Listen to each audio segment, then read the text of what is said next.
All right, hello everybody. We are back. We apologize for the technical difficulties. We tried to stream Plan 9 from Outer Space, which is a film that is in the public domain. I just verified it again. They tried to renew it, but it was denied. That movie can be viewed on Wikipedia. It is on Wikipedia. So the renewal was denied because the person who renewed it, who's not the filmmaker, gave the wrong title. Oh, really? When he called it Grave Robbers from Outer Space, which was the original title, but the actual title in the film, which is what needed to match in order to get the copyright claim, is Plan 9 from Outer Space. And additionally, he just also didn't have any claim on the copyright. Is he going to send us a cease and desist? Well, I'm sure he's deeply dead. I mean, this was in the 80s, and he was an old man then, so it is... No, but like you can go on Wikipedia. Yeah. Watch the film. Yeah. It is public domain. I think YouTube just likes to say things are copyright claimed because they look like Do your research, basically. YouTube. Let's not talk bad about obviously YouTube. They don't want to get sued for hosting copyright content, but you can watch it on YouTube as well. For free. We were streaming it on your website, YouTube. So, anyway. What are you going to do? We are theater people, and what do we like to do? We pivot. Improvise. And so... Here's Act 3. Here's Act 3. We're going to get this link shared out on social media. Yeah, I'm right. doing that right now. We're going to do that right now. And we're going to talk a little bit about the micro MW. So I'm going to leave it to the writers who are here and our actor. Actors. Oh, sorry. Miles is blocked by... Miles is double... Miles is blocked by Colby. Miles, you're not So... Miles is invisible. So... Yeah. Let's adjust our... admin right now. No, we meant your head is not in the view. Oh. Ha! There he is. Okay. So... So let's talk a little bit about where we're at so far. Well, I'll tell you where I'm at. I'm gonna go get our dinner. Yeah! Wait, that's a really good way to segue into, like, some things. Into what we're doing. Yeah. Well, first, can we remind people what the prompt is? Yes, the prompt was, your dad and I are getting a divorce, and there must be Taco Bell mentioned? Yeah. I believe was the exact... Was it just mentioned, or was it... It was mentioned. It was just a reference, I guess. And we made it... It was Taco Bell reference, I believe, was the wording. And now it's the integral theme of... Well, now it's the setting. Yeah. It's the setting of this music. Where did this prompt come from? Do we know? Like, who suggested this one? I don't know. That's Travis? Miles' question sometimes. Where did that prompt come from? From your brain? Yes, that was from my brain. Oh, from Travis. That was from our beloved Travis's brain.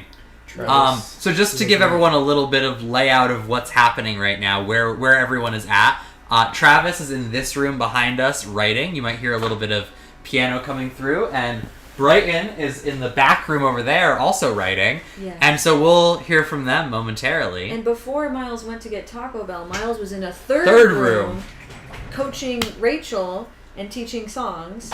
Because Rachel is one of our leads for this. So, now you know the layout of this apartment and can kind of feel where we are. Thank goodness. Now you feel grounded. Now you feel grounded in the space. In this setting. We're all about grounding you in the space. And now we can ground you in the space of the show. Oh!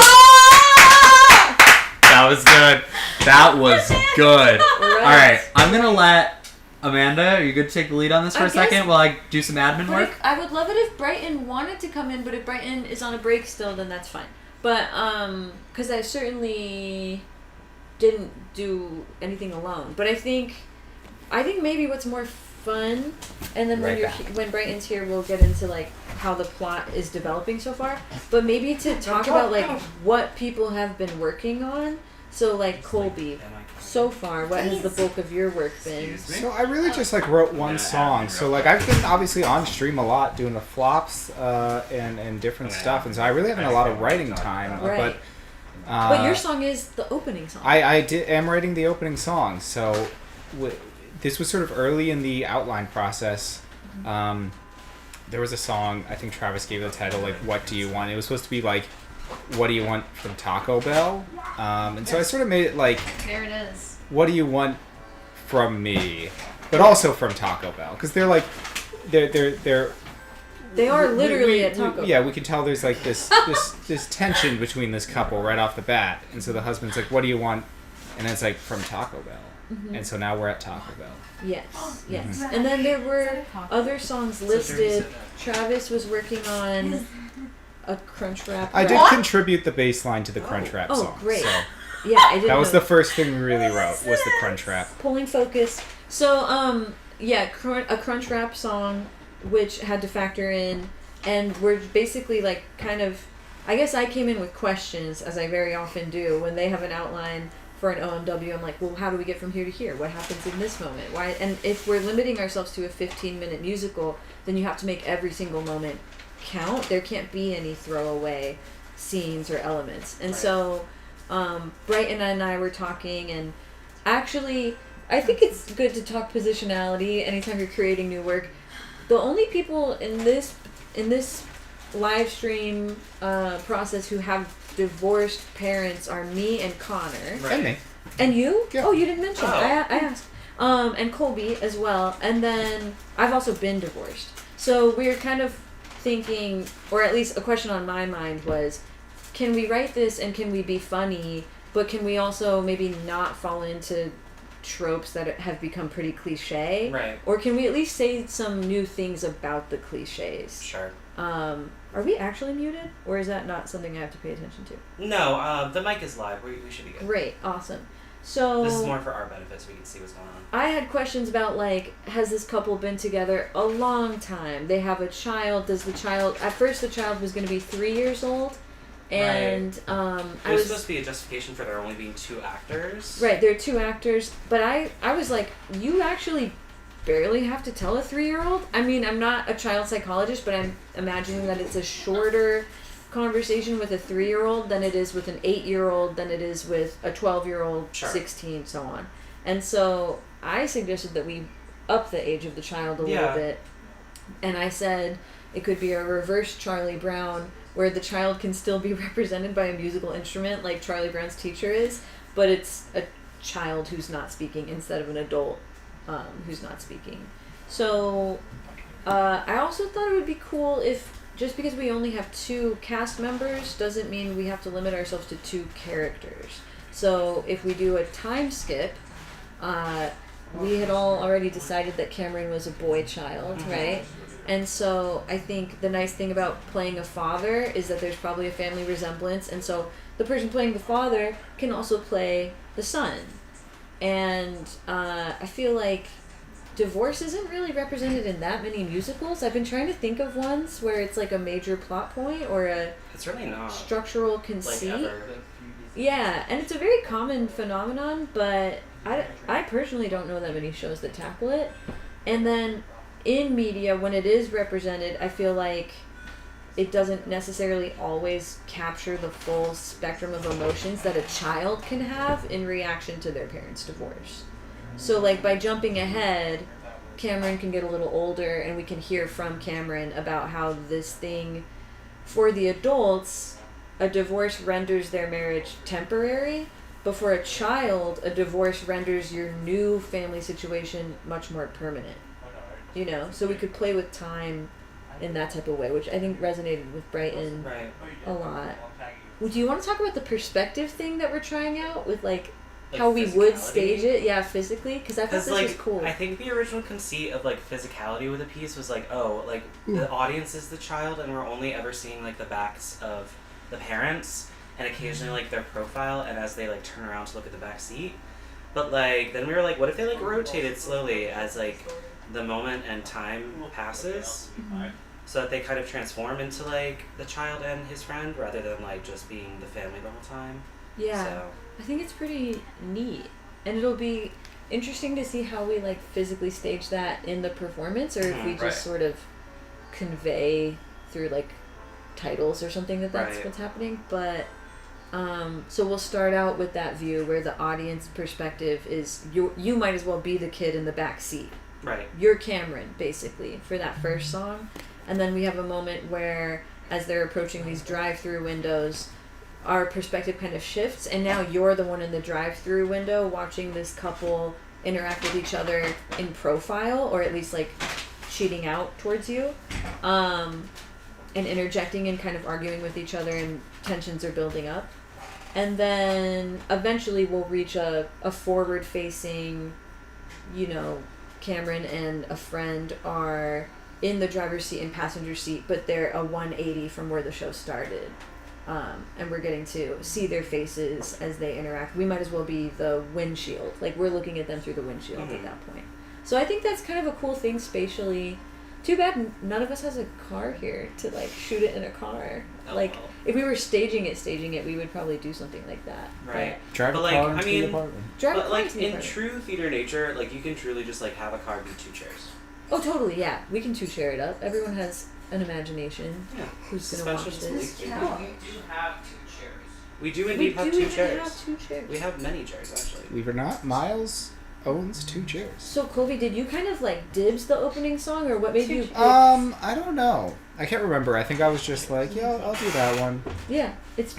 I really like what's coming up, and then we realized there was an opportunity for sort of musical parallelism, or to, like, circle back to the opening theme as a new generation is also at a Taco Bell contemplating the issue from a different perspective. I don't know exactly what Travis is doing with the final song, but he's doing something. Yeah. He's cooking something. Working for sure. So, how many songs do we have currently being created? 4. I mean, last time I checked, we had 4. There's 4 in the drive currently, but there's another one. There's the finale. Yeah. Yeah, So Travis 5? is working on, which I think was the goal. Yeah. And it's primarily going to be musically driven. I'm having fun working with Travis. I don't usually work on the OMWs this closely, but I've sometimes been pulled in after the fact. Like on San Francisco Calamity, Roman and Dylan are just very sweet people, and they were like, Amanda, you always have such great feedback. Could you, like, listen to this and maybe, like, just tell us what's on your brain after you hear these songs? Because ostensibly I'm just the drummer.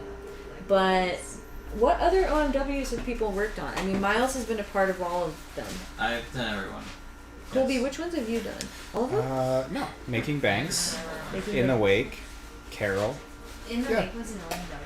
Oh. You were per Shutter? No. I always forget Before that. me. Yeah, so how do you like working on OMWs? Like, what makes you keep doing it? Why do you pass on the ones you pass on? Is it? I mean, I haven't passed on any so far. But what about Shutter? Well, because I didn't know about Showpeople during Shutter, yeah. Right. And I guess I just missed the Calamity because I had done the Calamity, Triple S, yeah. but, like, I didn't see that you were doing a thing. Honestly, I know very little about Calamity. So I wasn't around for Calamity. But that I guess I had, like, been around during that time. I just didn't know it was a thing that was happening. Calamity was the first time someone other than Miles and Brighton, it was the first time someone else was spearheading the thing. And so I think that was part of it. Like, they reached out to different circles and maybe different channels. We weren't quite as organized yet as a company when Calamity was doing its recruiting. So I really don't know. But Miles, how has the OMW process, I was going to say evolved, but sometimes I think it's lateral changes, not necessarily like a linear progress model. I've said we've started doing is we are updating what we consider the definition of what an OMW has to be. Right. And we're hungry artists. Yeah, you gotta eat. Food is in the kitchen. So, like, it started off when we did the history. The very first one was just like what it could be. Like, it was just, let's just make it happen. And then Ferris was, again, let's just make it happen and try to do it live. Which we found didn't work for us. So we changed a couple things, right? We were like, we're going to do more filming for this first part so we can control a little bit more, remove a little bit of the live aspect of performance and the expectation of applause. Mm-hmm. Which is now being put back in, as we mentioned, this summer with Plan 9. Yeah. It's going to be the first time that we debut the product of an OMW for a public audience. In a long time. First time in a long time. But we are actually going to make it 72 hours. It's gonna no. We are going to rehearse it more than we would. We've got about a week of rehearsals for this. Well, this was the thing about... I don't know how the process was for Lost Justice, because that was definitely before I knew about the company, but I don't even remember with To the Fairest, I remember that, like, on the day of the performance, I think half the things still needed to be staged, and people were still learning songs, and songs were still being finished, right? So, like, the whole process... There was no way to rehearse everything in advance. So what are you doing with the timeline to make sure that you have that extra rehearsal? There's a week in between from the writing being done and the debut. Does it freeze at the end of the writing process, though? And you just rehearse what you got? Or are you going to continue to tweak? I mean, we have to freeze it, yeah. Yeah. We're going to have to give people things to do, yeah. It's going to be the plan. And we gave ourselves a day or two to, like, clean it up, make it a little more readable this time. But it's definitely going to be different. And I hope that at this point we have more of an audience to actually want to come and see it. We're doing it at Reverie Room, which we have... I think we're building a bit more of a rapport with at this point. Can you stream it so I can watch it? Yeah, it'll be streamed. And we're streaming it too. Okay, great. I'll be there live. I'll be in Vermont. No. The other change was the amount of time that we gave ourselves to write. And because we did get some feedback from some people of like, we prefer having... Like, that's just not how I don't really like the let's do it quick. It can become an accessibility issue for some people with their diagnoses or just their workflow. You know, like, sometimes that, like, flash in the pan, you know, first idea, best idea thing can be really productive, but other people were like, I'm really struggling to be creative in this same timeline.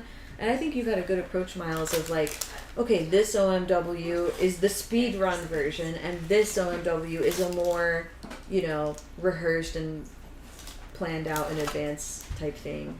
I think everything is intentional of like, we are not doing 3 days anymore. The fast ones now happen in a week.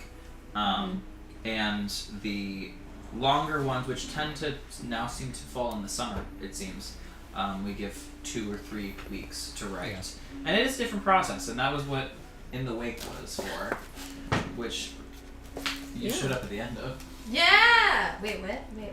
The In the Wake... Well, In the Wake was particularly weird because we wrote it in 3 weeks, which was a trial run. Oh. Alex Micah really wanted to do that. And then after that, I had a couple people at my summer theater that I was working at last year just record some demos of this stuff live, just because what also feels like a honored trait of it is some like quick presentation to the world. It's like, hey, this stuff exists. We did write it. We promised. We wrote it. So we didn't debut the full thing until over a month later after we wrote it, but we at least showed some of the songs within a week after writing was done. We did learn that in a day, the songs. So, in true fashion, true Showpeople fashion. I'm trying to remember... Yeah, what's the timeline on In the Wake specifically? Because I don't remember when I came into the project. I don't remember what I did. I was there to film the thing, right? Yes. Is that the first time I... Yes. Yeah, the reading. Oh, right. So we started writing in August. Wrote for 3 weeks. Filmed the demos the last week of August. Released them publicly on YouTube on the 1st of September or something like that. And when I say demos, I mean like you did a full-on performance of the first number, and then we only had snippets of a few other songs in one highlight reel. And then mid-September, we filmed the full OMW in 3 days. Right. Which was also longer than usual to give you rehearsal time and filming time. And I think that's a pretty strong product. Yeah. And then we released that October. Okay, gotcha. So that makes sense. So yeah, they've each kind of had different timelines. The summer to me feels more flexible, and there's something about when it's the winter, it's like we gotta get it out by New Year's. Yeah, definitely. Like, how do you spend the turnover into the new year? By watching the OMW, obviously. No one's watching the ball drop. They're watching the OMW. Yes. Everyone's on Carol. It does keep being New Year's Eve. And they're never right on time. They always have to push it. Right. And so it does end up being like right over midnight. Yeah. It's kind of a silly way to ring in the year, but... Ring in the new year with Turk-Thaniel. But so is Turk-Thaniel. dropping the ball. Yeah, it's all weird and arbitrary to me. But, yeah, because, like, Shudder has... So we did have a little trajectory going where it would be an OMW, and then we'd work on it a bit, kind of refine it, and go to what? We thought we might do cabaret. Or no, it used to be festival. It would go to the festival. It'd get staged. And I actually think the dream timeline would be OMW with the recorded performance. And then I think in concert, just get people interested in the music. And then I think staging it with costumes and blocking and stuff like that is dope. So, but I don't know if we've ever done it in that order yet. I mean, that's like In the Wake so far. In the Wake so far is on that timeline. Yeah, that's true. So out of all of them, whether we've staged them before or not, which OMW would you personally be the most excited to stage in the future? Like costumes, blocking, choreography, the works. I mean, I am getting ready to do that within the Wake. Yeah. Like, it feels like that's the one that's due. I'm excited to do it with Carol. Mm-hmm. I want to get Shudder on its feet again. I don't know. Shudder's pretty strong. We always talk about this as a company. Shudder is like, in some ways, Shudder is the most complete OMW. Oh yeah, we should talk about that art piece that I commissioned for you that Brighton created. Yes. That's our first 3 musicals as a company. Was that for your birthday or for Christmas? Should I move? I think it was originally commissioned for Christmas, and then it didn't come. And then it got delivered like. So it was like for your birthday, and then I got it in March. Yeah, and you got it pretty late. But it was worth it, right? Of course it was, and now it's the centerpiece. And now we need to update it because we have so many more OMWs in this. Yeah. And I asked Miles, like, would you rather have a new one with the next 3, or do you want like an even grander, compilation of all the ones so far? Lucky number 9. So Plan 9, where it's a very 9 motif. So it's in the title. Mm-hmm. There's 9 actors, and it is going to be the 9th OMW if you count the one I'm writing today as 8. Today's. Whoa, that's lucky. Angel numbers. It's like angel. Yeah, angel numbers. Angel numbers. Somebody's watching. Yeah, so I commissioned that for Miles because Miles had a huge hand in those 3. The first 3 especially were like babies of yours. Yeah. The first one that's not your baby is Calamity. And then the next one that's not as much your baby is Thanks. Yeah. And how do you feel about today's? Is today's your baby? It is not my baby, and I'm happy with that. We should do a paternity test for today's because I don't know. It's definitely maybe Travis and you. Yeah. Yeah. When Travis gave birth to I adopted Travis's a beautiful baby. So Travis gave birth to the baby through mitosis, and then Amanda adopted it. Which is funny because Brighton and I were the ones who voted for the prompt, which Amanda far away from agreed with. I remotely voted for that prompt as well. Like, how did and I telekinetically, without knowing. You understood. Yeah, I voted. He didn't want me to do what I was going to do to the Muppets. The only thing was I thought MG raised important considerations that it's a copyrighted property. That's a parody. Which would come back to haunt us later. Also, a little bit of me is like, yeah, it's a parody, but then are you going to do Avenue Q better than Avenue Q? Because that's a little... I guess it's very similar. And also, I don't know. I was like, if it's that adult... I have a problem where I'm a millennial and everyone here is younger than me, and I feel weird when they start getting, like, romantic or sexual or anything like that, and I have to leave. Like, I can't. Which we never do. Which you never do, of course. But I'm like, I'm too old to be like cramping their style. I should remove myself from the situation. So if you'd chosen that prompt, I would have been like, oh, that's fun for you guys. I'm gonna no being romantic here. I'll be on the chat. I don't know. It's just weird. I'm so whatever the middle one was, I was just like, or the other option, I was just like, I don't even get. Well, that one hit too close to Schmigadoon for me. Yeah, because you have the reluctant participant in a musical trope. Well, to me, it didn't feel like a prompt. It was like, oh, like those, like write those. Yeah.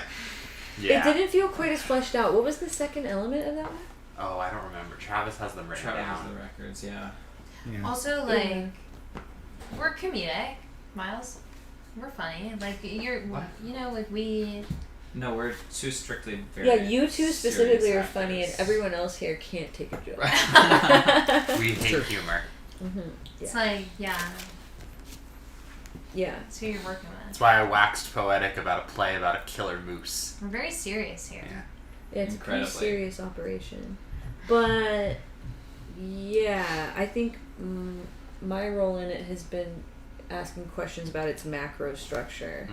But you should totally weigh in about, I don't know. I threw out, like, not even all just things that applied to the divorces in my family, but things that applied to divorces in the families of my friends, like, and things that are just, like, tend to be true regardless. If this were going to be, like, a 45-minute musical, I feel like there would still be ideas to hit on that we're not going to cover in today's piece. Yeah. Like remarriage, step parents. We're not even entering. Is our new video blocked? No, we're good. No, this is the old one. This is just an old email. They're saying that currently you cannot even access it, but we could trim it on YouTube. Yeah. Well, yeah, they are listing. You guys are too hung up on what YouTube's doing. You're living in the past. Aux Mode affiliates. I'm living in the present. That is not who. No, yeah. But it also said we used Funky Town. Funky Town. Is that somewhere in the video? Like it was in the Triple S episode. Oh, was it just a bump, bump, bump, bump, bump? But Plan 9 also. Plan 9 was the big one. They were like, alright guys, Funky Town's fine. But Plan 9? Yeah, because it says specifically for Funky Town, it says, no impact until you become a monetizing creator. Exactly, yeah. Plan 9, it says, impact on video blocked globally. Yeah, that makes sense to me. So. Because, yeah. So Funky Town fine. Funky Town. Alright. I've had to. We hear you. I've had to. Sometimes I'll have like a video from the pit of a musical I've done because to keep booking musicals, you have to send videos of you having played musicals and. Like the Kinky Boots ones, Miles, I can't post on YouTube publicly because it gets flagged for copyright, as if it's the cast recording, which it's not. Right. There's one show that I'm not gonna say which one it was, but it was what I did for my senior project, and because it's oh well, of course. Right, but it's funny. Like YouTube flagged only very certain songs from it as copyrights, and other ones not at all. And I was like, okay, so clearly you only care about like 3 songs from I think it's if you're too similar to musical the original, like, because it's not that refined. Like I also had this issue with like an instrumental marimba piece where it's like just a bunch of people have played that same work before, but someone who's not the composer of that piece has claimed ownership on YouTube, and so it gets flagged if you play the same piece, but only if it sounds recognizable enough to their video that... I mean, I think, like, you literally just have to go to YouTube and be like, I own... Like, this is literally... Like, there's actually, like, stuff where people will, like, in order to get other people's content that's, like, their content down, is they'll just falsely claim it as theirs. Right. So someone at some point was just like, oh, yeah, I own that movie. Yeah. And even though we've looked into it. We just looked into it. It is in the public domain. Mm-hmm, mm-hmm. But... It's on Wikipedia. That's the state we're working in now, is you flag a thing for a robot. What's next, YouTube? If I start reading The Great Gatsby? It's probably whoever uploaded the video to YouTube is like, that's my movie. Yeah, I mean... Just so that they get ad revenue from it. And more vulnerable days. That's all I know. What a Great Gatsby on my heart. Oh, that was pretty good. Thank you. So, yeah, it is what it is. I think I'm most excited about the future of Lost Justice. Me too. Because I really think we can fix her. We will get to that later. Well, I posed the question earlier of like, which one would you be most eager to stage again if it's already been staged, or like you're just excited for its future. To the Ferris, I'm really curious to see how that Act 2 is gonna shape up. Me too. Oh. I really wonder. I've never seen To the Ferris. You've never seen To the Ferris? We're gonna perform it right now. Hubbub! Hubbub! Hubbub! The village goes wild. That's funny because we all watched it earlier today. We did. I missed it. But we watched the worst possible Oh, here comes Travis. In quality. There's Radio Hour 4 at 8:30. Oh, I thought it was 8:15 on this day. I just checked. It was 8:30. Okay. What? Could we?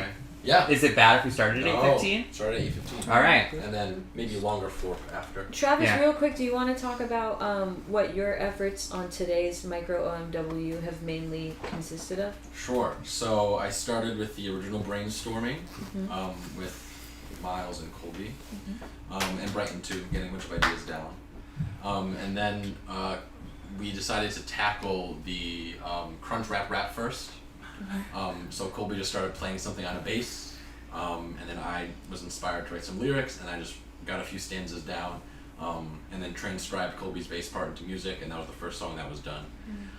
Then we had a second one, which I'm blanking on the name.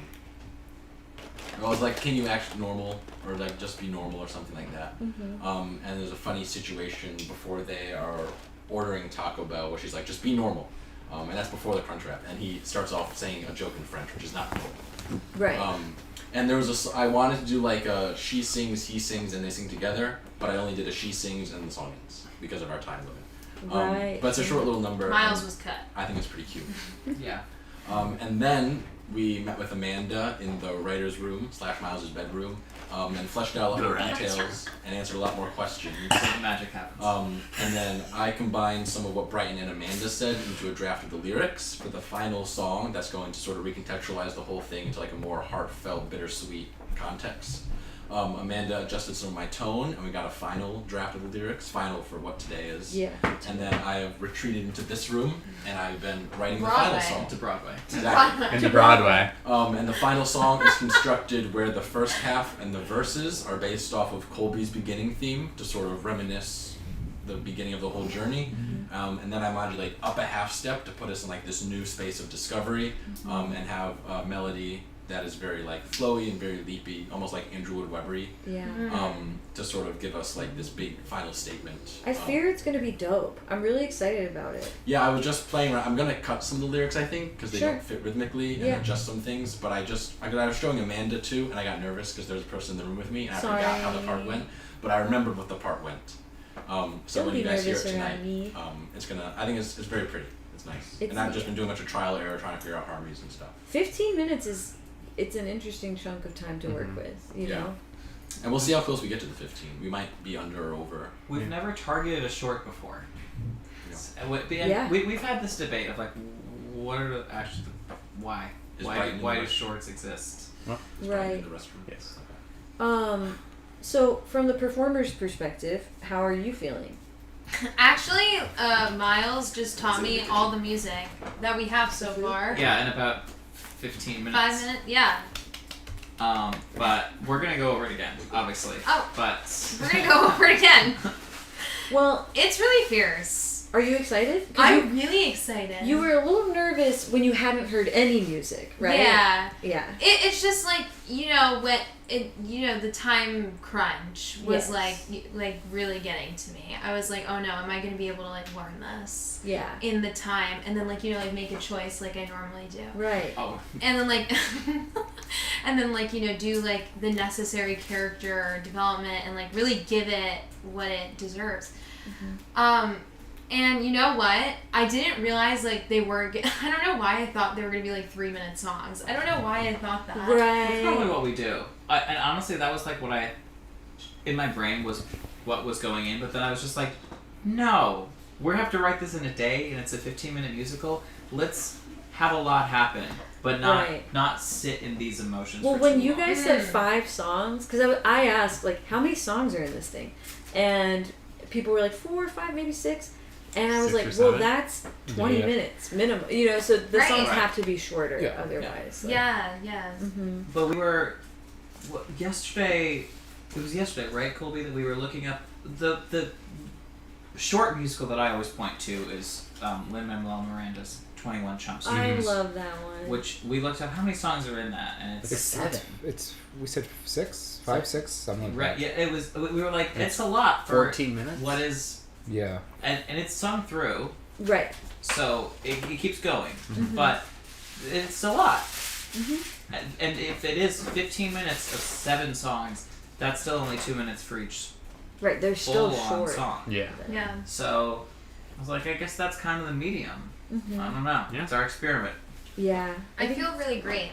Yay! I also like trust this team with my life. So I know also Amanda, what you said, low stakes, such low stakes. We're beginning stages. This isn't we're at Green Room doing in the wake. This is live in front of our 1,000 watchers. But I think that's what makes it so special is when you're doing it first impressions, that's when you get the real mm-hmm. human reaction mm-hmm. and the first impressions are so vital to where it goes. Yeah.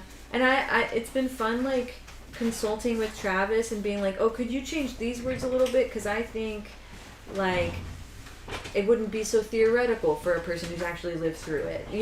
We're getting into the nuts and bolts of which words to use, but also I don't write songs, and so I was just throwing out things. I was I think that sentiments that should be expressed are this, and then Brighton had gears turning and Travis had gears turning, and then when Travis and I were doing fine-tuning of the song that he's working on now, he was I'm feeling so inspired. I feel we could write a whole lot on this topic.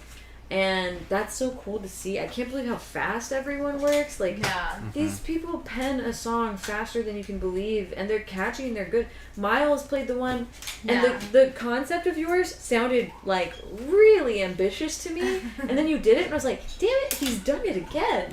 I literally watched him, write the sheet music in 30 seconds. Right. I like that you've been calling it a stadium rock ballad. I feel I know. Something I've been trying to write for a while now. Miles literally played me 4 measures, and I just went.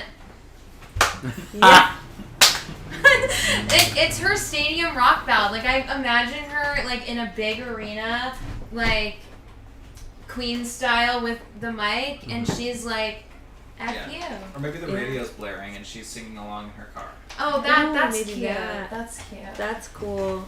Well, if anything in this segment sounded interesting to you, boy, do I have some tips from you. 1, make sure you are here at 11 p.m. when we debut our Micro MW. If you're whoa, I want to watch To the Fairest, or I want to watch Lost Justice, where can you do that? You can smash the subscribe button. Smash that subscribe and you can hit the bell today. Hit the bell to get notifications. And what else can they do, Amanda? Because it's floating over by you. What can I do? Oh, you can donate some money. So we can keep doing this. So we can keep doing this and maybe even do it bigger and better. You know? Yeah, so we're going to jump into our 4th and I believe final radio hour. And then we'll be back. Colby and I are going to do our final not our final. No, I think we have at least 2 more. I think we have at least 2 more. But I was told an extended flop fight, so I'm probably going to talk about Carrie for a long time. So if that is of interest to you, come hear me talk about Carrie. I'm going to get my notes ready. Alright, so we will see you all in a couple minutes after the radio hour. Which you're going to want to watch, Connor. I'm going to want to watch this radio hour? That's the wrong radio hour. Oh. That's the right radio hour.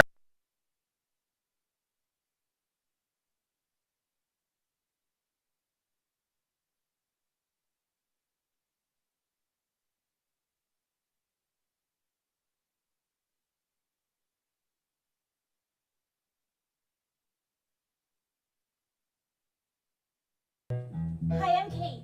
Matthew, hi. What is this? See the guy at 12 o'clock, greasy hair and a wrinkled top. He made a pass and grabbed my ass, does not know when to stop. I was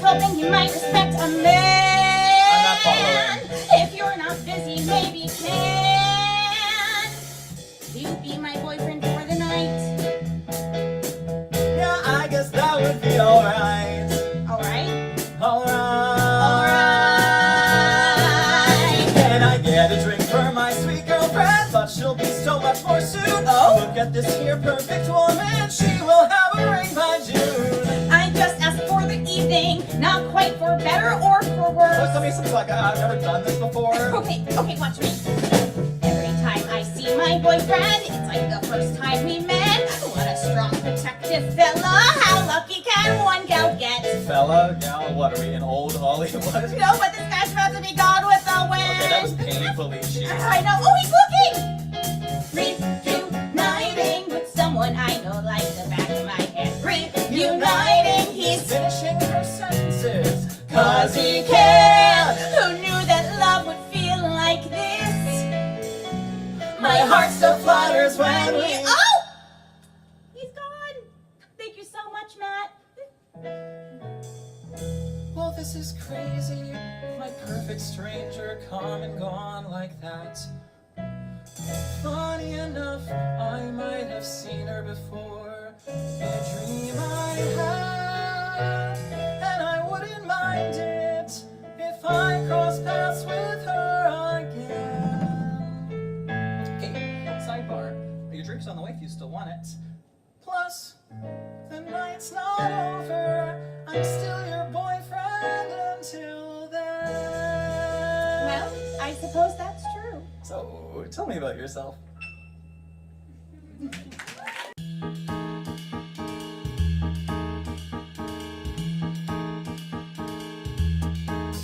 So you want to dance? Well, then how? You can be more than just a sock once you unlock the secret to dance. Well, then you now with a sweet little song come along to learn the truth of bells. If you want to ride the rhythm and hear the swing, we got a lot of thoughts and many years of expertise we can bring. We've been stepping and stomping predominantly, and now it's our pleasure to pass the key to dance. You want to rock? You want to tango, two-step jazz? Well, guess who has the answer to dance?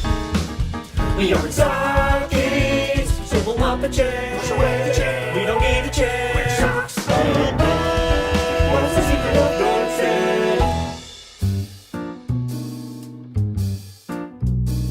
The secret of the art is tough but plain. Dancing is a test of enduring pain. For 45 years, I've taken the crap. The nightly beating goes tap, tap, tap. Smushed into a sneaker every step. Yow! Paradiddles hitting with a shock. Yakety yak! I plead to heaven, why? But God doesn't answer, 'cause I'm a sock who's killed a man and also 5 kids, and I steal a lot of things and I worship other gods. So this is my fate, the eternal trap.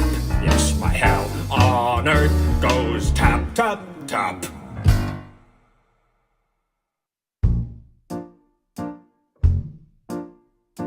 Dancing is dealing with feeling delirious, caught in a quandary with only one hope, Deus ex machina. Ditzy and dizzy and sick every second, unsettling when you're the sock on the soul of the prima ballerina. Twisting and spinning, pirouetting, I start forgetting where I started, squeezed into a tiny shoe. I'm trying not to spew. What is the secret to dance? Well, I haven't had liquor, I've never been drunk, but I think my career can be closely compared to nights at Cantina. Stumbling, circling, stuck in the dark, it's a scary thing when you're the sock on the soul of the prima ballerina. Which way is left? Which way is forward? Which way is out? I'm all turned around. Which way is right? Which way is back? Which way is in? Which way is straight? Which way is up? I only know down.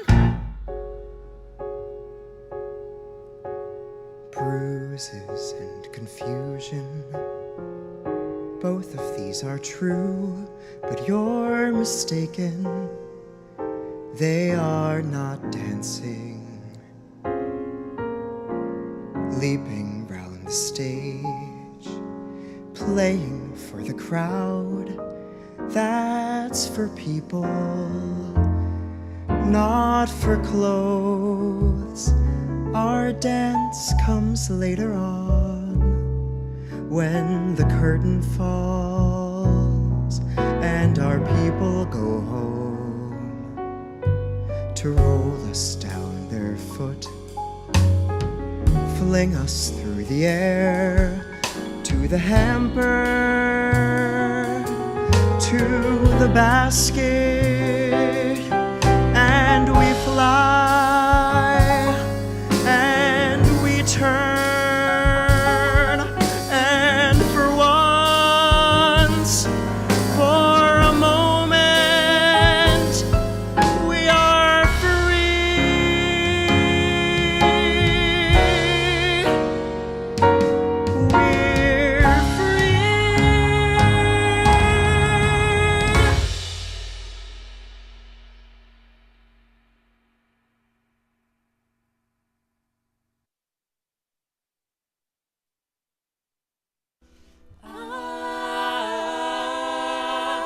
What's gonna be the conclusion?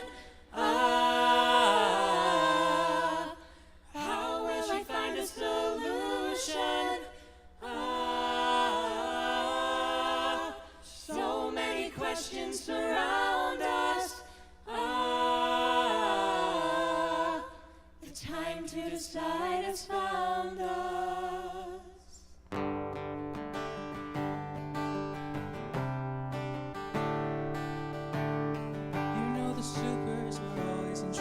Trying to keep our powers under control. When you need us, we're there on the double. I guess we just assume that role. But if you're able to fly, then you're tossed aside. If you have super speed, then you're considered a freak. All I really want is just one chance to not be shunned without a passing glance. Just let me in. I just wanna make you proud. Instead of being a spectacle, I just want to be in the crowd. Am I allowed to be included? Is it too much to ask? Or am I just doomed to hide behind my mask? After we finished our finals, they planned to throw a party with drinks and fun and dancing. Didn't invite me, and all this time I'm wondering if I did something wrong. Maybe if I did belong, I wouldn't have to act so strong. Just let me in. I just wanna make you proud. Instead of being a spectacle, I just wanna be in the crowd. Am I allowed to be included? Is it too much to ask? Or am I just doomed to hide behind my mask? Am I just doomed to hide behind this mask? Maggie, what did happen that night? It started with a drink, just like it always does. I don't remember what was in it, but I was having fun. I stumbled down the stairs, told Felix to pour me another one, but he refused and told me I was done. Blurry visions, swirling lights, the music blares, no end in sight. The party rages on without me tonight, and all that's left is white. There's nothing left to do, so I try to break the ice. Mike and I, we talk about our lives. It's nice.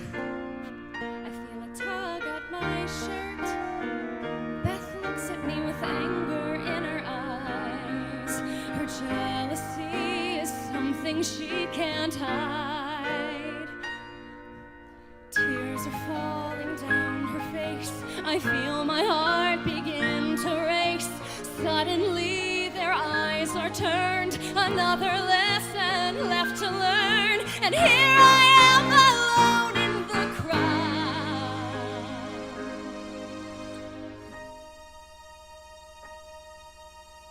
All I think I can recall, shadows cast against the wall, the feeling of pain washed away.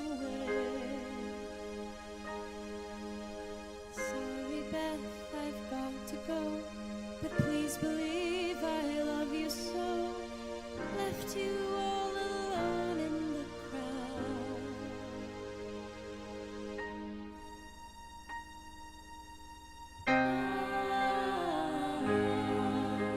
The time to decide has found us.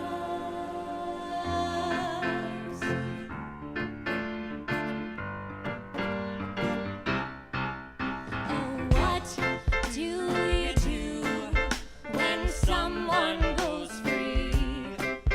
The someone who after all was guilty. Oh, what do you do when you failed poor Maggie? You think the stars this show is just a fantasy. Now you know that your assumptions were wrong. You can't be asleep, the show's an hour long. Were you distracted by her passionate song? In the crowd. Or did you hate this person all along? So what do you do? What to do when someone goes free? The someone who got away with murdering poor Maggie. Oh, what do you do? I think I know. I agree. You watch the show, Lost Justice, and solve the mystery.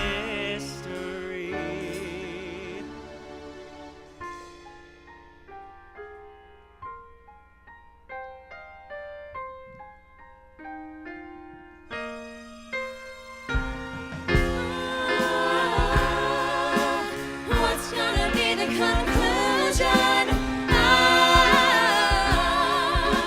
How will we find a solution? So many questions surround us. The time to decide has found us.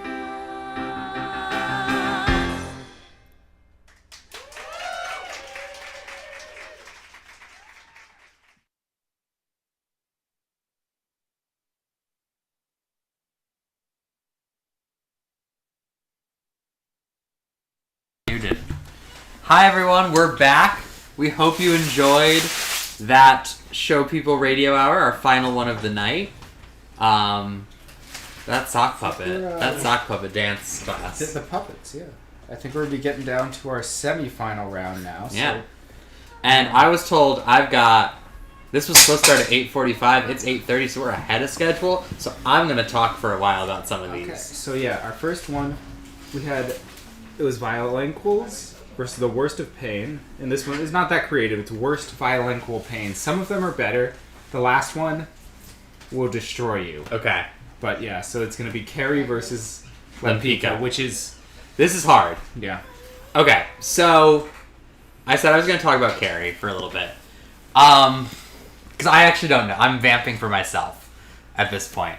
So, Carrie, I think that, to get the full picture of Carrie, you have to talk about both versions. And I'm going to talk about the 1988 for a second. So if you don't know, it premiered at the Royal Shakespeare Company and was directed by, I forget his name, Terry Hands, I think his name is, who was a renowned play director, a prestigious Shakespeare and drama director who was brought on to do this show. It was written by the guys that did Fame. And they also brought on choreography team from Fame. They brought on a lot of people for this. And he was told to think of Grease. As in the musical Grease about high schoolers. That was the vibe we should go for. He took that as ancient Greece. And so if you look at photos of the original production of Carrie, they're in these like hybrid like sweatsuit togas and these like insane like red jumpsuit. It's the costume design in the original Carrie is insane. And the show came to a head at this, pun not intended because of something terrible that almost happened with this set piece where someone almost... It happens. Gotta forgive yourself. And this, basically what happened is after the destruction, if you don't know, Carrie White gets a bucket of pig's blood dropped on her at prom, and then she uses her telekinesis to all her classmates. And after the destruction, this incredibly expensive production had a big moment up its sleeve. You have to understand, this is in the era of the mega musical. Phantom has, I believe, just come to Broadway. Les Mis is already on Broadway. Starlight Express is here. Like, big mega musicals are here. And Carrie is trying to replicate that. And their big moment is this ginormous white staircase. Descends from the sky with a hole in the center that perfectly lands around the actress playing Carrie standing on a white platform. And the entire dramatic final scene where Carrie, her mother, happens on that giant staircase that is then, of course, covered in blood by the end. And when Carrie was reworked, it was reworked in more of a vein of, you know, it predates a lot of these shows, but it visually looks a little bit more like a Heathers or a Dear Evan Hansen or a Be More Chill. And I love the revised version of Carrie. I'm glad that we have it. I do think it loses some of the whimsy, I guess would be the word I'm looking for. And it takes itself really seriously, which I think is good for the material, but there is something lost to time about some of the cut songs from Carrie. There's a song called Don't Waste the Moon, which takes place at the drive-in, while all the teens at Carrie are, you know, having fun at the drive-in, in their cardboard cutout cars. And then there's a song that in London went by the name Crackerjack, and on Broadway went by the name Out for Blood. And if you ever attend the Joe Iconis Halloween show, shout out Joe Iconis, they do a mashup version of those two songs. In the revised Carrie, it is A Night We'll Never Forget.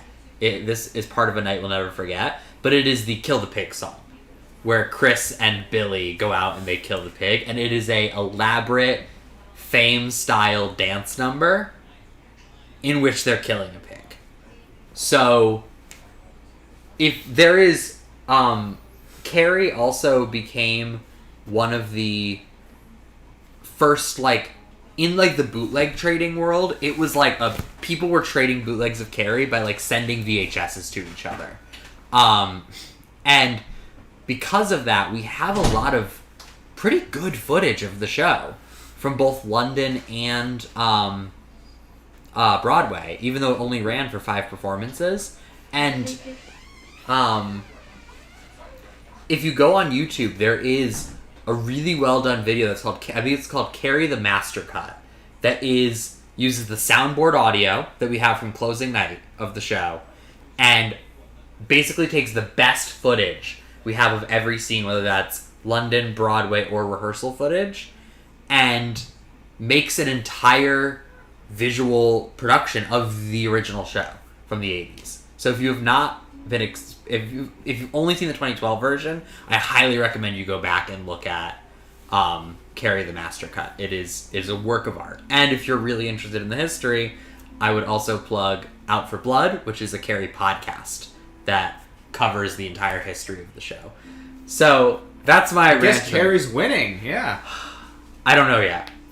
Still doesn't know. All that said, I talked about how important Limpika was to me. I do really love Lempicka. I think Carrie does have to move forward because of what it represents in the flop world. Yeah. We're not, like, the book on, like, not to be like, he wrote the book on flops, but literally the book on flops. It's called Not Since Carrie. Not Since Carrie by Ken Mendelbaum. That is the book. So, like, we're not sitting here talking about all of this without Carrie. And I'm not as interested in all of this without Carrie. So, okay. To honor her, Carrie's moving on. I love Lempicka. Don't let anyone get this twisted. See, this next category has a really good name. So, if you remember, this decision was called Steven Scores, and this one was called Gay Money. So the next choice is going to be called Gay Steven Scores Money. Okay.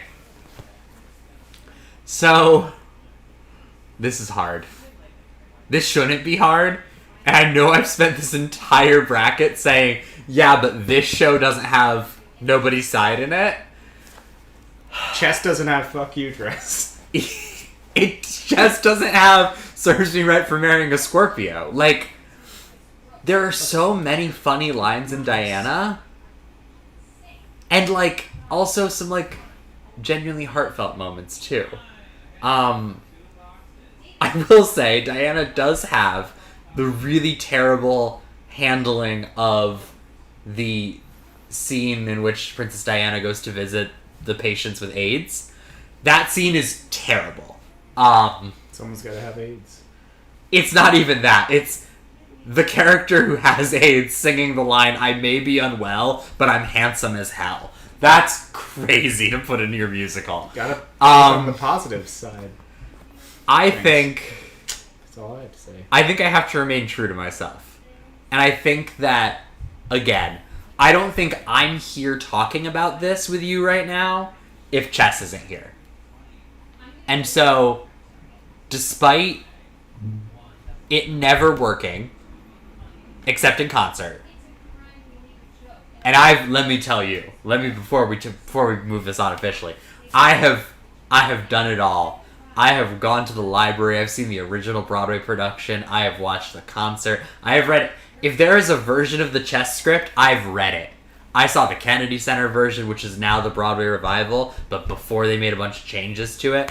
I know this show in and out, and what makes it tick, what works, what doesn't.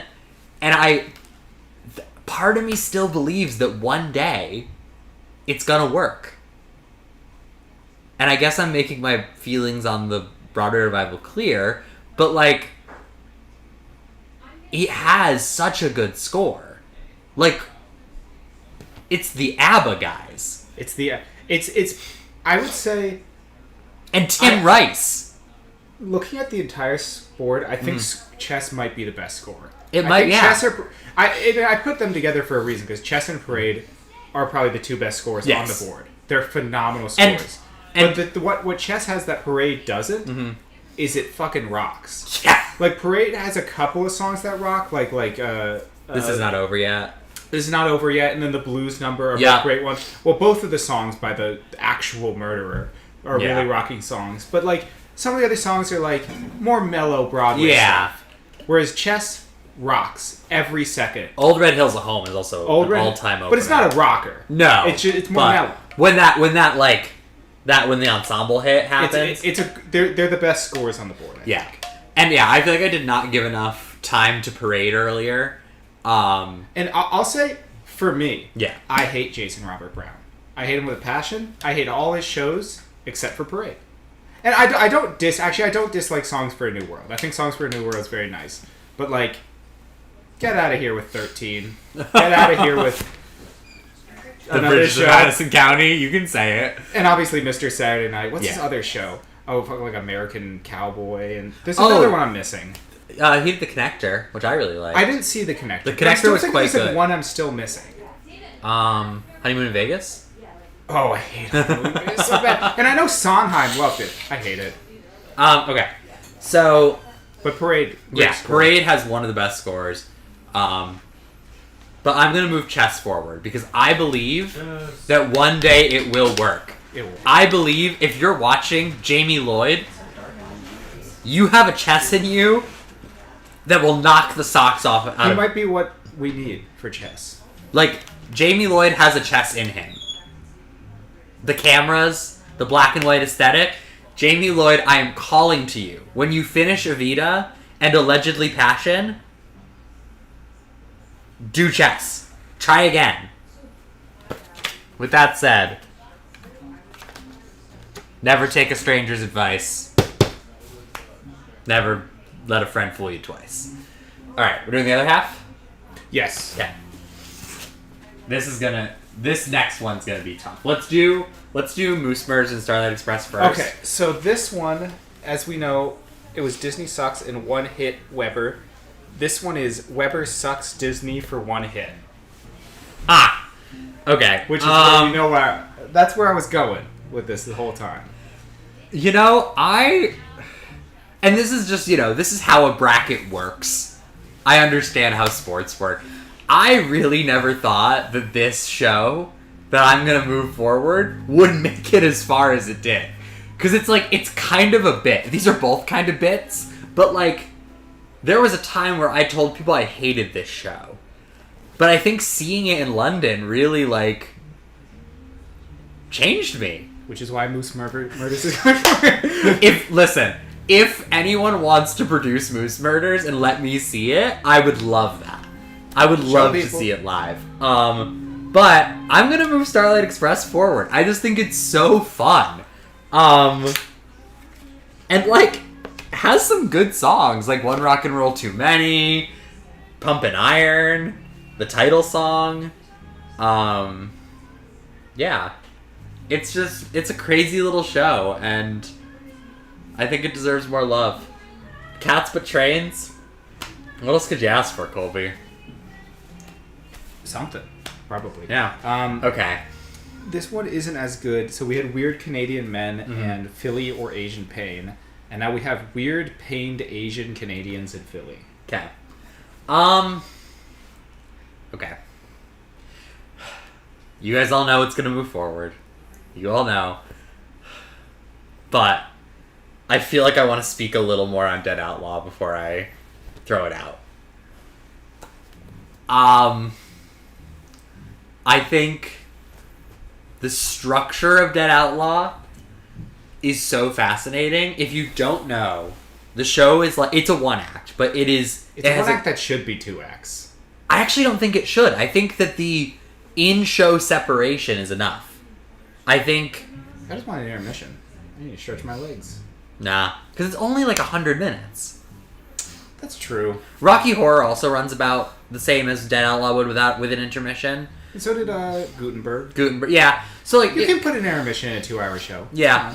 It could be done, but I'm I like the in-show separate. But for those that don't know, Dead Outlaw tells the true story of Elmer McCurdy, who was an outlaw, and we spend the first half of the show with him alive, going from place to place. He almost gets married, and then he freaks out at a bar and, goes on the run and, helps all these, robbers rob a bunch of trains. And it eventually leads to him dying unceremoniously in a shootout. And that's the halfway point of the show. Is our main character is dead.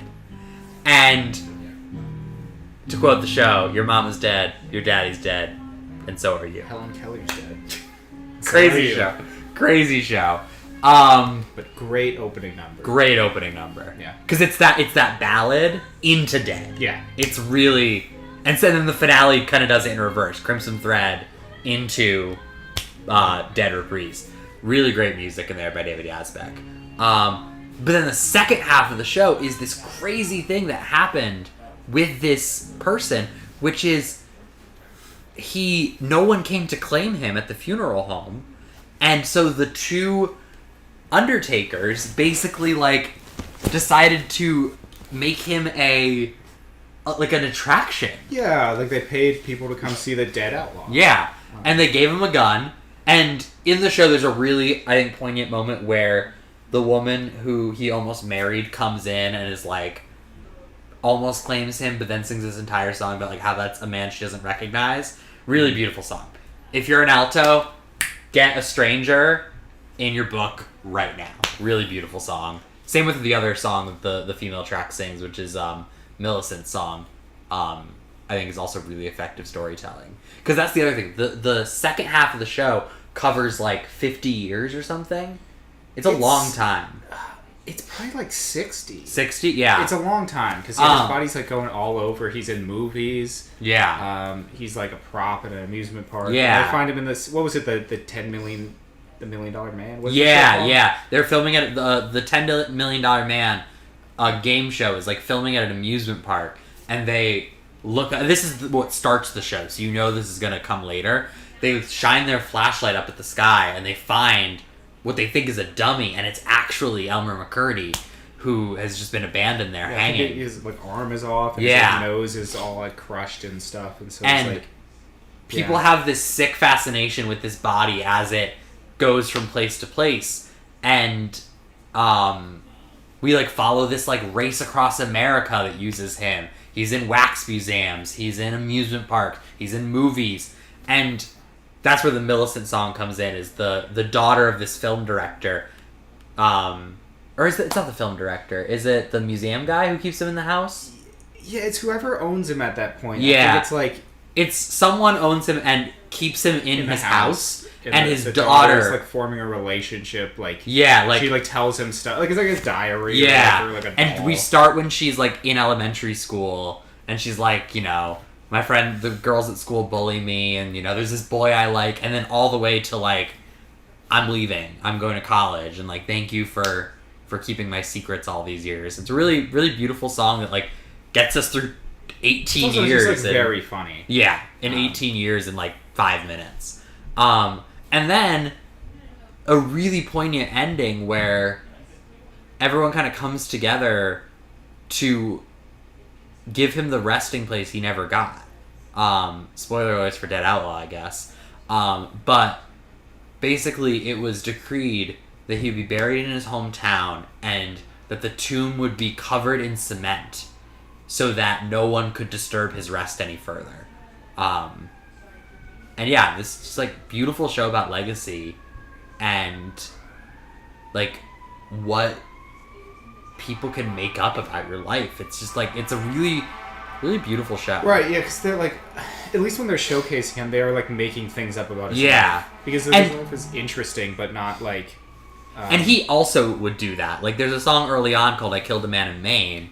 And like... Which probably didn't occur. I believe the narrator actually says... They say like, we don't think that happened. That probably didn't happen. But, yeah. And that's the other thing. The show has this framing device of this band leader. That's kind of our narrator. So yeah, I wanted to give Dead Outlaw some more time in the sun before I move the bridges of Madison County. Are we... What were we supposed to go to 9? I don't really know what time we're supposed to go to. I feel like I'm going to keep talking until someone... Oh, we already did all the matchups. Because we have 3 left. We have the semifinals and we have the finals. The finals. And so we're kind of like... We'll be right back. I'm going to pop in with our other team real quick and see what they want to do. And if not, then Colby and I will find something to talk to you about.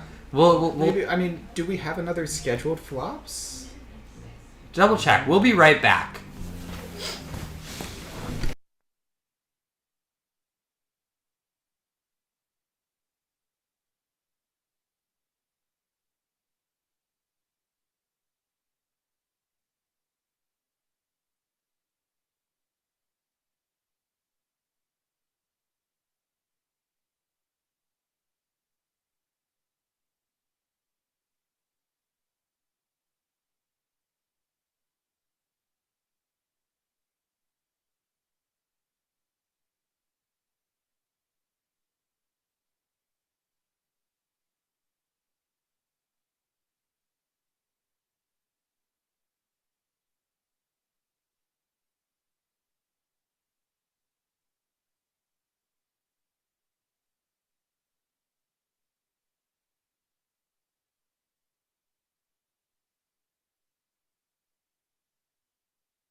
Right, we are back, and so, you know, we're deep in micro MW writing time, which means that me as not a writer, we're just rehearsing it. Is it still being written? They're just rehearsing music in there, and they're still working finale in there. In there, okay. So we're deep in preparation for micro MW, which means that I get a lot of time to just yap about things that I care about, and so I've moved on. Colby, I'm in the back. He's here. He's here. And so what we're gonna do, we're gonna talk a little bit about Lost Justice, which is the first OMW. And so this was filmed in we talked about this a little bit earlier during the history segment, but it was filmed in 2020, 2020, 2021, like early 2021. Yeah. I think they said 21. Early 21. But we still didn't, important context is that we still didn't know how COVID was transmitted. And vaccines were out. And vaccines didn't exist yet. And so, as promised, we are going to show you some clips from it. We want to preface this conversation by saying that Lost Justice, a superhuman whodunit, if you cannot tell by the title, is a show that hinges on a major twist and reveal. Yes, and we're gonna spoil it probably in the next 3 minutes. Yeah, we're gonna spoil. I think something worth saying is the reason why they're looking to revise it is not just because they want to make it work. Right. But it will be presented in concert alongside Making Banks at the Showpeople Theater Festival. Yes. In early December. I think specifically December 4th, the Friday night, is going to be Making Banks followed by Lost Justice in concert. So they want to finally make it work. Yes. So and here's the thing. Before we even get into the content, you and I did not create this thing. No. None of us were involved in the creation of this. No. Brighton and Miles were project leads on this. Truthfully, I don't think Miles wrote most of the music. I think C did. Yeah, Miles C helped guide a lot of, tame C a lot and of Kat. music. Brighton wrote a few songs music. Yeah. Well, because Brighton wrote the same team. Brighton also wrote the music for Maggie's Soliloquy. Right. Mm-hmm. And so... But you and I come to this project as Lost Justice Truthers. And, I will say, this started as a bit, I would say. At least for me. Yeah. It started early as a bit where, when I became an RA, I would, any chance I could get in a meeting, I would bring up Lost Justice just because I knew that it, made Brighton and Miles, twitch a little bit. Yes. And I also have a cameo in Lost Justice. Yes. I am one of the cops' voiceover at the beginning. Right. And I vividly remember that. It was winter of 2021, and I get a text from Brighton that's hey, I'm doing this thing. Can you record you saying this line 4 different ways and send it to me? So I did. Yes. I wonder if I still have any of the raw footage. Yeah, so you are in it. I am in it. The cops were I actually might have some of the raw footage. Shannon, right? Yeah. Mm-hmm. Let's see. Connor, Brighton, Miles, and Shannon were police officer, 911 dispatch, just incidental folks. You have it? I have. Oh, this is an exclusive. This is an exclusive. I didn't know I still had this. It's about a 22-second clip. Let's get it. This is the raw audio footage of me saying my line in Lost Justice. I don't know what's in this clip. I don't know how many times I'm going to say this line, but all I know it's 22 seconds, and it was recorded on February 16th, 2021. Wow. Also, shout out to my ex-husband who's watching the stream. All right, here we go. We got a 187 on Lark's Meadow. That's a 187.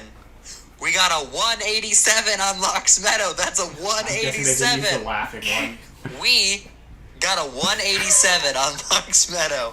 That's a 187. We got a 187 on Lark's Meadow. That's a 187. They probably used that one. I think that last one... Because that sounds like a real cop and not you laughing. I think that... The last one's great. I think the last one is the one that's used. We'll take a look in just a second. I think so, too. At which one is used in the actual show. That's really funny. So, yeah. And I think also part of the reason I started mentioning Lost Justice every time is because... So, to be an RA at that time... I believe you had to have done 3 or 2. It started out 2. 2. So I changed to 3. I was when Brighton and Miles reached out to me and were like, "Hey, do you want to be an RA?" And I was like, "I'm student teaching, so not really." But then I said yes anyway. Nice. And I was like, "But wait, I only did all together now." And Brighton was like, "LOL, no, you didn't." you also were in Lost Justice. And I was like, oh yeah. So then I started mentioning it at every meeting. And then as the RA meetings every month started to get more structured, we started this like monthly check-in on each OMW. And every time Lost Justice we brought up, Amanda and I would say something. Yeah.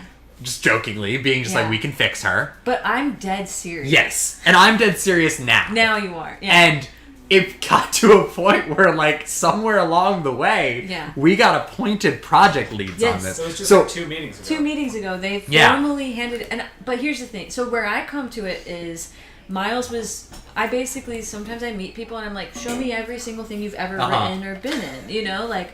I would like to know every fact about you from birth until death. And so they tell me as much as they can. And so we were going through the archive of his work, and he brought up Lost Justice, and he had me watch it. And I was one of the only people who's ever solved it. But I was like, that makes no sense. Yes. Like, I guessed the right thing. And we'll get to that. Yes, but I was like, this... You have set people up to fail, and also this doesn't make any logical sense. And so somewhere I told him for a while before you hopped on to this, and it's a great bit. Yeah. But I told Miles for a while, I was like, I know how to fix it. Yeah. And I told him some of my ideas, and he was like, I actually do think you know how to fix it. Yeah.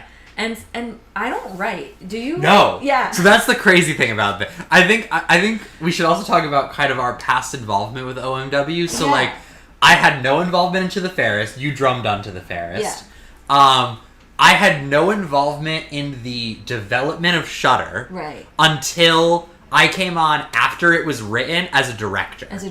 And to the Fairest, I came in to give feedback on an early draft after that OMW, but I've never been involved in the writing. The closest I got was Showpeople Attempts a Christmas Carol.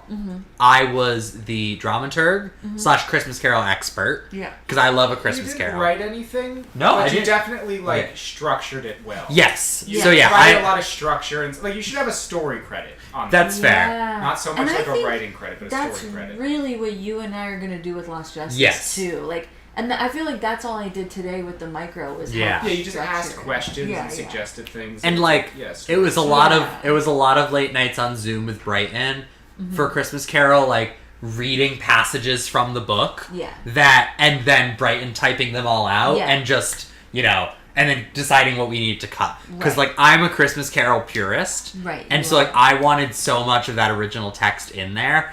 I got some of my wishes. If you watch the show, there's this crazy part in the book where Charles Dickens goes off about Hamlet, and we kept that in.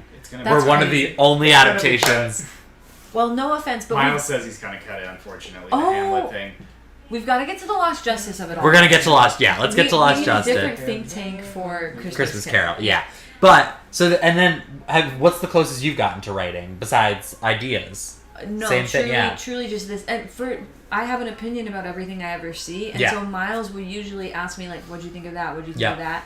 And I'll tell him point blank, like, I'm pretty sure, but one of my reactions to In the Wake when he showed me the material was I was like, that spoiler alert for In the Wake. I was like, a pregnant woman would probably talk to her baby, right? Especially if she couldn't talk to her husband. Yeah. And so now, like, some of the most iconic songs from In the Wake. I mean, Miles' sort of hit song. Yeah. It's a great song. You Will Grow. And so is basically. And I wrote none of that song, but I said a pregnant woman probably talks to her baby. And so I feel like I've only ever given little kernels of ideas, and that's helped. But I got big plans for this, because it really could work. So let's dive in. Colby, can you do us a favor? Can you get on the live stream real quick and maybe like go in the bathroom?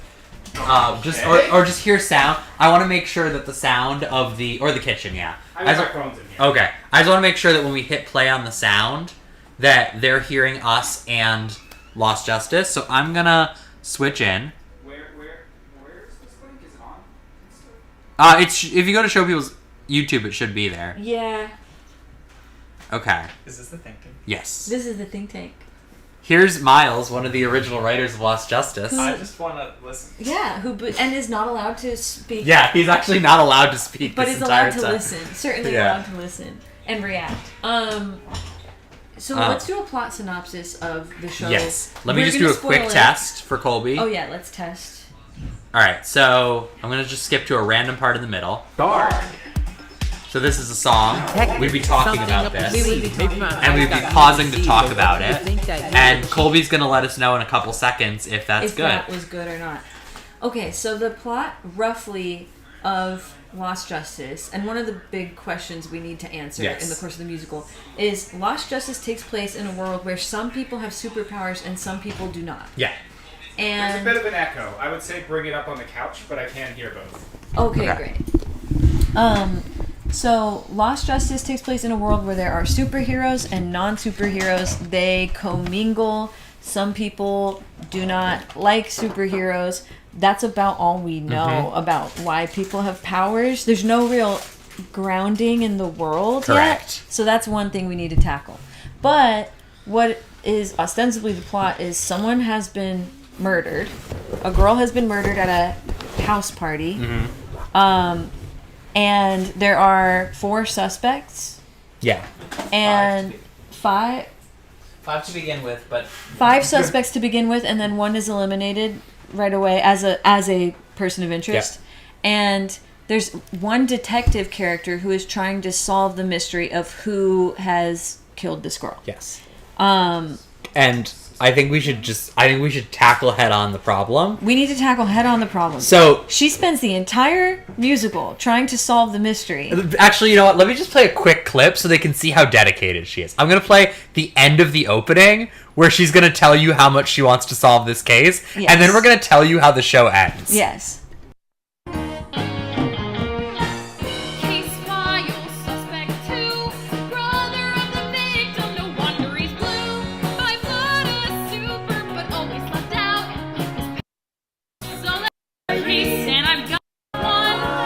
Alright, here's really the end. Here we go.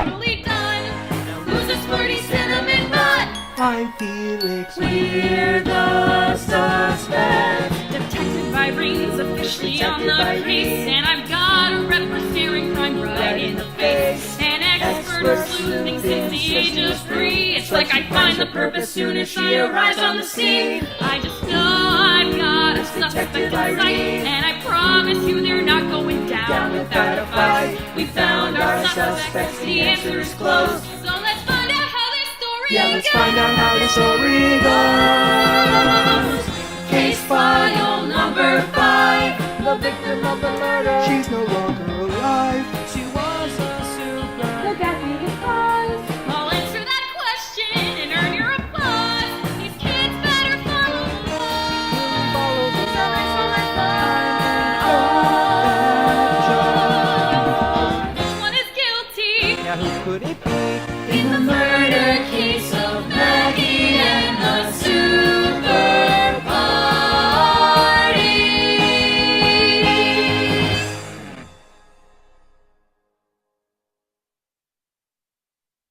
Alright, so that is the end of the opening number, Case File. And you would say that she seems quite dedicated. She's quite dedicated. She's gonna do this and earn our applause. And she also, like, she doesn't report to a boss or anything. No. As far as we know, she just cares very much about solving this mystery. So what if we told you? What if we told you? That the way this show ends is we find out that it's her. She's the one. So she has powers. She has powers. And used them to kidnap. Yeah, she didn't even kill. She didn't even actually kill her. No one died. Maggie's in the closet. So she's just running around interviewing Maggie's friends and family about Maggie's whereabouts when she knows exactly where Maggie is because she's the one who kidnapped Maggie. And what is her connection to Maggie? Exactly. And she has these ghost moments with Maggie. She has some ghost. Yeah, they have a connection. Yeah, but that's crazy. That's crazy. It doesn't make any sense. I don't know how I solved it, Miles. Do you remember how I solved it? like, why did I get it right? It doesn't make any sense. You had it from the beginning. You were just like, she is too sus. She is too... Yeah, I didn't trust her. That's what it was. From the beginning, I didn't trust her. But then in the course of watching it, I was like, oh, I must be wrong because she's so dedicated to learning who did this. And then at the end, I was like, wait, I nailed it in the first few minutes, and then the entire show is a red herring? So...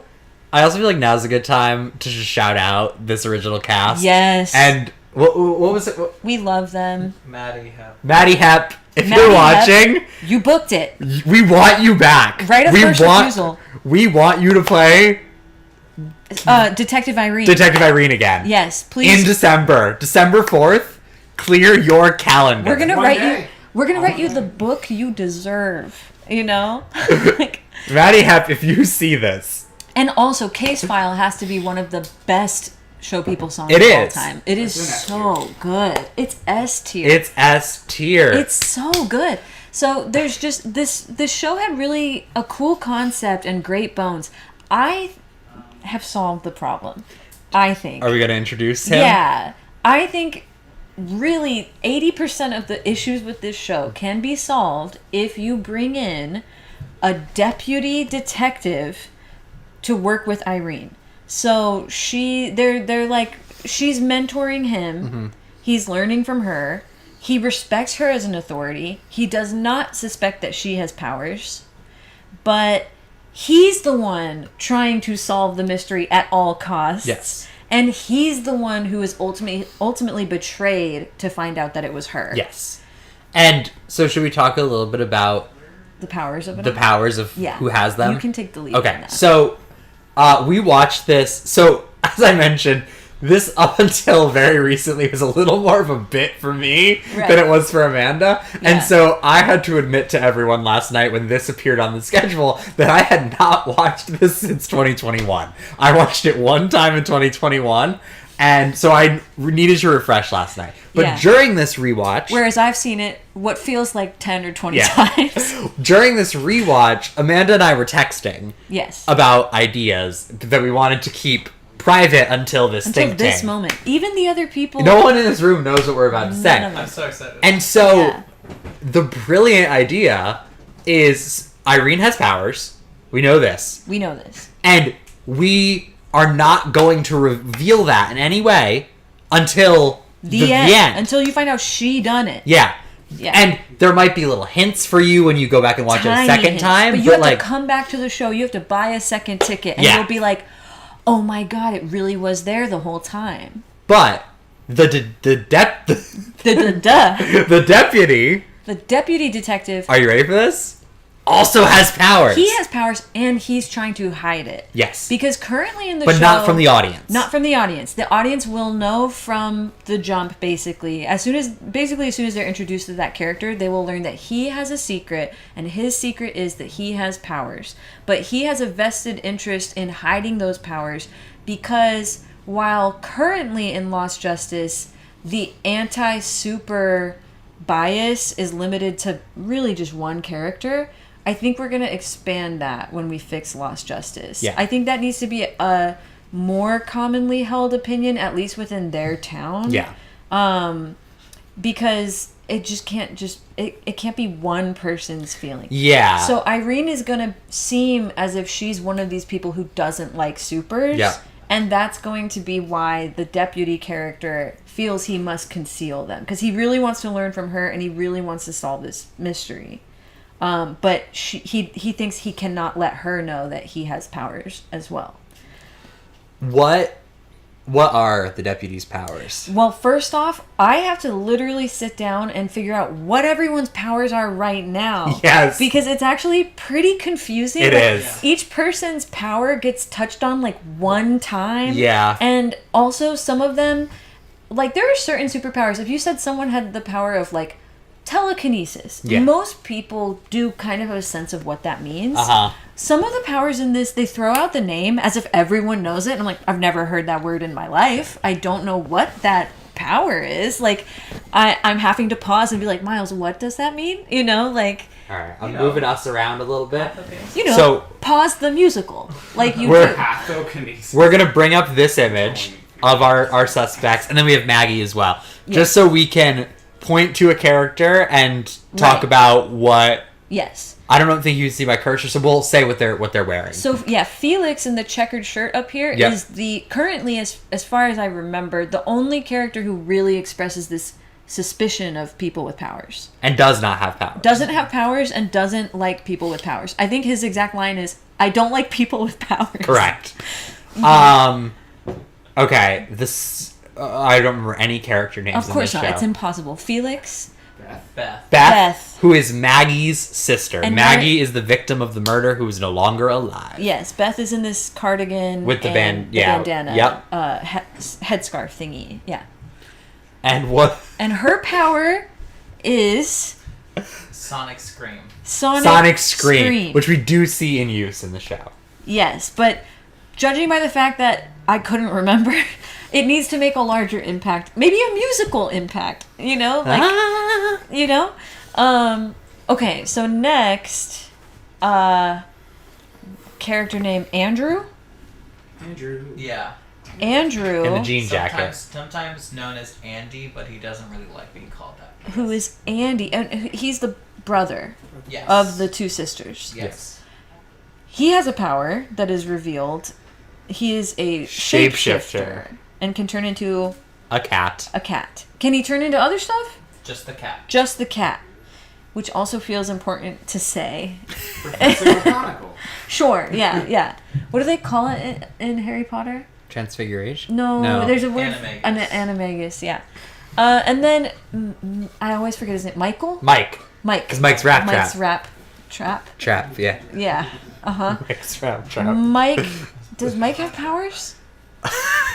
Mike also does not. Does not have powers. Okay. Yeah. So. Felix wants it. And then our detective's power is what is it? Kinesis. Pathokinesis. The victim's power. Oh, the victim. Maggie's power. Maggie's power is pathokinesis. Pathokinesis. Which is to control emotions. Yeah. She can manipulate other people's emotions. Difficult power to like drop once and never convey again, and maybe the easiest power to stage, but like I don't feel like it got staged that well. I would think that in the changes we need to establish that that's a very powerful power. Yes. And that is enough for a random person to want to kidnap her. Yeah. Because they're hoping to use her power to do what?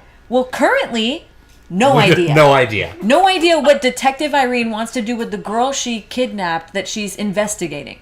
The end of this show right now feels like you guess, and no matter what you guess, you're taunted.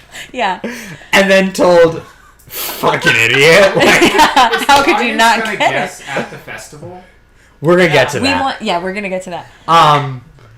And so we have to find a way where, like, because that's still going to happen. That's the nature. And, like, Edwin Drood, that is also kind of how that show. Or Clue, yeah. And Clue does a cute little. Clue has a good way of doing it where the audience can guess the correct combination, but then there's a twist on a twist. Yes. So you still get a surprise and a payoff at the end. And so we have to find a way to make it feel like the audience did not just waste 90 all minutes. of their time, and then it's a bop of a song, but it is like 3 or 4 minutes of just being told you're stupid. Should we play a little bit of that song for the people? Let's play a little. Oh, that's in the unlisted video. Oh, well then. I don't think I have that. We'll direct. We can't. We're gonna save that. Actually, it's unlisted. Yeah. Okay. But it's a great song. Have we done that at a cabaret? Which one is that? It's part of the medley. Someone goes free. Do you have the unlisted? In the medley. If you text it to me, I could. We'll see if we get back to that. Yeah, we'll try to get back. It's a great song. We'd love to use it. We'd love to have it featured in any version. Yeah. So I think the deputy again is going to provide the answer for this, where he's going to come up with the combination that seems most logical, but then when he brings that to Irene, it's going to become apparent that that's not the right answer. Yeah. He's going to run into a dead end, and we're going to allow that song to somehow exist. It's tough because currently there are lyrics that point to this format of YouTube videos that you watch and click. And so we'll have to kind of bend the song a little to work for a live theater medium. But I think that there's still a way to get that going. Yeah. And I think there's potentially an avenue for audience interaction because we plan to have the deputy be probably the primary fourth wall breaking character. Yes. So he can take their opinion of what the thing is to guess. And how do you feel about, like, something about the structure of the end of the show? Something I was just thinking about is, like, we just talked about how she opens that closet at the end of the show. Right. And then it ends. And it like, just ends. And we're like, what? Why did you want to do this? Why'd you do this? And so how do you feel about the idea of, like, a Detective Irene villain, like, manifesto song? Of, like, why she did... And then that will lead into her arrest, probably, or something. Yes. And a finale. Yeah, I think so. The deputy's got to come out on top. Yeah. There has to be a reveal, but I really want to delay it. I want the audience to be surprised. Yeah. I want the audience to make their guess, be surprised by the reveal. Yeah. And then we, finally get the motive for why she would do this. Yeah. It's got to be a tiny town. Yeah. If you're tracking the powers of some poor teen girl, maybe she was, like, newsworthy for her power. You know what I mean? But this is also why we need to build out the world a bit more, because it's just a world where some people have powers and others don't. And I have posed the question to the creators before of, like, is this an X-Men type world where they're looked at as, like, freaks and not... versus, like, Magneto sees them as evolved human beings, who are, like, the avant-garde of what the human race will become. So we need to figure it out a little more to build her manifesto. Yeah. Because, like, what is her motivation? So we do have Miles provided us with a little bit of that taunting song. Yes. So to set the scene for you, this is 3.5 minutes long. Yeah. You would finish the show and you would click on who you thought the murderer was. So this would be if you clicked Felix, and you would see this. Correct.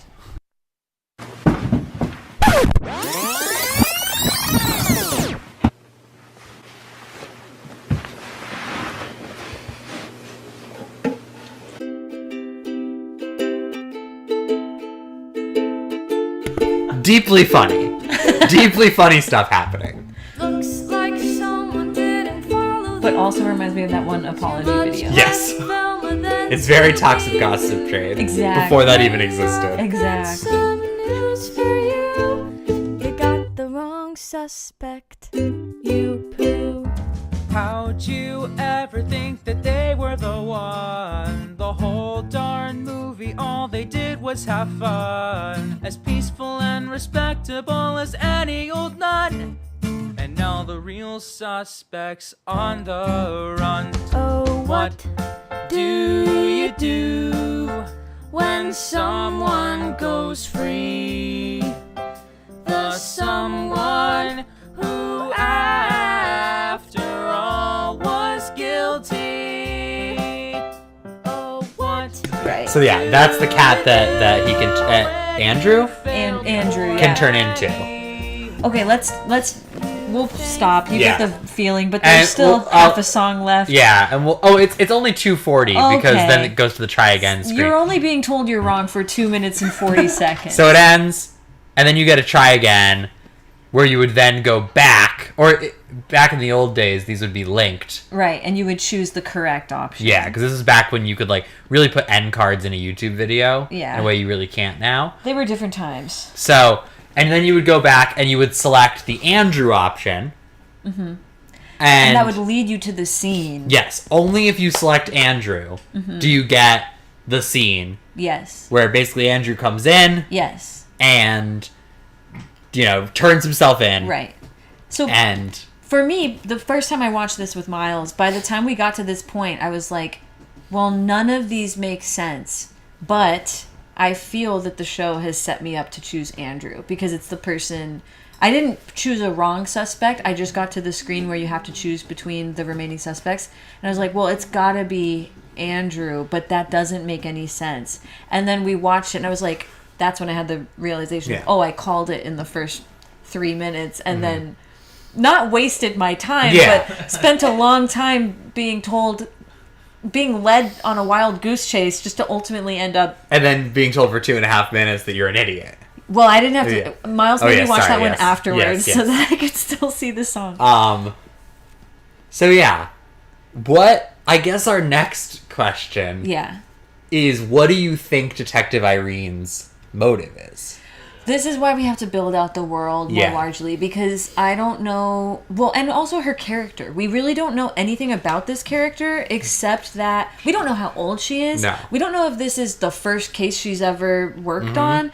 I think in our version, she's going to be quite more experienced. Yes. She's going to be like a renowned detective. Yeah. I think... What is her power in this? I don't think we've ever defined it. Isn't she can control people? Because doesn't she control Andrew? Isn't that what the plot But if she could control... She controls Andrew to do I think the it thing? is something with that fist. Here's the thing that's tricky. You don't want to give her a power of equal or greater power than the victims. I have a concept. What if she kidnaps Maggie because she thinks Maggie, with her power, can be a better detective than her? Because she can make people feel guilty and then confess. I don't think she... I mean, Maggie can be a better detective than her. It's probably not the right framing. It's probably Maggie can help her get whoever she wants behind bars. That makes sense. And so are Maggie's powers... I guess this is more a question for the original team over here. Are Maggie's powers what allow her to appear as a ghost? So she's a haunting her? The concept was that was fully in... Irene's head. Okay. And because she only ever appears as a ghost to Irene. The other thing is she kidnaps Maggie.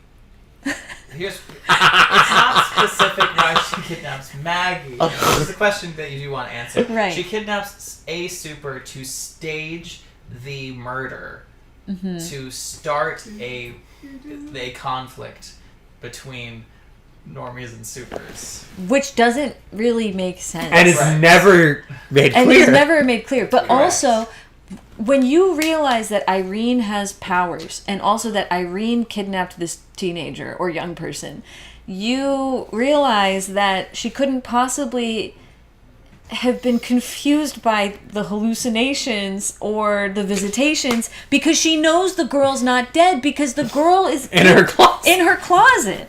So she can't possibly... There's a very heartfelt moment. Can you go to the shot? This was a very... Yes, we talked about this a little bit earlier in the history. A risky shot. A risky shot. I think it's earlier. No, it's right here. Oh, it's right there. Okay. We're almost there. So it was before that. Oh, what? We're right on it. Yeah. Oh. Okay. These visitations have kind of been occurring, and then this is the big one. Yeah. So anytime anytime in this show that two characters were in the same space, they mostly, correct me if I'm wrong, the actors were not. They were never in the same space. This was the only time two actors were in the same place. We are winter 2021. We are pre-vaccine. Yeah. And this is Showpeople's big moment. Right. Are you ready? It's pretty big if you think about that context. I know. The party rages on without me tonight. The party rages on without me tonight.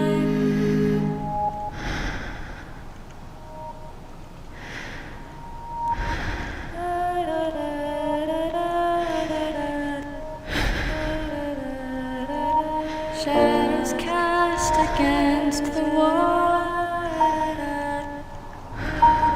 No one knows when you're headed.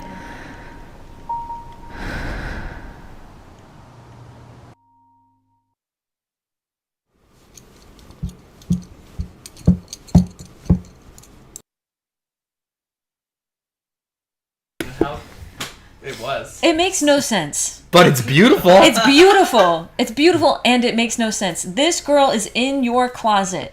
Why are you so amazed that she's appearing to you? And yeah, what is this in relation to her power? Or is she just connected to this person? I truly think Brighton would be able to answer this scene better, at least. Come answer a Lost Justice question if you can. No, they're not allowed. I'm sorry. They're not allowed. We can consult them.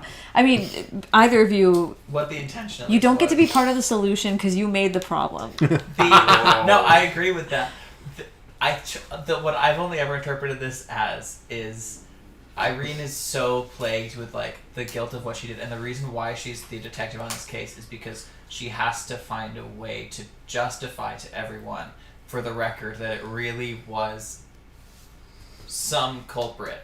Like, right. She really has to pin it on someone else. Right, but it doesn't make... If she's like, I gotta go through this all to throw him off my tracks, then she should not be acting so confused when no one's around. Right. Because she's like, what? Who could have possibly done it? Like, it doesn't...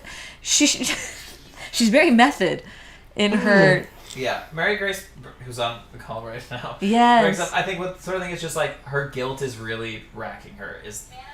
Was the idea of what? But that's a lot. My potential ideas for this aspect are, one thing that I am interested in is if Detective Irene is someone who is not as in control of her powers as other supers seem to be. And so things like this are actually, it could be guilt, it could be like maybe she doesn't quite know what it is herself, is a possibly interesting thing to me. I'm also open to just changing what her power is so that Maggie's power is clearly more powerful and something she'd like to have in her arsenal. Yeah. I like your idea of it being potentially just, this is a good way for me to put people I don't want out and about in jail. In jail. Because Maggie can be used to coerce confessions. But I don't know if that's big enough motivation. Well, what if it's like there are people that got away even though she knew they were guilty because she couldn't prove it. But if they confess, then she proves it. I'm more intrigued by that because a coerced confession... Maybe like a killer got away. It's possible and because... She's like, if I only had this power, I could have put him behind bars. Because the problem is... Not the problem, this is actually a good thing. But in the legal world now, there's much broader recognition of coerced confessions. So a coerced confession can only get you so far. If Maggie's power... Versus... Okay, in current Lost Justice... If Irene has the power to control people, then she already has the power to implicate them so firmly that she doesn't need Maggie's power to coerce a confession. So that's why I'm saying you don't want to give her a power that's of equal or greater. Well, what if she has like a sort of... I have an idea. Yeah. What if her power is Colby she wants can in on the take think tank. people's powers, but only if they agree. So she's like trying to get one of her friends arrested so that Maggie will agree to give up her power to her. That is a lot more effective to me than what currently exists. I'm into that. I'm potentially really into that. It's like not a great power, but it is a power. And it's also like a very sneaky power. And it is a useful. Yeah. I think it's.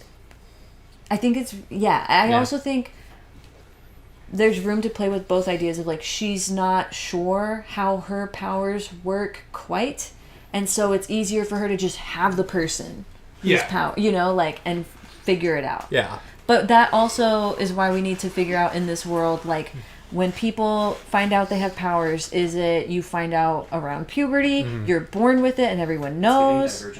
Was given like My Hero Academia. Mine is X-Men. My Hero. I'm a millennial. It's X-Men. We're just dancing around X-Men. But I don't care. Here's the other creator. You already gave up control, so I fear X-Man. you have no power here. X-Mans. X-Mans. There are many references that could work, but we have to decide on what it is. It could be like The Incredibles, like some people love supers. Are there superheroes? None of the people in this are superheroes. I like the idea that they aren't superheroes though. They just have power. Sure, I like that idea too. You still need to decide it and explain it, and that's what Lost Justice Part 1 doesn't do. Yeah. Right. So we're gonna do it. I think building out the world will make her motive much clearer to us.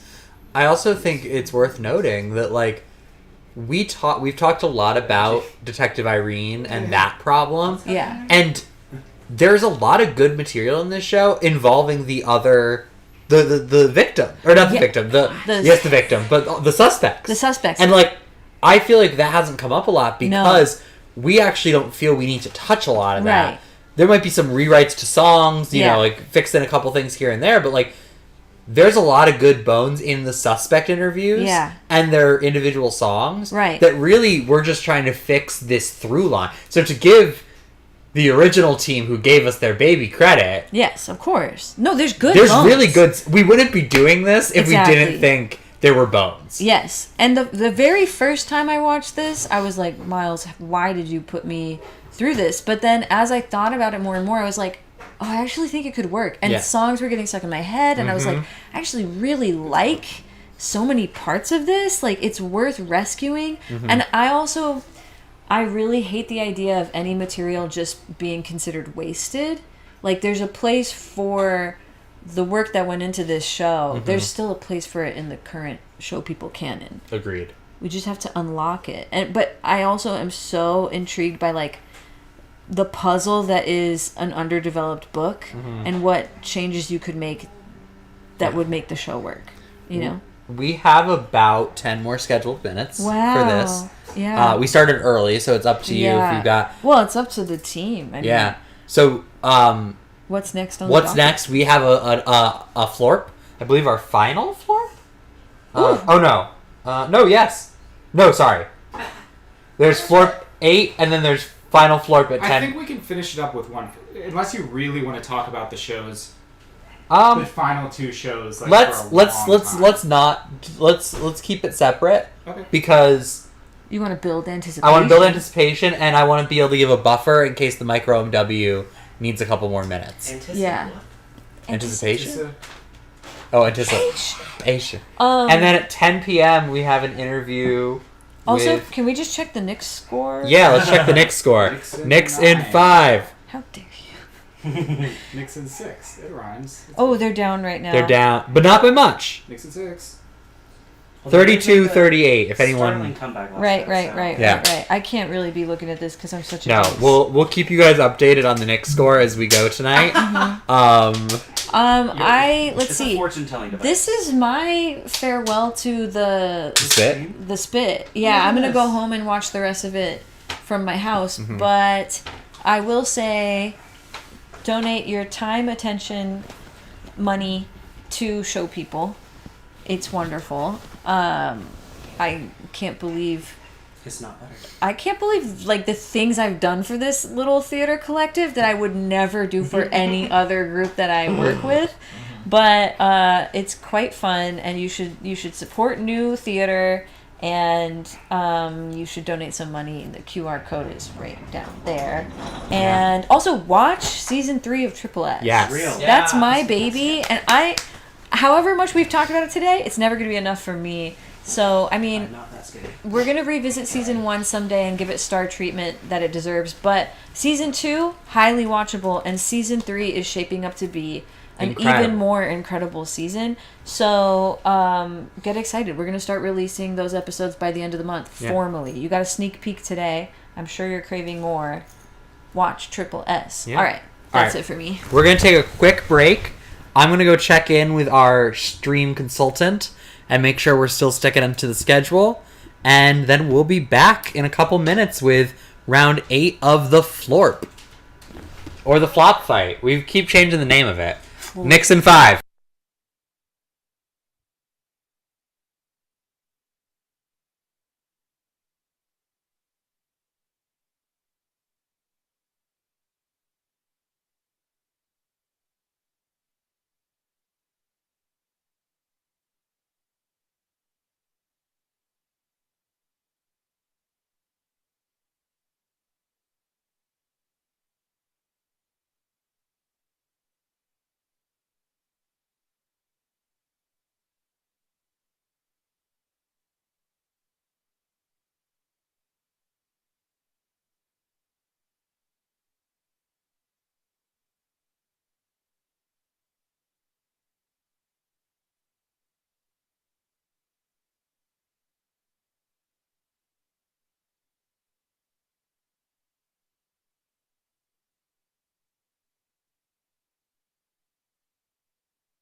All right. Wait, we are Amanda back. left? Yeah.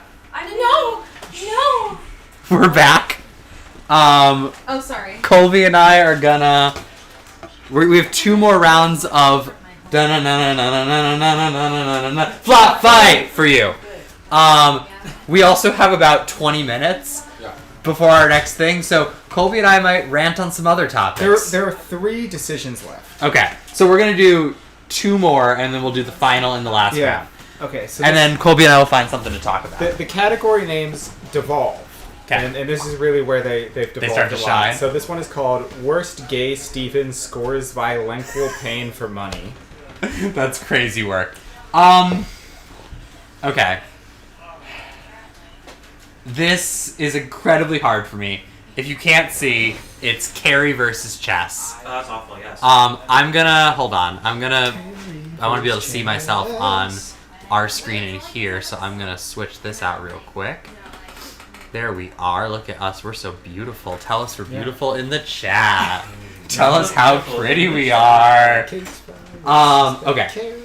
So, I said about both of these shows that I'm not here doing this right now, doing this flop fight, without Carrie and Chess. And so, I think I have to stick to my guns on this. About the book. Who wrote the book? What's the book? Not since Carrie. Yeah.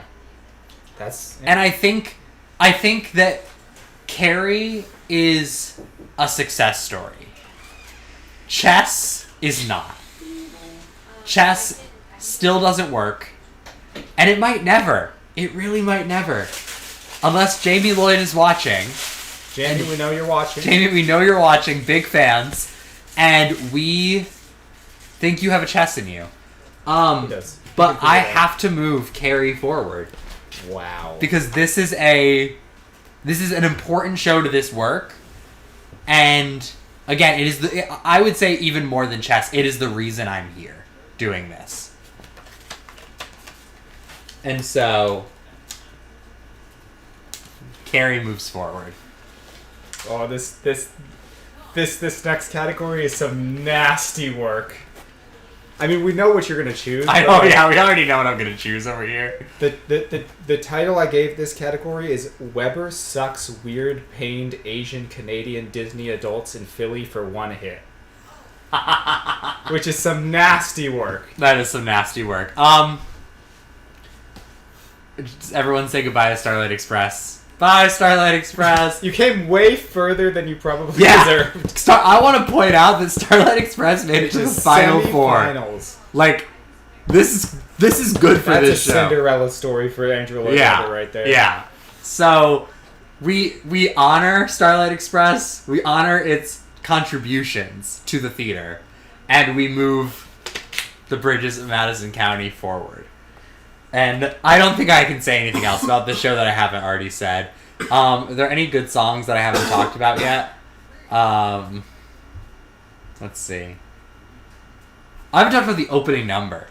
To Build a Home is the counterpoint to Almost Real. If you remember, I talked about Almost Real later. It's the Francesca flashback song.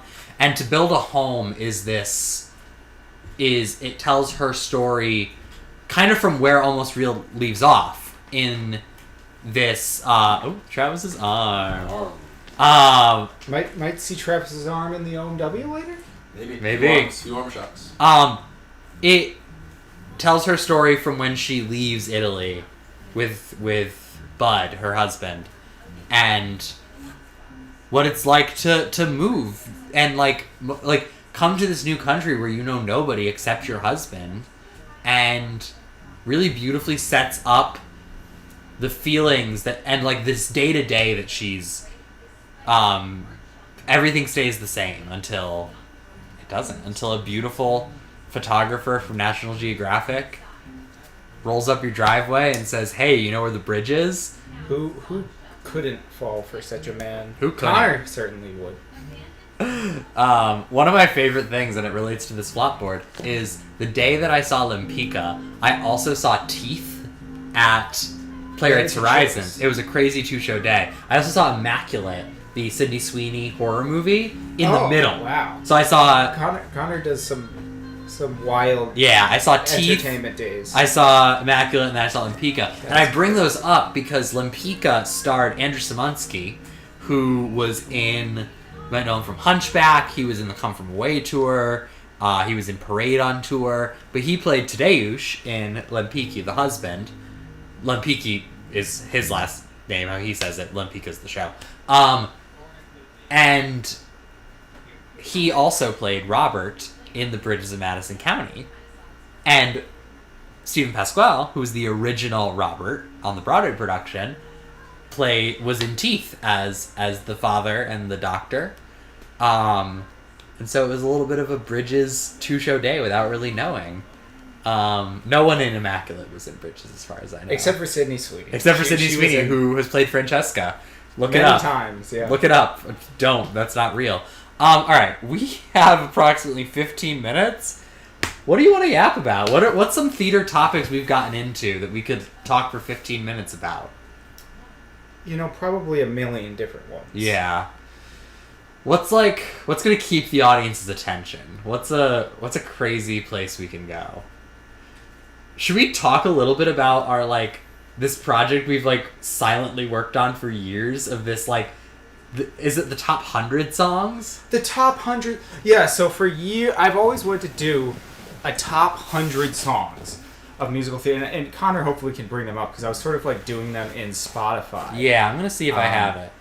And it's it's the top 100 theater songs. So I've been making a long list for years. I kind of haven't thought about it in a while, but I should get back on that. And I have a sort of partial short list of songs that I'm oh, this would definitely be on the top 100. But I still don't know what all of them are, and I certainly don't know in order. That's the big task. I think we had an idea to do a magazine at one point that never materialized beyond the first day we had it, and it was going to be in the magazine, the top 100. Let's see. I'm going to try to find this top 100 for you. I'm trying to think. I mean, I think I have the very long list in the Spotify. Yeah. And so for a while, Connor would anytime he thought of a show, he's what songs from this show are in the long list? And I have some hot takes in there, definitely. Yeah. The long list in particular. The short list is more of a... Here we go. Alright, so this was made in 2024. I don't know if we've updated it really. So I'm going to read some songs that are on this list. Is this the long list? This is the long list. Okay. Let's see how many songs are on this. It's way over 100. It's probably way over 200. This is a long list, It doesn't say how many songs are on the playlist. It's probably well over 200, I would say. Yeah. It's 18 hours long. So I'm just going to share some highlights, and let's. You know what? I'll pull out some notable shows as I scroll down. We can talk about if we still agree, and if we think these songs would make the final list. All right. So you have on here for Mystery of Edwin Drood. You have 3 options. You have A Man Could Go Quite Mad. A Man Could Go Quite... Love that song. There You Are. There You Are. And Both Sides of the Coin. Both Sides of the Coin. I believe when we talked about this, I really pushed for Writing on the Wall. Writing on the Wall is good. And honestly, when you brought up Edwin Drood, I was thinking, what would be good from that show? And I was thinking, I thought Writing on the Wall, and I also thought Two Kinsmen for some reason. Two Kinsmen's a good song. Moonfall's really beautiful. Moonfall is wonderful. Perfect Stranger. Moonfall's one of my favorite songs to play on the piano. It has such an interesting chord structure. But I would say Both Sides of a Coin probably... It's a great song, and it's the best... Oh, you did add Writing on the Wall. Patter song in theater for many years. I mean, it's probably the best patter song since Gilbert and Sullivan. Yeah. But I do really like A Man Could Go Quite Mad. I think I really like There You Are. Again, it's one that probably would not be on the top 100. No. But it's just a song I really like. I think it's I just love that There You Are. Yeah.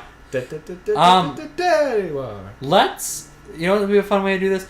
Give me a show, and I'll see if I can find it on the list. Bring up 1776. Okay. I think that's a show that a lot of people would say shouldn't even be represented, but there's a... I just found it. It's... love the score for 1776. I probably put like 3 or 4 songs on there. You put 2, I think. Let me. You put 2 songs. I probably put. What is it called? The Mama song? You did not. Oh, I did not. Did I put Leaves of Old Virginia? You did not. Interesting. You want to know what you put? Well, I obviously put Molasses to Rum. You did.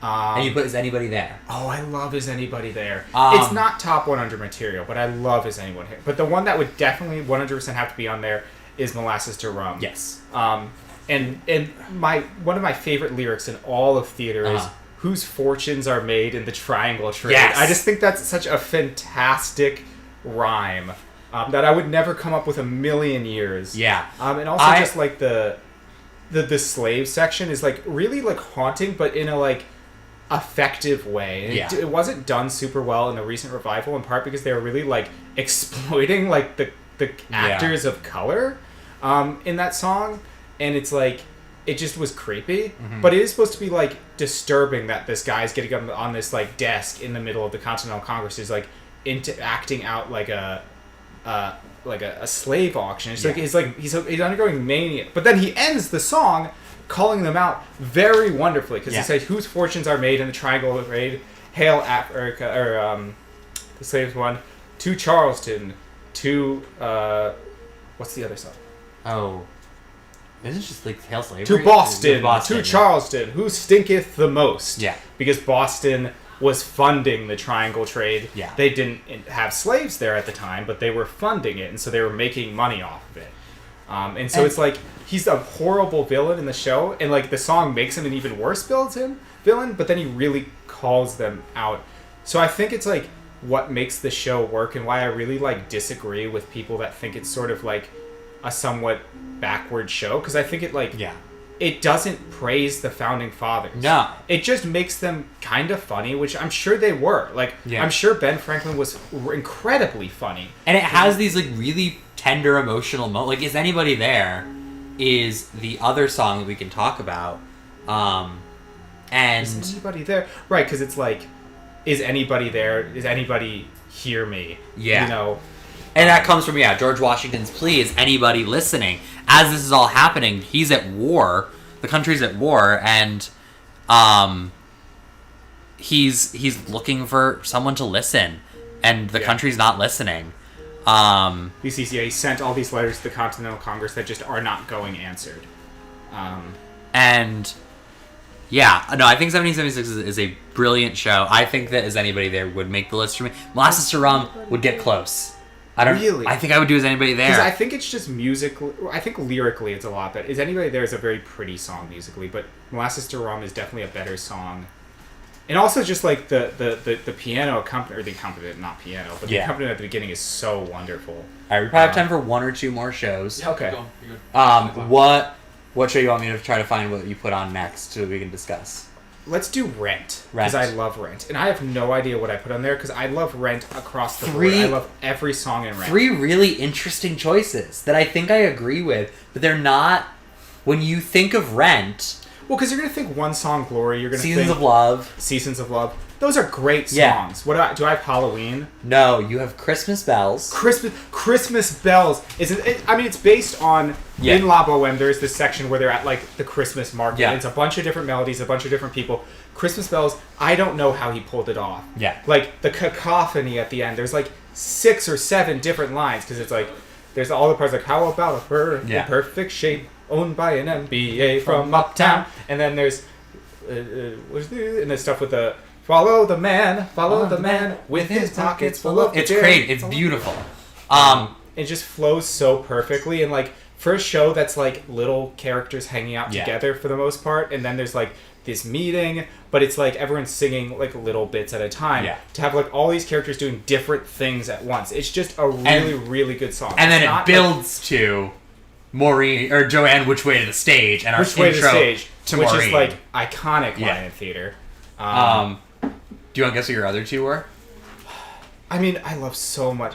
I'm surprised I did not put Halloween on there. Probably Goodbye Love. You put Goodbye Love, which I agree with. Another fabulous song. Mark has got his work. He says Mark lives for his work, and Mark's in love with his work. Mark hides in his work. Jonathan Larson is talking about himself. Everyone says Jonathan Larson is Roger. Jonathan Larson is Mark. He might have thought he was Roger, but he is Mark. He's the guy writing the screenplays, writing the musicals that no one's putting on, that no one's hearing out, that he just has like a bunch of scripts that he can just burn for like for heat in their oven. You know, he's calling himself out as like, and like, because some people even will call, and I think this is like a shit take, but some people might even call like Rent somewhat exploitative. But he calls himself out on it, especially in I don't know what the song's even called. It's just like On the Street. Oh yeah, the one where it's like, "Hey artist, you got $1?" Yeah. Thought not. Yeah. And that's probably a thing that happened to Jonathan Larson. Yeah. He was probably like standing up for some homeless person getting abused, and the homeless person, "Well, you got a fucking $1 for me?" And he's like, "Oh no." And the last song you have is Will I, which I also Will agree. I lose my dignity? It's this simple refrain, layered, incredibly beautiful. and the way the harmony builds in that song too is quite beautiful. All right, let's do one Sondheim before we go. Okay. Which Sondheim you want to do? You can choose. Night music, or anything from there? What? Night music? Let's see. I think there's a couple. Okay, there are 2 from Night Music, and I agree with both of them. Every Day a Little Every Death. Day a Little Death. My favorite Sondheim song. And Send in the Clouds. Yeah, I like Every Day a Little Death is better. I think so too. Because it's another one. I like. There's sort of like self-awareness in writing a lot. It can be fake, it can be real. And I think both Sondheim and Jonathan Larson, their self-awareness is very real. Yeah. And the line in Every Day a Little Death that I just love that he wrote is, "Men are stupid, men are vain, love's disgusting, love's insane." Because he is calling himself out as a stupid guy who probably didn't love super well. Because, he talked about how he was very shut off, like, emotionally from people. And he was vain. He wasn't really stupid, but he was stupid in love. And I could be wrong. The music people in the room, correct me if I'm wrong on this. I believe Night Music is entirely written in forms of waltz, except Every Day a Little Death. Well, no, because it's in compound, so I feel like it's an exception because compound's based on 3. Yeah, but it those feels woodwinds, those the orchestrator's name, Tunick.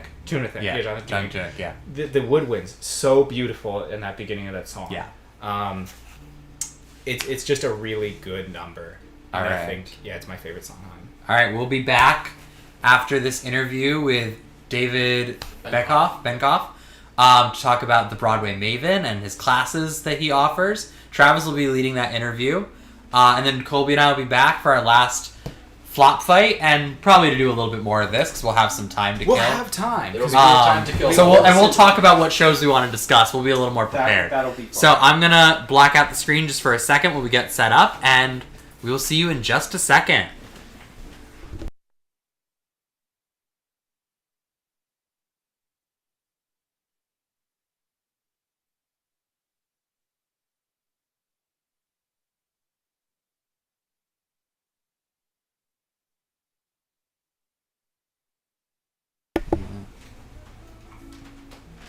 Hello, David. How are you? I'm good. How are you doing?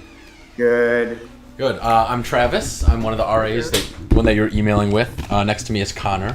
He's another RA. Hi, I'll be in and out during this, but looking forward to hearing it. It's R-I, you said?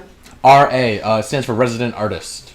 Oh, okay. Yeah, sort of. The way our collective works is we have, when you do 3 projects with our group, so like you're a performer, let's say for 3 projects, you have the option of sort of becoming a resident artist, the RAs. They attend monthly meetings and they're able to lead projects under the name.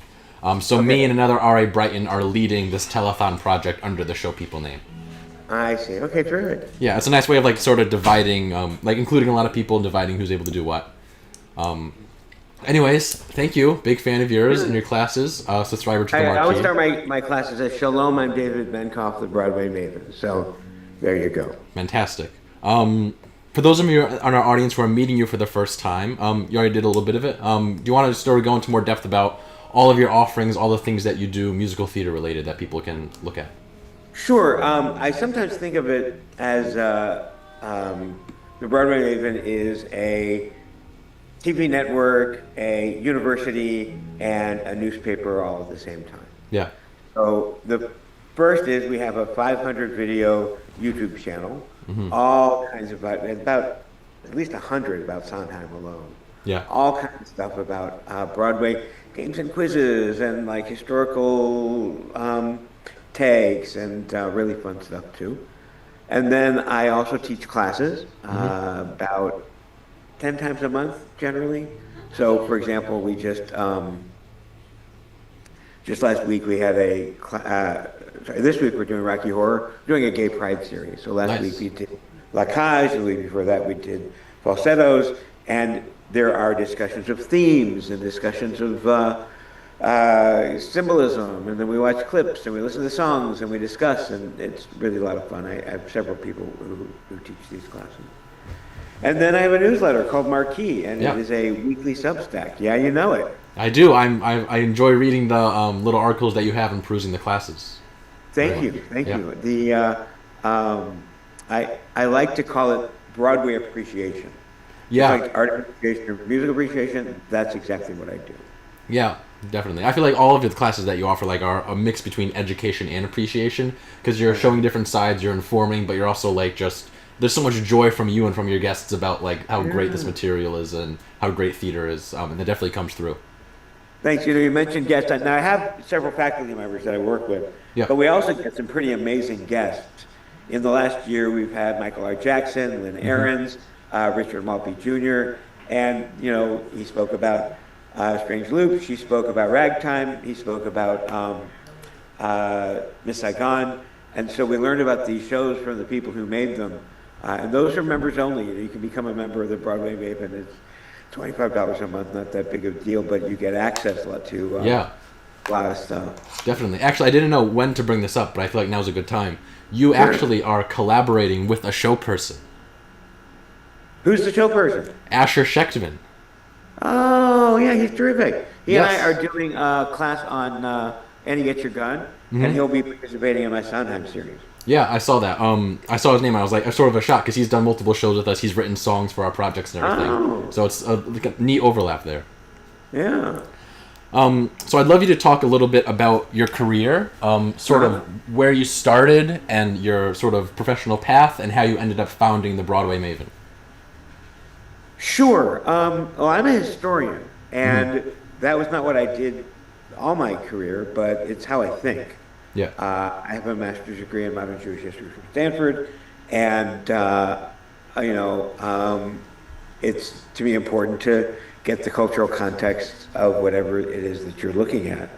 But very quickly, I found myself more fascinated in cultural artifacts than I am in the historical record. Yeah. So I teach at Limud conferences, which are Jewish studies conferences around the world, and I found that bringing some paintings and leading discussions about them, or a poem, or a sculpture, and saying, hey, what can we find in here, and how can we appreciate this? I really liked it more. My lectures were never dry. I gave good history lectures. Yeah. But I found this was a better spot for what I do. So I started during the height of COVID. I started a online series called Jewish Culture 101, and we would do photographers and poets and painters and all kinds of. We did Philip Roth and we did Roy Lichtenstein, Deanne Arbus, and.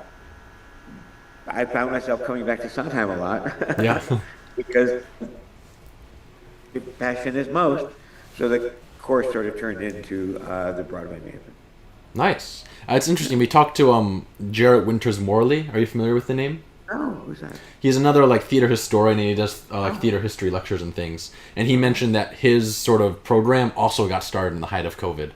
So it's very interesting how that pandemic was such a catalyst for a lot of creatives to find different ways of expressing what they do. Yeah. Yeah, it's very neat. I doubt you have a normal day in a career that's so varied, and work with a lot of different people and things. But if you could sum up a normal day as the Broadway Maven. We do a normal week. That would be easier for me to do. Sure, of course, normal week. Right. Yeah. Because my newsletter comes out on Wednesdays. Okay. So Monday and Tuesday are putting it together, getting it done, showing it to some reviewers, and then my classes are Sundays, Mondays, and Tuesdays at noon and 7. And the several days before that, if I'm teaching, and many weeks I'm not, but the weeks that I'm teaching, I'm, brainstorming how I want to present things, and writing mini lectures and collecting clips and doing that kind of thing so that when it's time. And so I bring back some oldies but goodies, like my class Tuesday on Rocky Horror Show. I've taught before, but it was a lot of fun, so why not? We'll do it again. Yeah. You said this off of my script here, but for the Rocky Horror class, like, what's sort of your format for like organizing the information? Like, is it just a Google Doc with bullet points? Yeah, no. What I do is I put together a clips reel. Okay. So we watch. Maybe it's a number, and I lead a discussion about that number, or maybe it's a clip from a news report on the origins of the Rocky Horror Show, or maybe there's an interview with Richard O'Brien, or so I'll show these little clips, and there will be frequent pauses for discussions of the ideas they're in, and themes, and things like that. I'm working on that to make it a little more sophisticated than the last time I did it, because I've been finding people really appreciate it when you find themes in the work that may well beyond plot and characters. Do you try to keep your classes very like unscripted and go with the flow, or do you? Well, no. That's why I have these. That's why I have these clips reels. Okay, those are your script. To follow them along, but Edward Barnes, who is a professor at Juilliard, teaches for me, and he's had his piano, and he has slides that he's put together with sheet music and all that kind of thing. Mateo Chavez Lewis, who is, you know Mateo? Yeah, I know Mateo and Edward. I've watched a lot of this stuff on YouTube. Okay, terrific. Well, Mateo is, when he teaches, he's got all kinds of technical musical theater stuff going on, and very different from the way that I teach. And David Armstrong does Broadway history. He just has a book out called Broadway Nation. He does Broadway history in a way that also I don't go as far back as he does. He's talking about the 19th century sometimes. And yeah. I started, if Showboat, maybe, and probably Oklahoma. Right. I have a question about your collaborations later. Sure.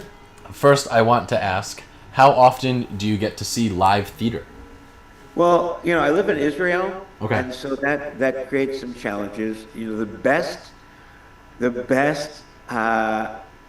theater in Jerusalem, where I live, is about the quality of a good high school production. Okay. And good high school productions can be pretty good. Yeah, definitely. But not much more than that. Now, Tel Aviv, they do have some professional work. They just did. They're calling it High Evan Hansen. They did a production of Cabaret that was terrific. They did Waitress was terrific. Yeah. And Jerusalem, every once in a while, they'll do like Fiddler on the Roof or Sound of Music. And when they do the Sound of Music, my joke was I put an article in my newsletter the next day, but it was the only time in my life I had seen so many Nazis and nuns in Jerusalem. Yeah, that's funny.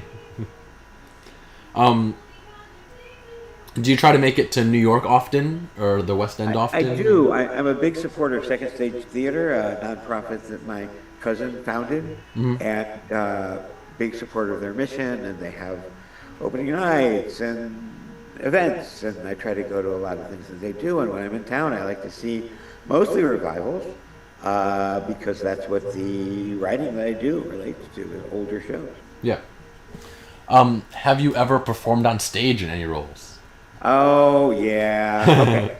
So, in 9th grade, my Hebrew high school, is doing a production of Joseph.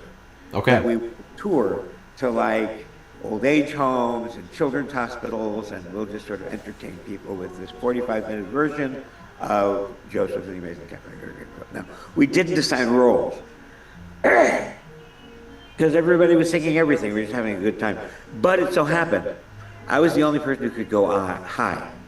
So, I dreamt it in the field one day at corn collecting time. Yep. Nobody else could do that. If my life were important, I would ask, will I live or die? And nobody else could do that. So I was the effective Joseph. Nice. There is that. And then musical theater, that was kind of my extent of it. Really? Oh, no. I was Laser Wolf in Herzl Kamp's production of Fiddler on the Roof in 1985. Nice. I was in Joseph when I was younger, and I was the Pharaoh of Egypt. And that was a very fun song. That's a good role. Yeah. You already answered this one, so I will move on. Okay, collaboration. We have made it here. So collaboration is extremely important in the musical writing process. A lot of great musicals, basically every great musical has some sort of collaboration going on. Usually this manifests in the creative side, such as music and lyrics. A lot of the lectures and talks you offer show a different side. They show professional collaboration. So I was wondering if you could talk a bit about the importance of professional collaboration in this industry and how you find, foster, and maintain professional collaborators. Well, see, it's the best thing that I've done. Okay. And I think any of my students would tell you that, is that I collect talent, and I'm really good at it. So, I don't ask me how Stacey Wolf, professor of musical theater from Princeton, ended up on my faculty, but she is. And I just love the people that have agreed to be a part of this endeavor. Mateo is awesome. Asher, who's starting to teach more, he's very talented. And so is Ted Chapin, who is the world's foremost expert on Rodgers and Hammerstein, by consensus. He teaches Rodgers and Hammerstein for me once a month. And, to have these kinds of people, and Ted and I collaborate, because those classes are taught by the David and Ted team, David and Ted show, where he talks, and I prompt him. I give him questions, most of which he sees in advance, but we go in whatever direction we need to. And he is so well-spoken and interesting, and he knows if your last name is Rodgers or Hammerstein, you know him well. And he knows the work. I mean, you can say to him, what about this cough in Flower Drum Song, and he'll have an opinion. Yeah. I mean, that's very interesting that he knows it so niche. Yeah. And I think that you sort of characterizing yourself as like a collector of talents is very accurate. Yes. I mean, one thing we talked a similar conversation with Jarrett, and he was like, Jarrett said that he was very aware of the things he didn't know, and he found people to fill in those gaps. Yeah. As well. That's a great example is music. To have Asher and Edward and Mateo, right. I'd have a hard time, picking out some of the notes on the keyboard. And I'm learning how to follow music theory in part because of these guys. Yeah. But I certainly couldn't teach it. So. Yeah, definitely. Do you have a favorite musical? Into the Woods. Into the Woods, really? Yeah. What are some things that draw you to it so much? Oh, I'm a big lyrics guy, and just throughout, there's so many things that are such gems. And I think James Lapine's book is also terrific. James Lapine was another one that came and spoke to. Oh, really?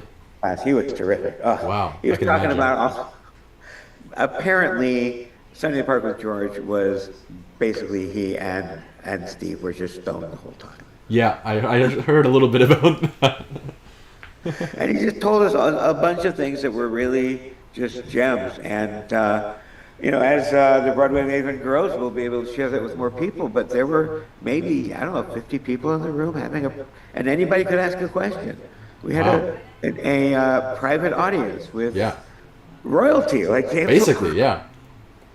Yeah, I tried to email him about this, but the email didn't go through to his account, unfortunately. It must have closed down or something from his website. Yeah.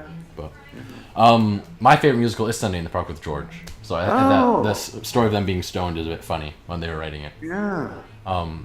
Do you think what's the best musical if it's different from your favorite? Yeah. I think it is Hamilton. Really? Because there are so many layers to it that I don't get. I can't teach Hamilton. I have people teach it for me.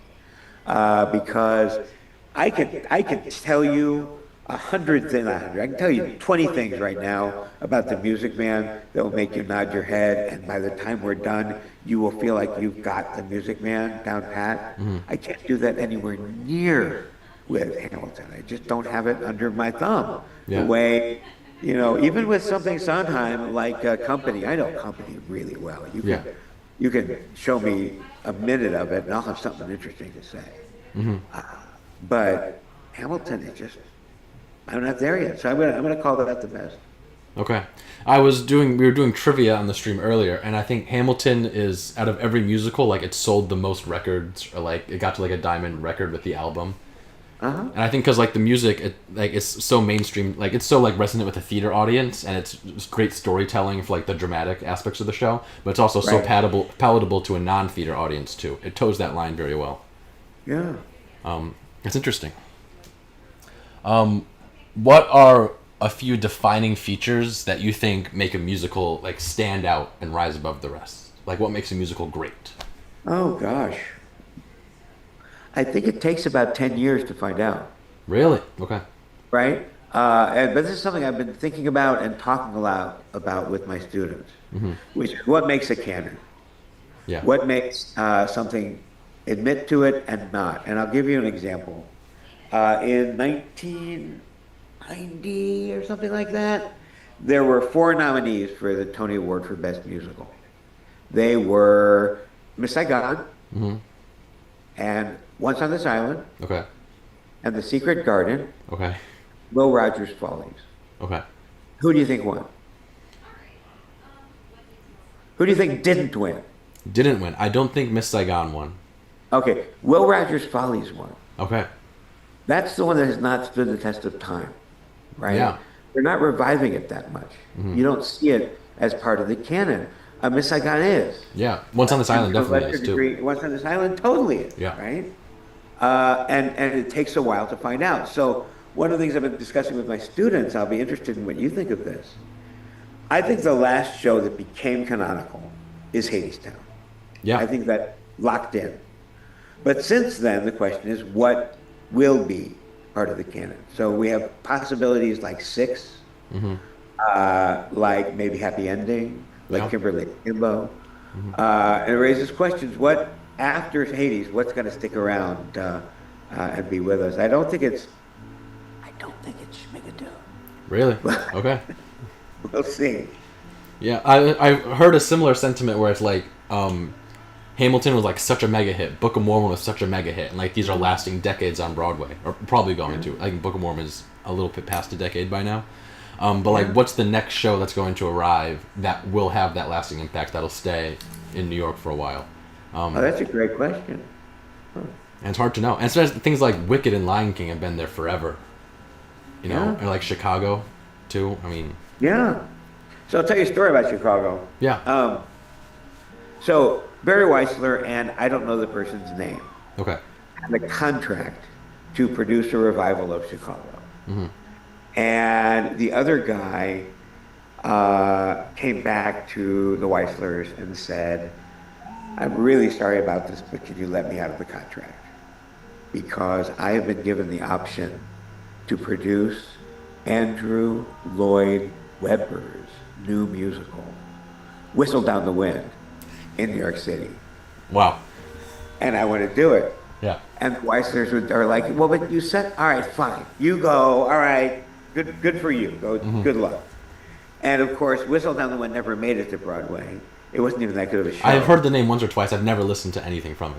Right, exactly. Yes, it's Andrew Lloyd Webber, but whatever. And billions of dollars. Yeah. With a P, right? Chicago has done, and it's running, and it's still running. It's just. Yeah, really great. I mean, also like so many Kander and Ebb shows also are like part of that canon. Yeah. Like, and their songs too. It's amazing, really. Okay. The American musical has shifted so much in its history. Like the form has developed, things have changed. What big ways do you think the art form will transform in the next decade or so? Do you see any trends that are sort of sticking out to you? Oh, there's fire trucks. Sorry. Oh. Hello. It's okay.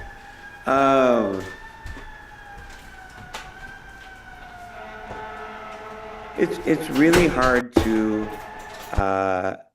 tell.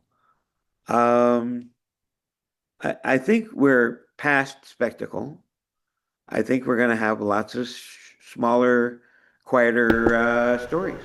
Yeah, I think maybe Happy Ending is a good example of that. I wrote an essay for Marquee. I don't know if you saw it about maybe Happy Ending and the symbols that are in it. I don't remember that one specifically. Yeah, it's a very smart show. what do the robots stand for, and what do the fireflies stand for, and what is this houseplant doing, and why are they listening to jazz, and all these things have to do with the themes of the show about what is love, and what happens, and what is permanence, and what is permanent love. Yeah.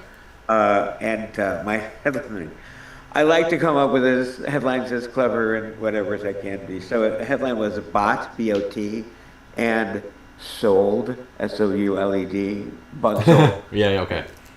Yeah, clever. Are there any like directions that you maybe are hoping new theater writers will embrace, or that you see that you think are personally resonant to you? Oh, that's an interesting question. I've been most impressed when somebody comes up with something that isn't derivative of some other property, right? Okay. And Parker Brothers is Risk, the musical. Mm-hmm. No, not interested. Mm. Do you know Mickey Joe Theater? He's a critic on YouTube. I know Mickey Joe. Mickey Joe's talked to me before. Yeah, we had him earlier on today. Oh, today, wonderful. Yeah. And I talked to him a bit about adaptations and original stories, and the sort of balance between that, because adaptations, you have the namesake, you can get people for that, but with an authentic story, it's more personal, maybe more artistic in a way. And I forgot the example he gave, but he gave an example of, I think one of them was A Little Night Music, how it's an adaptation that is able to be artistic, that isn't commercialized. Oh, okay. And so I'm sort of wondering. I recently noticed something about that. Yeah. The question is, a lot of what I do is speculative, so I can't prove it. I don't have any Sondheim diary that. Your secret is safe with me. But why is it called A Little Night Music? Mm-hmm. Right. So people have tried to connect it to Mozart. Yeah. Dun dun dun dun dun dun dun dun dun, which is the name of that song is Eine kleine Nachtmusik. But what is the theme of the show that has to, right? So I have a theory that I just came up with, that it's not a little night music. It's a little night music, referring to the movie Smiles of a Summer Night. So it's a little night music, a little music for that, for the story of that film. Mm-hmm. Interesting. There's a fun tidbit with that where when they're, I think, doing the show in Germany, they had to change the title to the original movie because they couldn't just make it Eine kleine Nachtmusik. So they just had the German translation of the original movie to title the musical. Oh, that's funny because you can't call it Eine kleine Nachtmusik. No, you can't. That's funny. Yeah. I never heard that story. Mm-hmm. So this next part, I was sort of hoping you could give. I don't know if you have the resources to give a full tidbit of a lecture. I know you're doing a little bit on Fiddler on the Roof. If you could maybe give I was gonna say that's a good jumping off point. Yeah, I'd love to hear just yap about Fiddler on the Roof for a bit to our Okay, audience. sure. I'll do 2 points that Great. I don't know. They seem to. I like to make points that seem like they're obvious once they're stated, and it's how come I didn't notice that already? Mm-hmm. And in both of these cases, I think once you think it through, it's oh, well, that makes sense. Yeah. The first one is, in Judaism, traditional Jews don't mix meat with milk. Okay. One of the kosher laws is you can't, Jews, I have never had a cheeseburger in my life because Jews don't mix meat with milk. Anyway. What does Tevye do? He's a dairyman. Mm-hmm. He's a butcher. Mm-hmm. So of course they don't like each other. Yeah. And then they start to sing and dance and drink, right? And so the mixture of meat and milk represents the continued undermining of the community solidarity. It's a simple. Yeah, that's very interesting. Yeah, that the professions sort of are in clash with each other because that's something I love in musicals when content dictates form in a way. Right. So the form these two characters clashing, it's a Jewish story. It's just it's right there. Yeah. Right. It's a very interesting tidbit. Yeah. And so then the other has to do with the song Sabbath Prayer.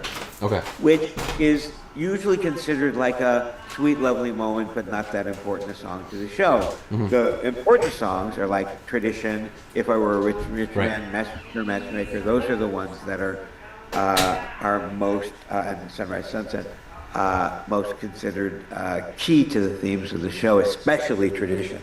Yeah. Interestingly, just as a side, If I Were a Rich Man is not that connected to the themes of the show, right? Mhm. There's some stuff in there about he'd like to have the time to sit in the synagogue and pray, and there's some of that is related to it. Yeah. But you would think it's his "I Want" song, right? If I were a rich man, oh Yeah. my God, this is what I want. But he doesn't spend the whole show trying to get rich. Mhm. With an "I Want" song, that's what you do after you say it, is you try to get what you want. Right.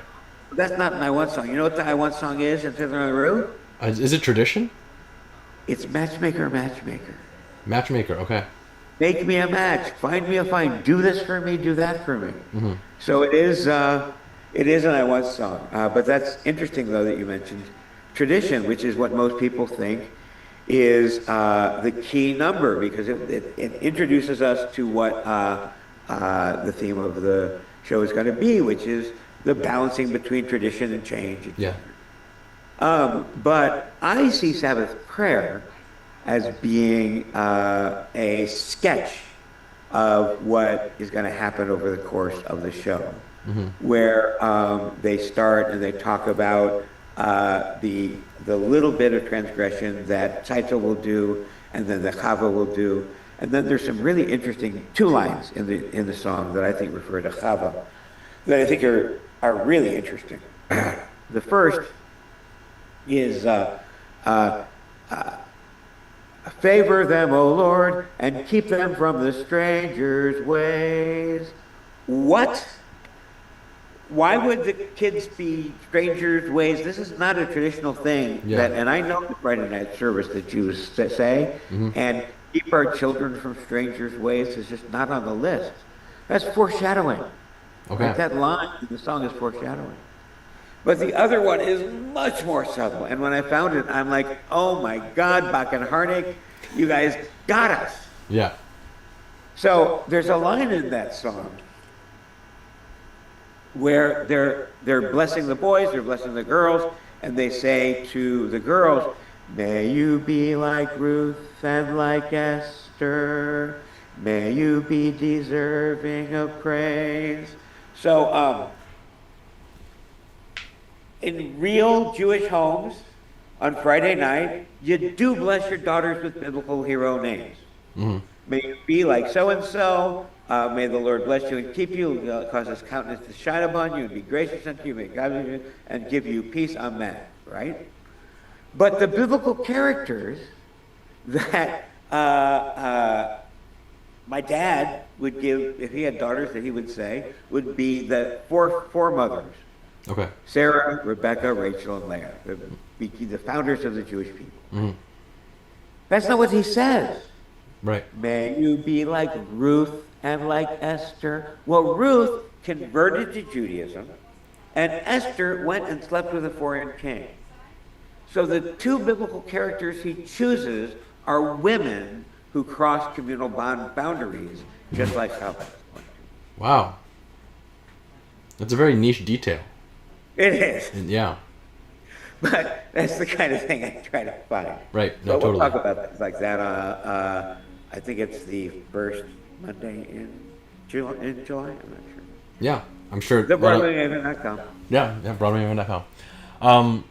All right, so our last little thing is because of the language, we want to keep it family friendly. We're calling it Kiss, Marry, Sit Down.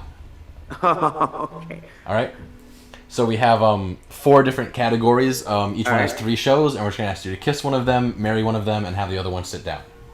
Okay. All right, and these are not easy. Believe me, these are tough. All right. Our first one is Sondheim Sunday. Our 3 shows are Sweeney Todd, Into the Woods, and Sunday in the Park with George.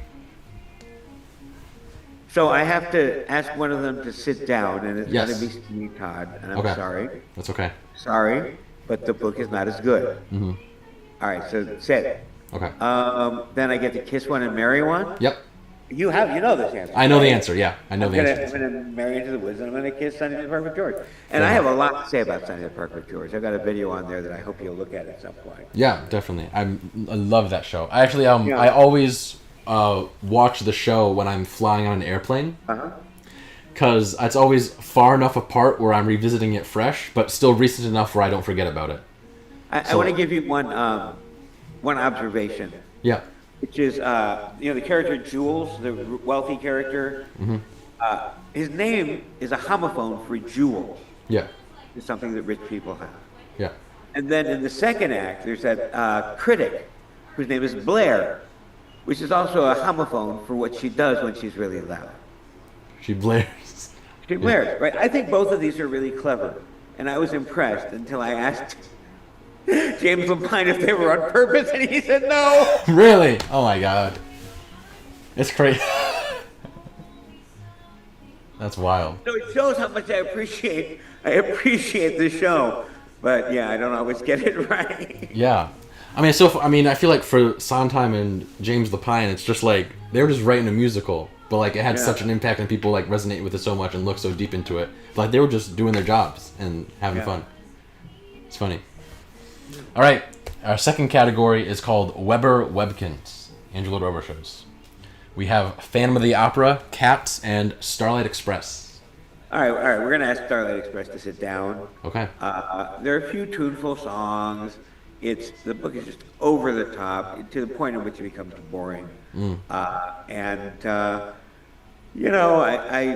If you gave me 10 tickets and I had those 3 to choose from, I'd probably go once. Okay. To Starlight Express. So yeah, sit. It's sitting down. But I'm gonna marry Cats. Okay. The thing is, it's a show that's not appreciated as much as it should be, and don't tell anyone. Are we on TV?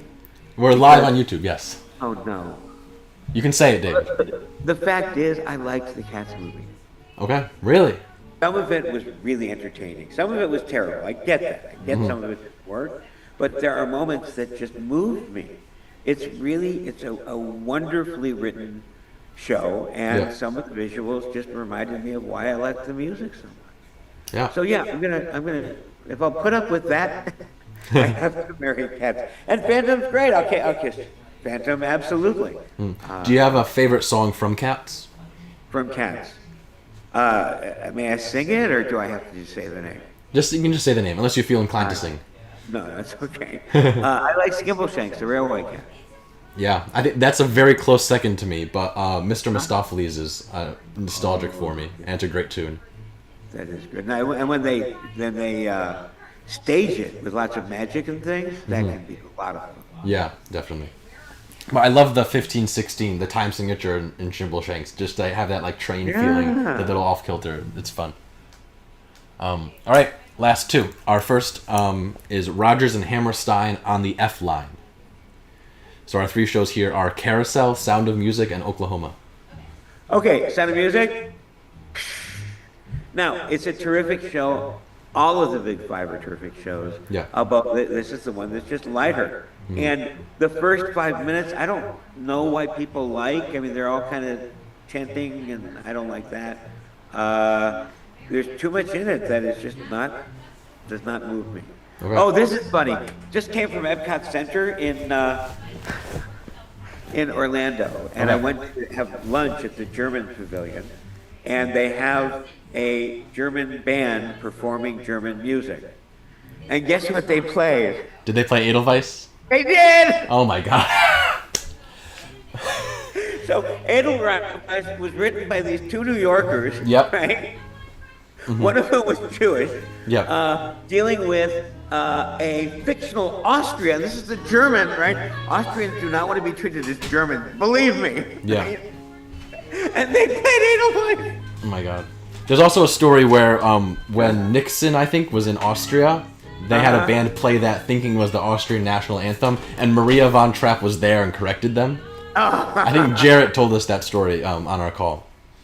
That's funny. That's very funny. All right, I was in the middle of. I still have to pick between. Yeah, Kissing and Marrying, Carousel, and I'm Oklahoma. Sorry, Didn't you say that there can be a difference between the one you like the best and the one that you think Yes. is the best? Yeah. Well, Carousel is the best, but I like Oklahoma better. Wow. Carousel is pretty much objectively the finest musical ever created. Yeah. It is gorgeous. But if I had to go, you gave me a ticket, I got to pick. You said these are two excellent productions. Mm-hmm. I'm going to go see Oklahoma. Wow. You know, I respect you. That's Mary. Mm-hmm. That's Kiss. You marry I'm Oklahoma. marrying the one that I want to go. Yeah, the most. That's spend the rest of your life. I'm gonna kiss Carousel because it deserves it. Okay, fair enough. And our last category, Robert Brown getting down.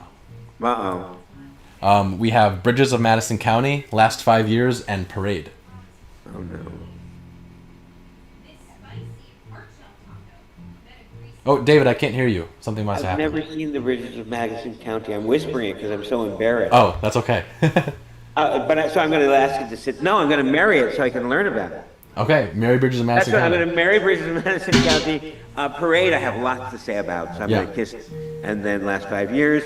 Thanks for coming. You win. You win the consolation prize. So. Fair enough. It's been so much fun. Yeah. Connor, actually, do you want to sit down? So Connor's doing a bracket of musical theater flops. Oh, sure. And after your interview, he's gonna select the final. Yes. And one of the shows that he's selecting in the final is Bridges of Madison County. Yes, it is Bridges of Madison County versus Carrie. Carrie's a much better show. No, I don't know. So David's never seen Bridges of Madison County. Okay. Why don't you talk for a minute? I have seen Carrie, but I've never seen Bridges. Why don't you talk a little bit about why you like Bridges so much? Yeah, I've been talking about it a lot on the live stream tonight about how I think it is this beautifully intimate musical that the story's been adapted. It was a book, and then it was a movie, and then it was a musical. But it does something that can only be done in musical theater with these gorgeous, sweeping love songs that he wrote, and it feels like unlike anything Jason Robert Brown has written before or since then. And I just think it's. And what? Give me two songs I need to know. Another Life, which is a kind of a song that is sung by a side character that gives us a lot of insight into our main characters, and then 1 Second in a Million Miles. 1 Second in a Million Miles. Okay, I now have two that I should look for. Yeah. Fantastic. That is the end of our little thing. Thank you so much for your time, David. Thank you. Yes, give a final little spiel about all your things that you offer. Love to hear it. TheBroadwayMaven.com. You can learn with us for 5 to 15 classes a month. Marquee, TheBroadwayMaven.com. Would love to see you guys as members. And I am so glad that you invited me, and good work for all the things that the Showpeople Theater Collective has been doing. I'm really impressed with the work that you do. Thank you. We appreciate it, and we appreciate your time so much. Of course. Bye-bye. Bye. Thank Take you. care. All right, we will be right back with our final flop flip. fight of the night. So we'll be right back. Big stuff.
All right, we are back.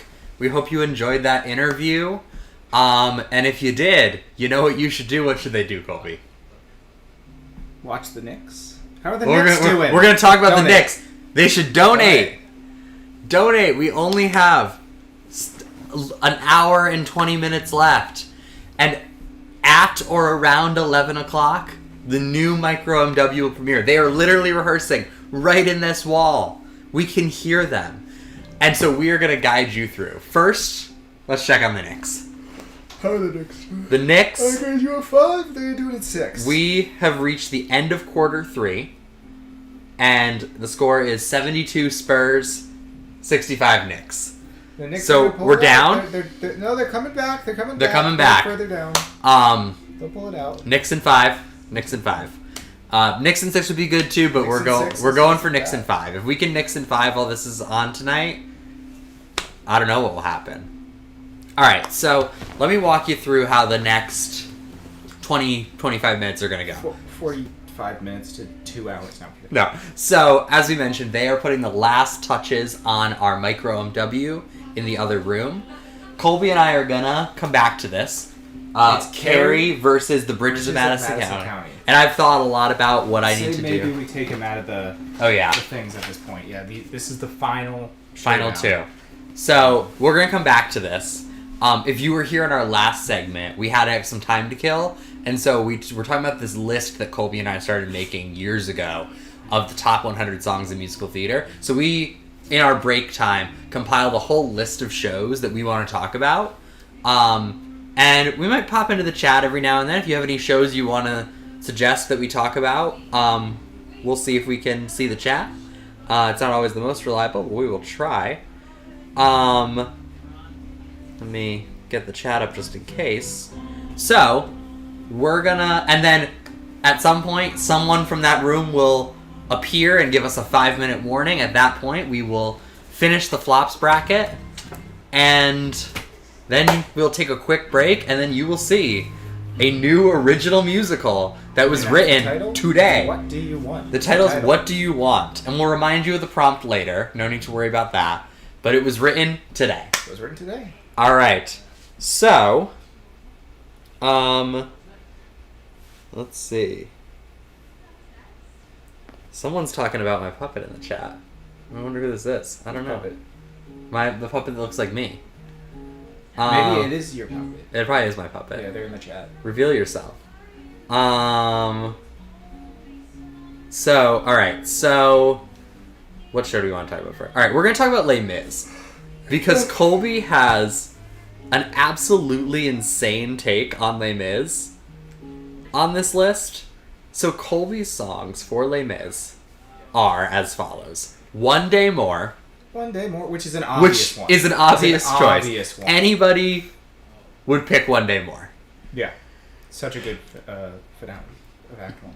What Colby has also put in is Little People. For those that don't know, that song is not in the show anymore. Part of it is, but there used to be a longer version of the song that is no longer in the show, but Colby believes that that is the Les Mis song that deserves to be on this long list. Do you want to justify yourself? So here is, I guess you would call this the chorus, because it is kind of weird that, like, a worm can roll a stone, a bee can sting a bear, a fly can fly around Versailles because flies don't care, a sparrow in a hut can make a happy home, a flea can bite the bottom of the Pope in Rome. First of all, great rhymes are right there. Fly around Versailles because flies don't care, so 2 flies.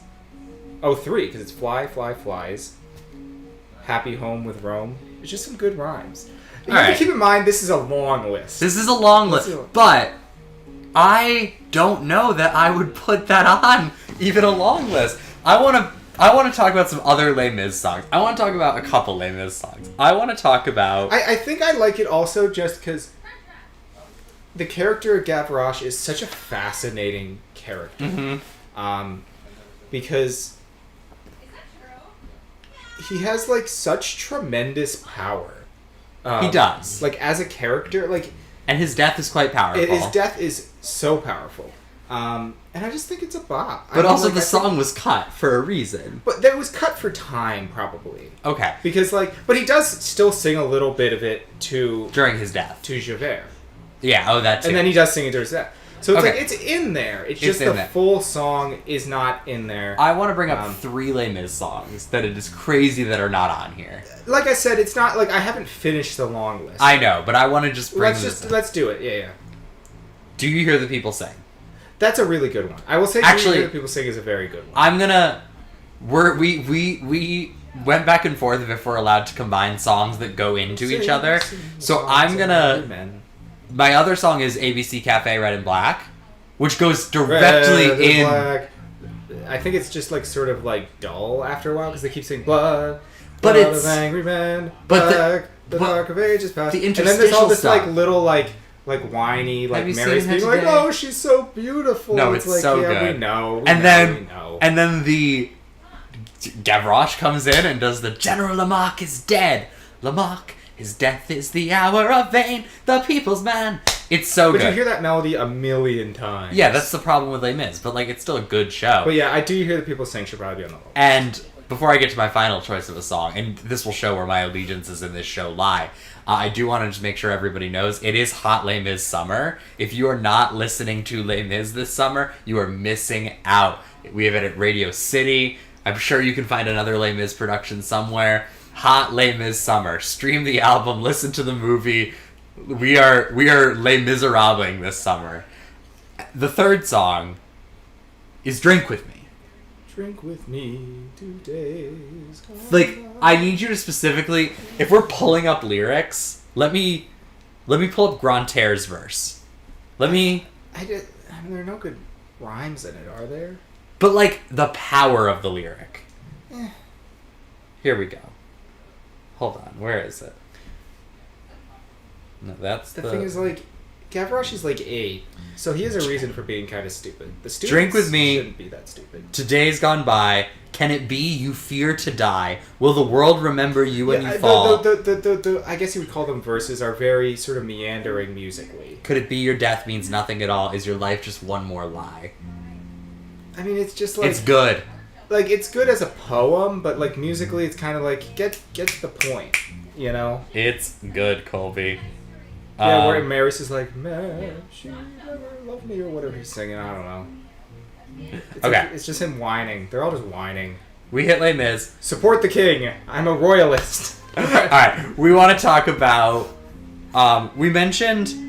We talked about Ragtime a lot earlier, so we're not going to talk about Ragtime. We're going to talk about a lesser known Aarons and Flaherty show, which is a show we both love, which is A Man of No Importance. Yes. If you're not familiar with this show, it is a nice, small, intimate show about a older man.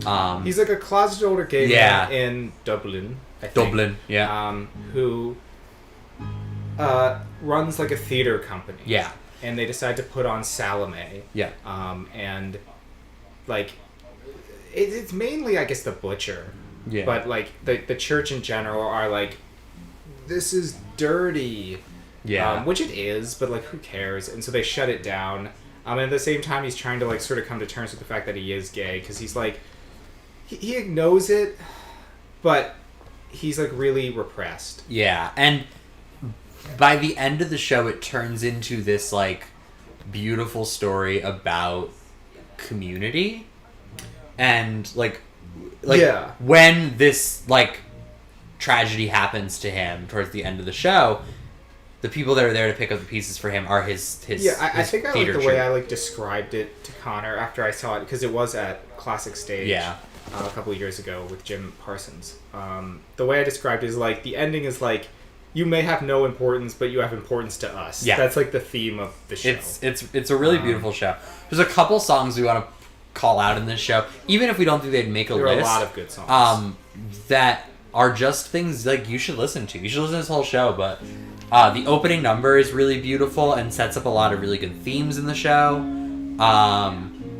Streets of Dublin, which is Robbie, who is the bus driver that Robbie works, that Alfie works with, and is in love with. the man of no importance is a conductor. So he like takes tickets and he like conducts the train, and then Robbie is the bus driver. So there's like two people working the bus. He does these readings of Oscar Wilde on the bus for his... Yeah, he reads to the passengers. And Streets of Dublin is this moment where Robbie is like, you need to like get out of your shell, you need to get out into the world. It's a good song. And it's really beautiful. And it is, I'm going to go slightly out of order for a second, it is then beautifully used in one of my other favorite songs in the show, which is Confession. Which is Alfie goes to confession, and he's gonna come out. All these like small sins. Yeah, and he's like almost gonna come out to the priest in that moment. And he's imagining Robbie. Yeah, and Robbie's melody of Streets of Dublin comes back. And he's like just do it, and then like we'll get a pint. You'll be able to you'll be able to live your life, but until you do it, you can't. Yeah. And so that leads well into my favorite song in the show, "Welcome to the World," which is the second to last song, I believe. And it's like Alfie has been outed, basically. He didn't come out voluntarily. He didn't come out to his sister voluntarily. But then he's been outed because he goes to like a gay bar, and then like he gets beaten up and like left in the street. It's very clear that he got like, beaten up trying to like proposition someone for gay sex. And it's just a really good song because it's like, it's musically very good, but it's like the lyrics are like, you thought you knew a bit of life, you had no clue, you took a step, the world came crashing on you. What you feared the most have all happened. Now if you come to, welcome to the world at last. You've been taking tickets, which I find funny because he is like taking tickets on the bus far too long, my friend, watching the world rolling past. And he says, rather than avoid high time I stood in this way, welcome to the world, I am in the world, and that should be enough. Yeah. And that's all I have to say. It's a really beautiful show.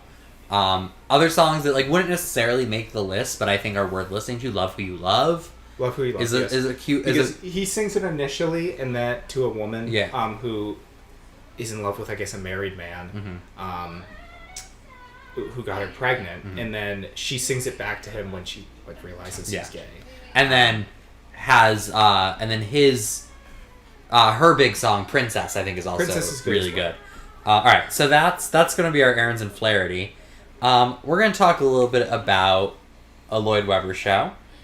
What I believe is the best Lloyd Webber show. I think you agree? Jesus Christ Superstar, yeah. So Superstar has quite a few that I think could be in conversation for this list. The ones that Colby has on right now are Pilot's Dream, Gethsemane, Damned for All Time, and Heaven on Their Minds. Those are all good songs. I would say I would make the case for Gethsemane and Heaven on Their Minds.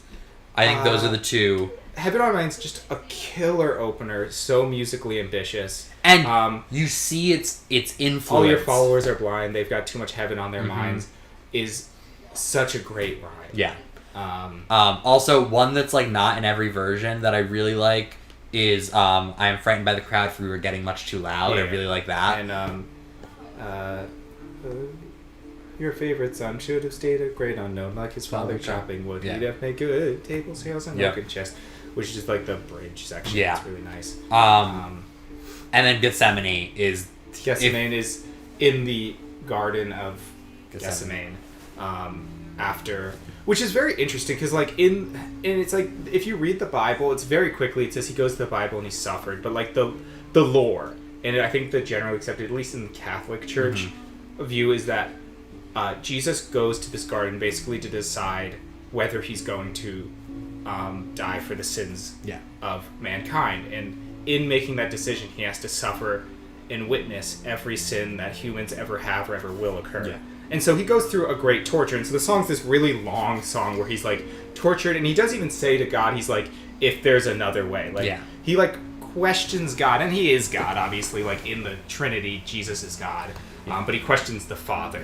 And also this, where I think that this show gets, like, maligned by the church every now and then, is this idea that, like, Jesus doesn't want to do this. But it's, like, and it's true, like, Jesus does question the Father. He does say, like, if this is what has to be done, I'll do it. But he does question it, and then he, like... And blames God, blames the Father, too, in this, like, but it's inspire what you started, I didn't start it. Yeah, you started like, the whole thing is, like, God has to come to Earth in the form of Jesus to understand why humans sin. He has to be human in order to forgive humanity, because the Father is perfect. Yeah. But Jesus as a human has imperfections, which is, like I said, like Connor was saying, sort of like sacrilegious, but it's also like literally what the Bible is saying. I think Superstar is about as perfect of a musical as we get. From Lloyd Webber. From Lloyd Webber, yeah. But like Blood Money, that's just a Blood Money. It's just a bop. Yeah. Just don't say I'm damn for all time. And then the Judas and Jesus fight too in the Last Supper is really good. Yeah. Oh, I love the like disciples portion of the Last Supper. I think it's just like this really like cute sort of like folk rock song. Yeah. Always knew that I'd be an apostle. Yeah. And then like I wouldn't put either song on the list, but I think it's just one of the coolest musical moments in the show because you're building to it, and you've already heard it happen in the overture, because the overture is just Trial by Pilate, in its entirety, basically. But this moment at the end where Pilate finally is like, just die, and is like, die if you want to, you innocent, and the guitars are wailing, and then it hits the Jesus Christ Superstar theme for the title song, and it's this like loud blaring version of it, and it's just one of the coolest moments. And then that song is and then Judas comes in after he's dead. I don't know, maybe Superstar would make the long list, like the title song. It could make a long list. It's really good. It's a good song. Okay. Next, we want to talk a little bit about... We couldn't decide what Rodgers and Hammerstein to talk about, so we're going to talk about a couple things. I wanted to talk about Carousel. We can talk about Carousel. Which is... what's the use of wondering? If yeah. You don't have that on here. It should be on there. Yeah. It doesn't really have rhymes, and it's very weird. Like, Oscar Hammerstein, like, wrote a lot of good rhymes, and he also wrote a lot of weird rhymes, and he occasionally just wrote songs that don't really rhyme. But he wrote, Old Man River doesn't rhyme for like a while. Yeah. And then what's the use of wondering? Like, deliberately doesn't rhyme. And it gives it this really like awkward, almost amateurish quality. But it's like it expresses the character and the whole like. It's a show that's often viewed as like problematic, but it's like it's about imperfect people. Like Billy Bigelow is someone who's constantly growing. Even after he dies, he still has to grow. Yeah. And I think it's a show that when you mess with the text to make it less problematic, it gets more problematic. Yeah. And when you have a strong directorial vision, it actually works towards that. Like, I think about... I didn't get to see it, but I heard a lot about the Regent's Park Open Air Theater production, where the only change they made... For those that don't know how Carousel ends, halfway through the show, Billy Bigelow, who is abusive and not a great husband, dies. Yeah. He gets stabbed, and that's where What's the Use of Wondering comes in. His widow sings that song over his dead body. Well, no, it's You'll Never Walk Alone is over the dead body. What's the Use of Wondering is back when they're like, why are you still with this? Yes. Sorry, What's the use of wondering if he's good or if he's bad? Yeah. Or if the way you wear your hat. Yeah. And so the way the show ends is he tries to get into heaven, and this guardian angel is basically like, which is another great song, The Highest Judge of All. Yeah. And you have to do all, like, you have to, like, make amends, go see your daughter. Well, so he goes to heaven, and he's like, the way they imagine heaven is like you're like putting up stars in the sky, so you're like working. And he gets the chance to go back and visit his daughter when she turns 16. Yeah. I think it's her graduation day of high school. And she's like kind of becoming like him. Yeah. And he tries to dissuade her, and like she doesn't listen to him, much like he wouldn't listen to anyone else. Yeah. And so he ends up like does he hit her, or does he just like he grabs her and he hits her, and it's like a whole thing because he is like physically abusive to his wife. Yeah. And it's like, when will you ever learn? And I think like the answer is like he doesn't learn in the show. He doesn't. No. But like, and the problem I think a lot of people have with Carousel is the way the ending is staged a lot of times is this unambiguous, even though it's clear he hasn't learned, he goes up to heaven. What the Regent's Park production did... No. Sorry. What the Regent's Park production did that I thought was really cool was a lot of times how it's staged is a ladder comes down and he climbs the ladder at the end of the show.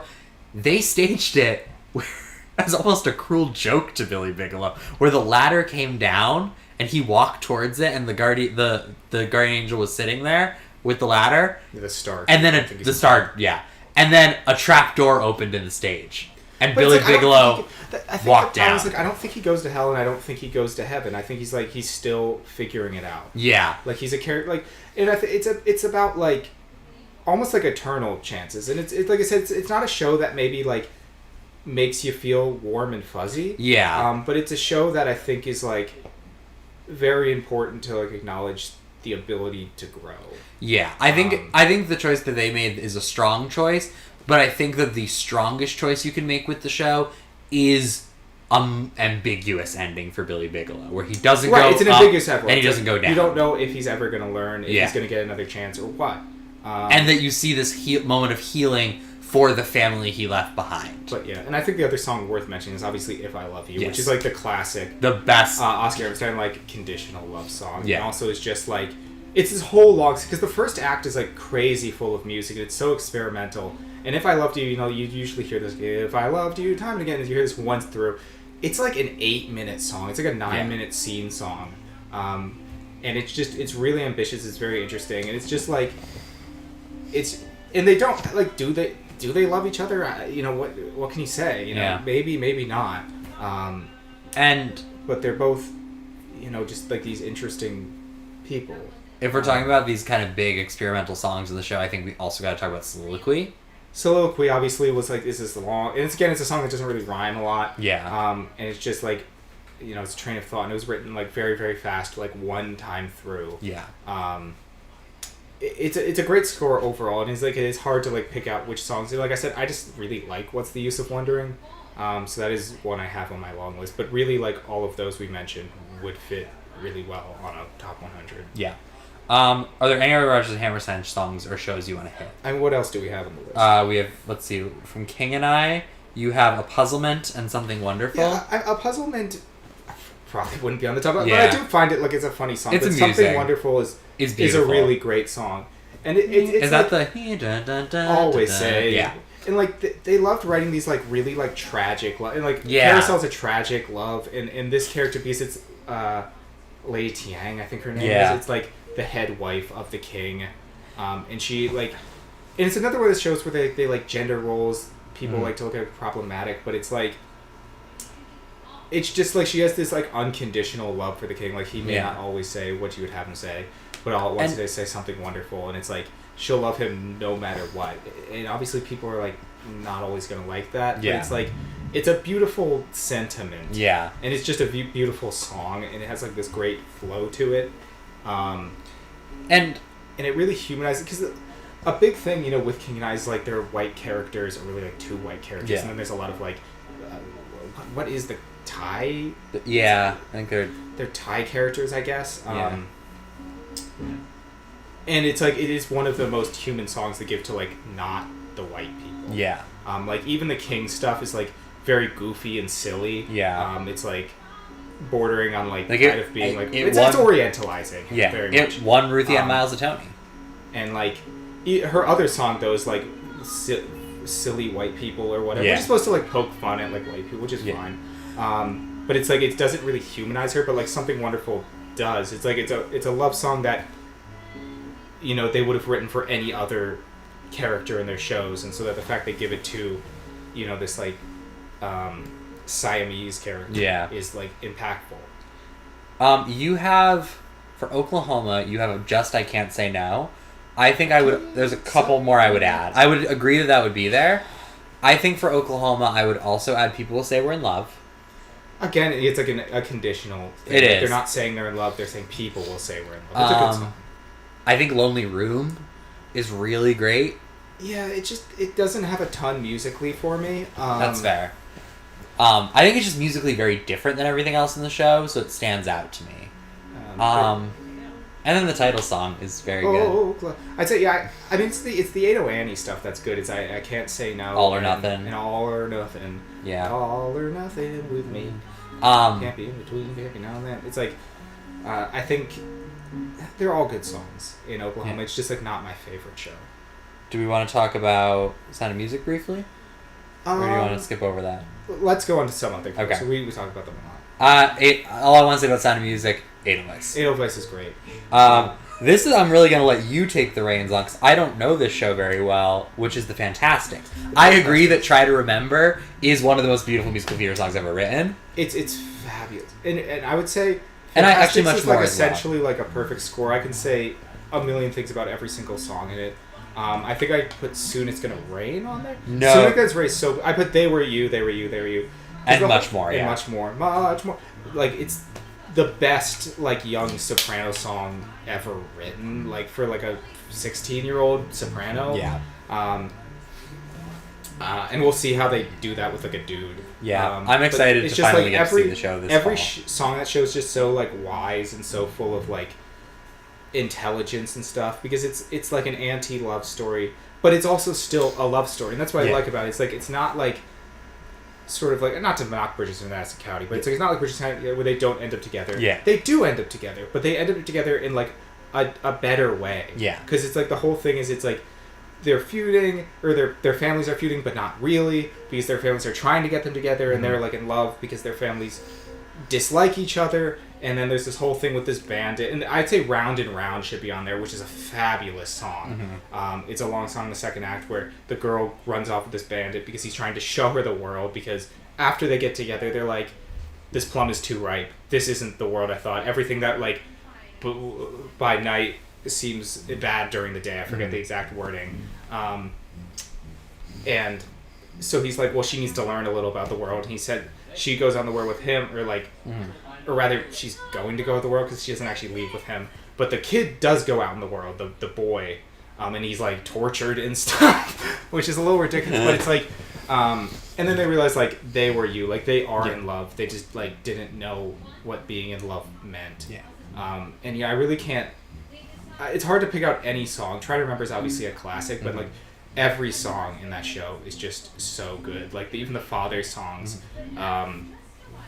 Never Say No and Plant a Radish are just like such funny songs about like fatherhood, written by just like two 30-year-olds that didn't have kids, as far as I know. It's just a great show. Not related to the Fantastics, and I know we said we weren't going to talk about Sondheim, but they haven't given us a 5-minute call yet, so I'm going to talk about Sondheim for 1 second and say that I think there's a case to be made for a song that's not even from a musical. And you talking about her wanting to see the world made me think of it, and that song is Take Me to the World. Take Me to the World. Really? Clouds, take me to the world. I think it's probably on the long list. Actually. Yeah, which comes from a TV special There's that he like wrote the this music crazy like building in it musically, and actually like Stephen Sondheim didn't like being compared to Tom Jones, who wrote the book and lyrics for Fantastics, but he really liked Harvey Schmidt, who wrote the music. And Harvey Schmidt wrote this song for another show they wrote called Celebration, called Love Song. This is a love song. It's full of moments. And it's like this slow building. And Welcome to the World has a very similar thing to it. And so do a lot of other, like, Someone in the Tree does too. Where it's like the same thing's sung over and over. And it just like builds in this really like tense way. I was younger than... Yeah. Really, really beautiful. Okay, I'm gonna throw this one to you again, because I don't know how much of a bit this is.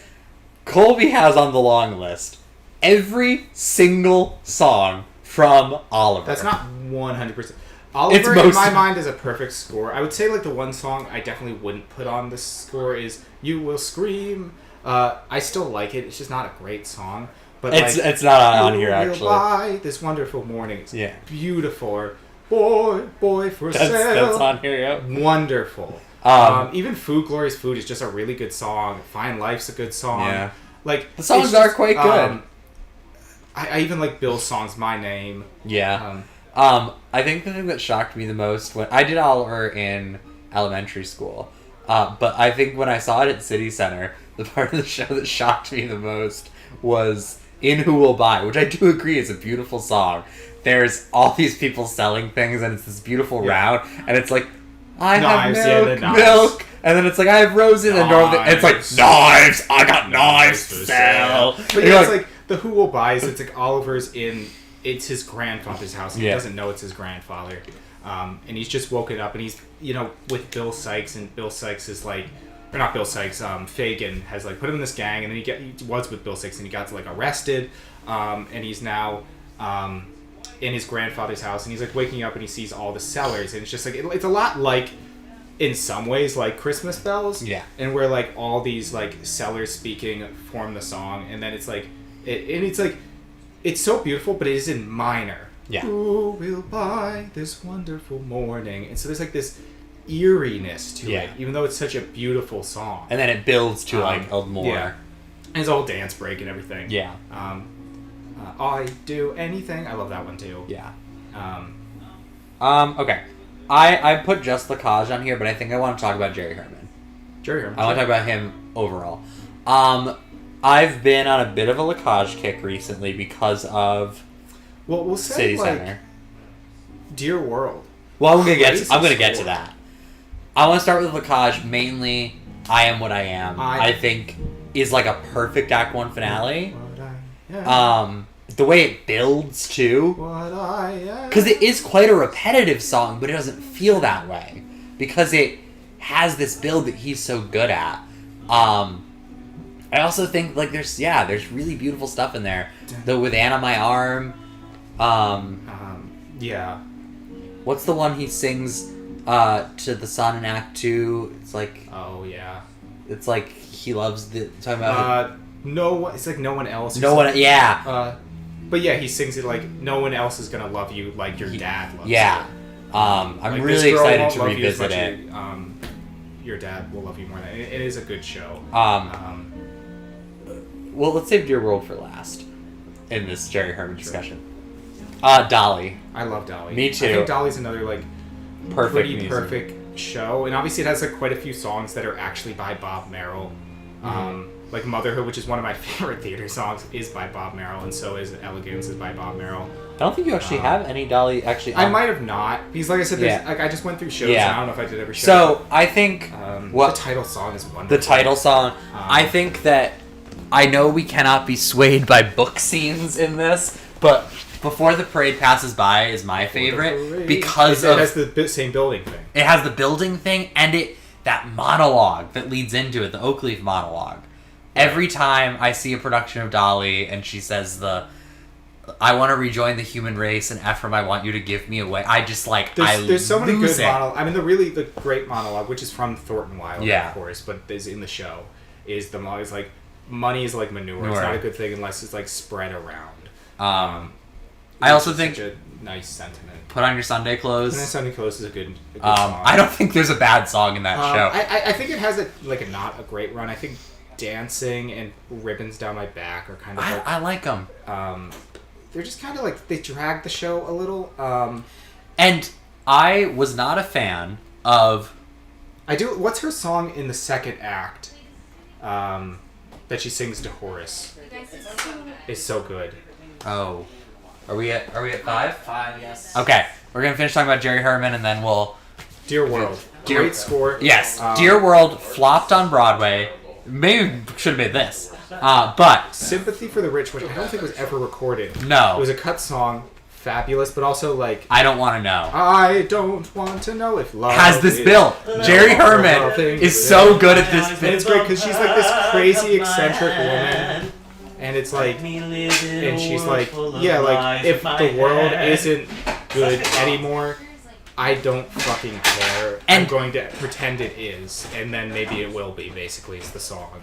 And when I saw this show at Encores, I was, like, really surprised at how poignant it's very relevant comedy, though, which is why it didn't work. Yeah. The whole, it's like they're all about, like, they're gonna, like, blow up. Like, the moral of the show is that you should...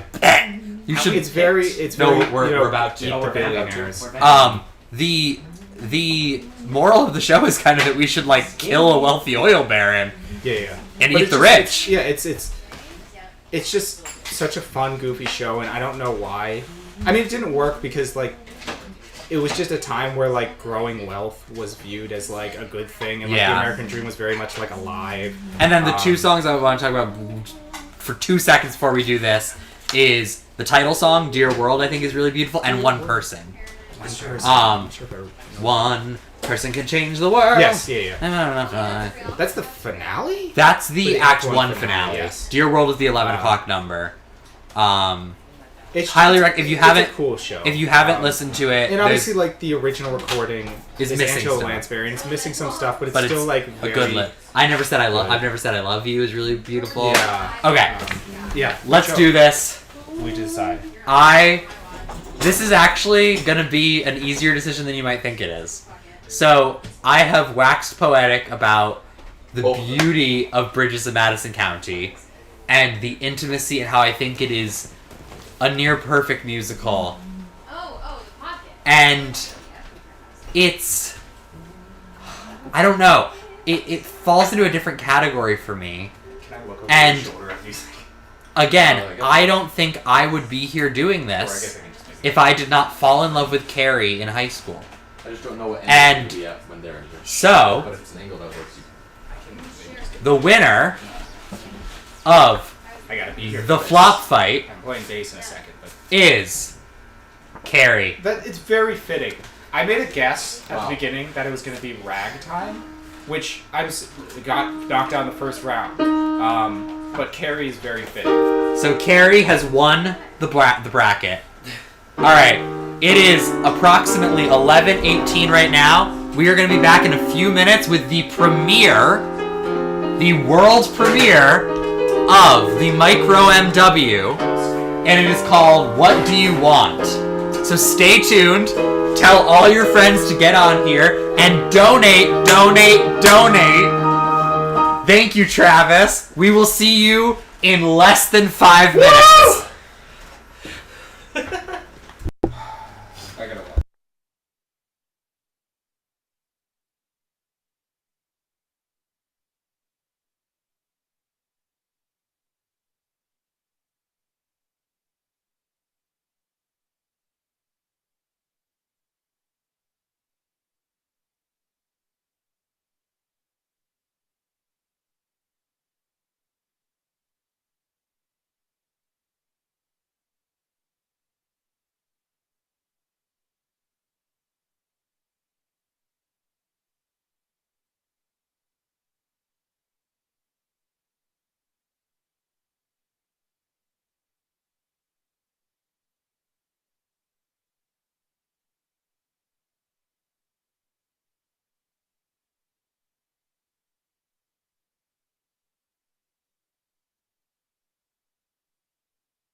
And now, presenting the premiere of the Micro MW, the first ever Micro MW written entirely today. We promise. Here's our cast. Here they are. I can promise that. Hi! And they are going to perform for you. What do you want? What do you want? So our cast is Rachel and Miles. Hi. And literally nobody. Stage directions are read by Brighton. Colby is playing the bass, and Travis is on keys, and I am watching. And in case anyone is wondering, before we get started, hold on. What are the Knicks at? Hold on. Let's see before we go. Check. Quarter 4, 16 seconds left. Knicks are at 92-90. Oh my So by the time we win, by the time we're done with this, Knicks in 5. All right, let's do this. Okay. Are we ready? I have stage direction at the top. Do you have the libretto open? Yeah. Okay, cool. Are we good? It's made for And remember to donate if you like what you see. Thank you, Connor. So we're good? Yeah. Okay. At Rise, David, Lucy, and Cameron in an SUV. The parents face fully upstage and occasionally turn profile to Cameron in the back seat. Cam is 8 years old and does not actually speak incomprehensible language, rather musical blips played by an instrument. Lucy, behind the wheel, pulls up into the drive-thru line at a busy Taco Bell. The family waits. David looks at his phone and ponders.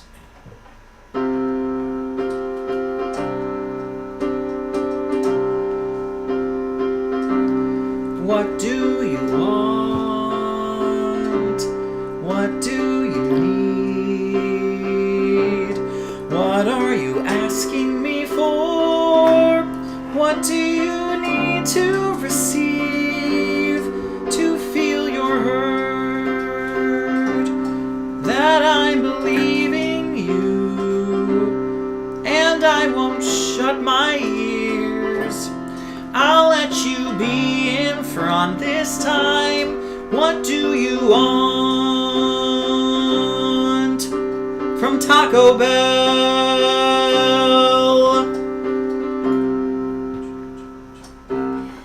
Real nice. That wasn't emotionally loaded at all. I don't want to get into this right now. We just need to get him some food. When we talk to each other at some point, or we're never going to fix this. He looks to the back seat. He's on his iPad. You know he's not catching a single word we say. What? You're on my case about screen time now? He'd be full and tucked into bed by now if you just made him dinner like you were supposed to. It was your night to Yes, cook. I heard you the first dozen times. I dropped the ball, but at least I found a solution. Your solution sucks. We've been sitting here for 10 minutes and there are still 3 cars ahead of us. She squints out the windshield past the cars in front of them. I can kind of see the menu now at least. What do you want? A fucking break. David, not in front of Cameron. To eat. What do you want to eat? Nothing, Cammy. Daddy just needs to do some balloon breathing. I will not be doing your breathing exercises right now. You need to be calm Pull when up. we tell him. And, by the way, I'm always calm. An awkward pause while she drives forward. What? I'm always calm. When was the last time I raised my voice? Before now? Yesterday? Just please, act normal when we get to the menu. We can't handle any more stress right now. Well, I won't act normal because I am normal by default. No. Yes. No. Yes. You always try to lighten the mood. It's always something awkward or crude. Like game night at the Crowleys last week. I was so embarrassed I couldn't speak. What do you mean? I spilled my margarita off the table. Okay. And the only goddamn thing that you were able to say was, even in sex, she's always a dunce. That's funny. Can we please be normal for once?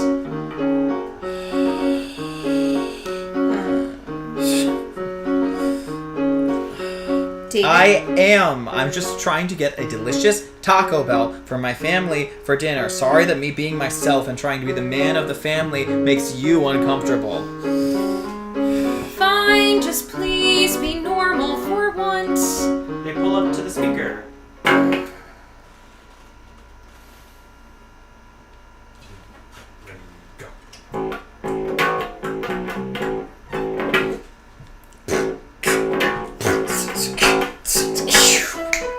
A crunch wrap, s'il vous plaît. Why the hell are you speaking French? I'm just trying to be funny. I'm gonna bury you in a trench. Really? Creative. David, don't start again. 1, that's a terrible rhyme, and 2, being funny isn't a crime. It's a crime when you make a joke and are ordering to make us broke. If you were smart, you'd get a box and save up for the kitchen sink. Instead, you're buying a la carte. You're always doing this, you never think. Fine, okay, we'll have 2 boxes. And 2 soft tacos for the kids. And don't forget the drinks. I won't. They pull up further to the window. A Taco Bell worker leans out to take money from Lucy. The tension is immense and palpable as all 3 adults know what is being left unsaid. Thank God that wasn't your little girlfriend. I was holding my breath. This location's not in her region. Lucy makes a face at him mockingly and turns back to the window to accept her food. This time it's a different, older worker. The regional manager and her husband's mistress. She freezes for a second and then accepts the food, shoving the bag into David's lap. Lucy pulls the car into a parking spot and seethes silently for a second. Yes, honey, I'm fine. I'm just reminded of a funny story. One particular taco falls in love with this burrito. They decide to form a union in a lunchbox. At first, their life is peaceful. It's mild, verde even. But after just a while, they're on the rocks. Why? This spicy hard-shell taco met a greasy young burrito with a big and cheesy coating and little chips inside. I think you're losing my the thread. story. Thank you. This now soft-shell taco, when paired with the classic burrito, abandons their little cinnamon twist who cried and cried and cried. I wanna crush your shell, Sir Taco. I wanna rip your lettuce out. I wanna shred your beef and make you bleed your Diablo sauce out. I wanna crush your shell, Sir Taco. I wanna rip your lettuce out.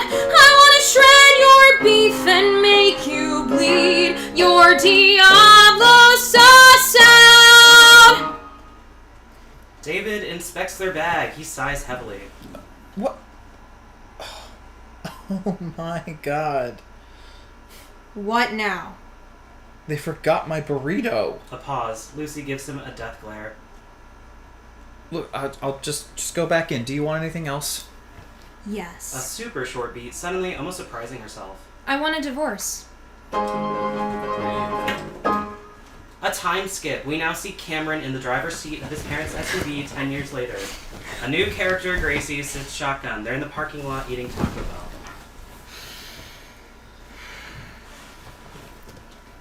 Can I tell you something? Yeah. It's kind of rough. I mean, like serious. I mean. Oh. I'm scared. No, don't be. My parents are splitting up. Oh. Is that all? Is that all? Cam, this is a lot for me and for them. Yeah, it is. I'm sorry, I don't mean to downplay it. My parents got divorced when I was like 8. Right.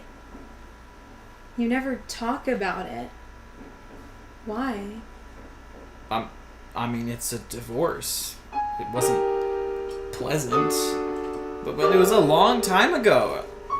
I don't really even think about it anymore. It's not super deep lore, but I promise it's not the end of the world.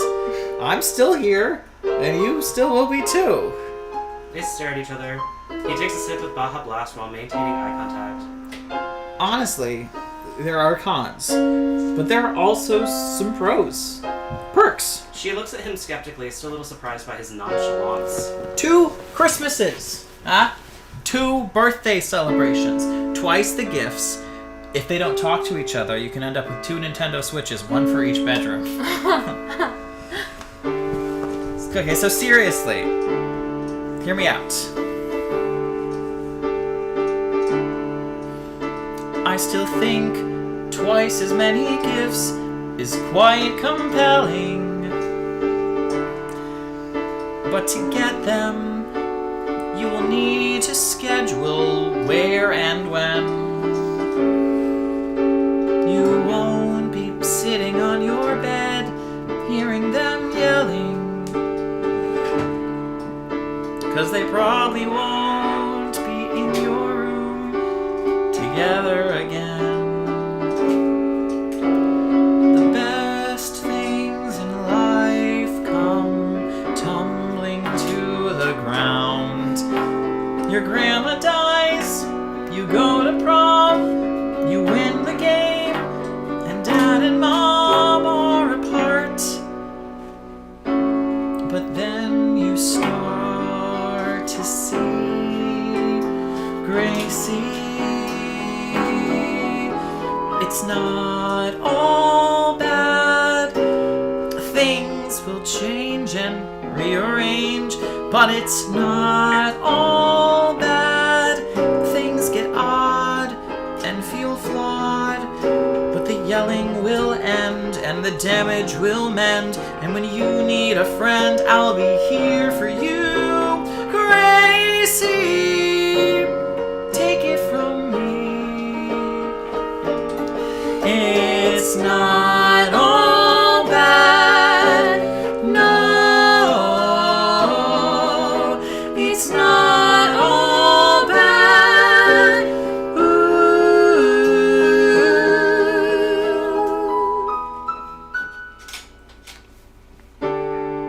You can do this. You're stronger than you know. You have to be now. And I'm here if you need to talk.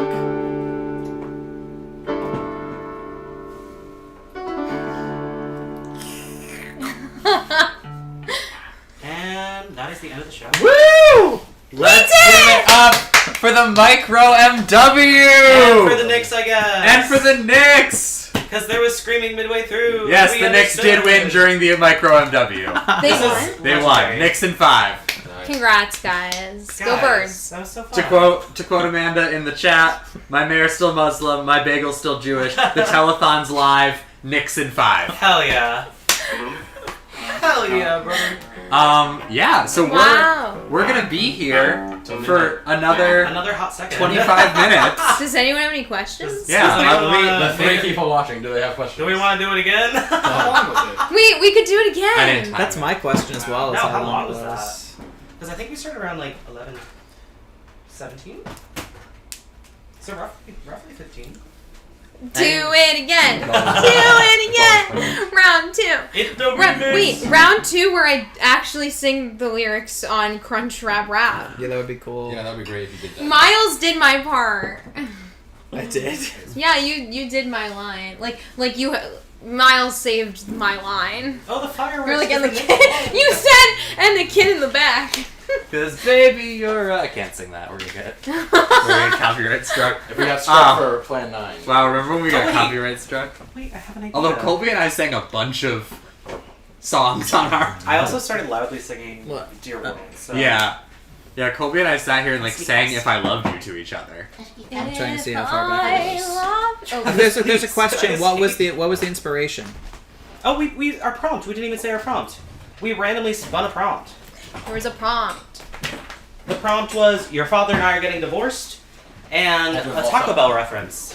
Taco Bell, yeah. The prompt was decided. And we had Taco Bell for dinner It's true. to immerse ourselves. To set the mood. To set the mood. Naturally. Everyone needs a Baja Blast. I'm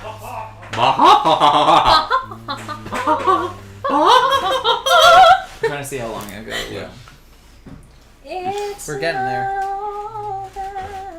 It It was around 15 minutes. A little. There's a We cake. did it! There is a cake. Yeah, that's right. Wait, where are the candles? It's no one's birthday, but... Alright, let's submit it. We're submitting this. Yay! Cake. It's like a good show. Like, I was thinking it was going to be too goofy, but it's not a real show. And we've got 4 people watching.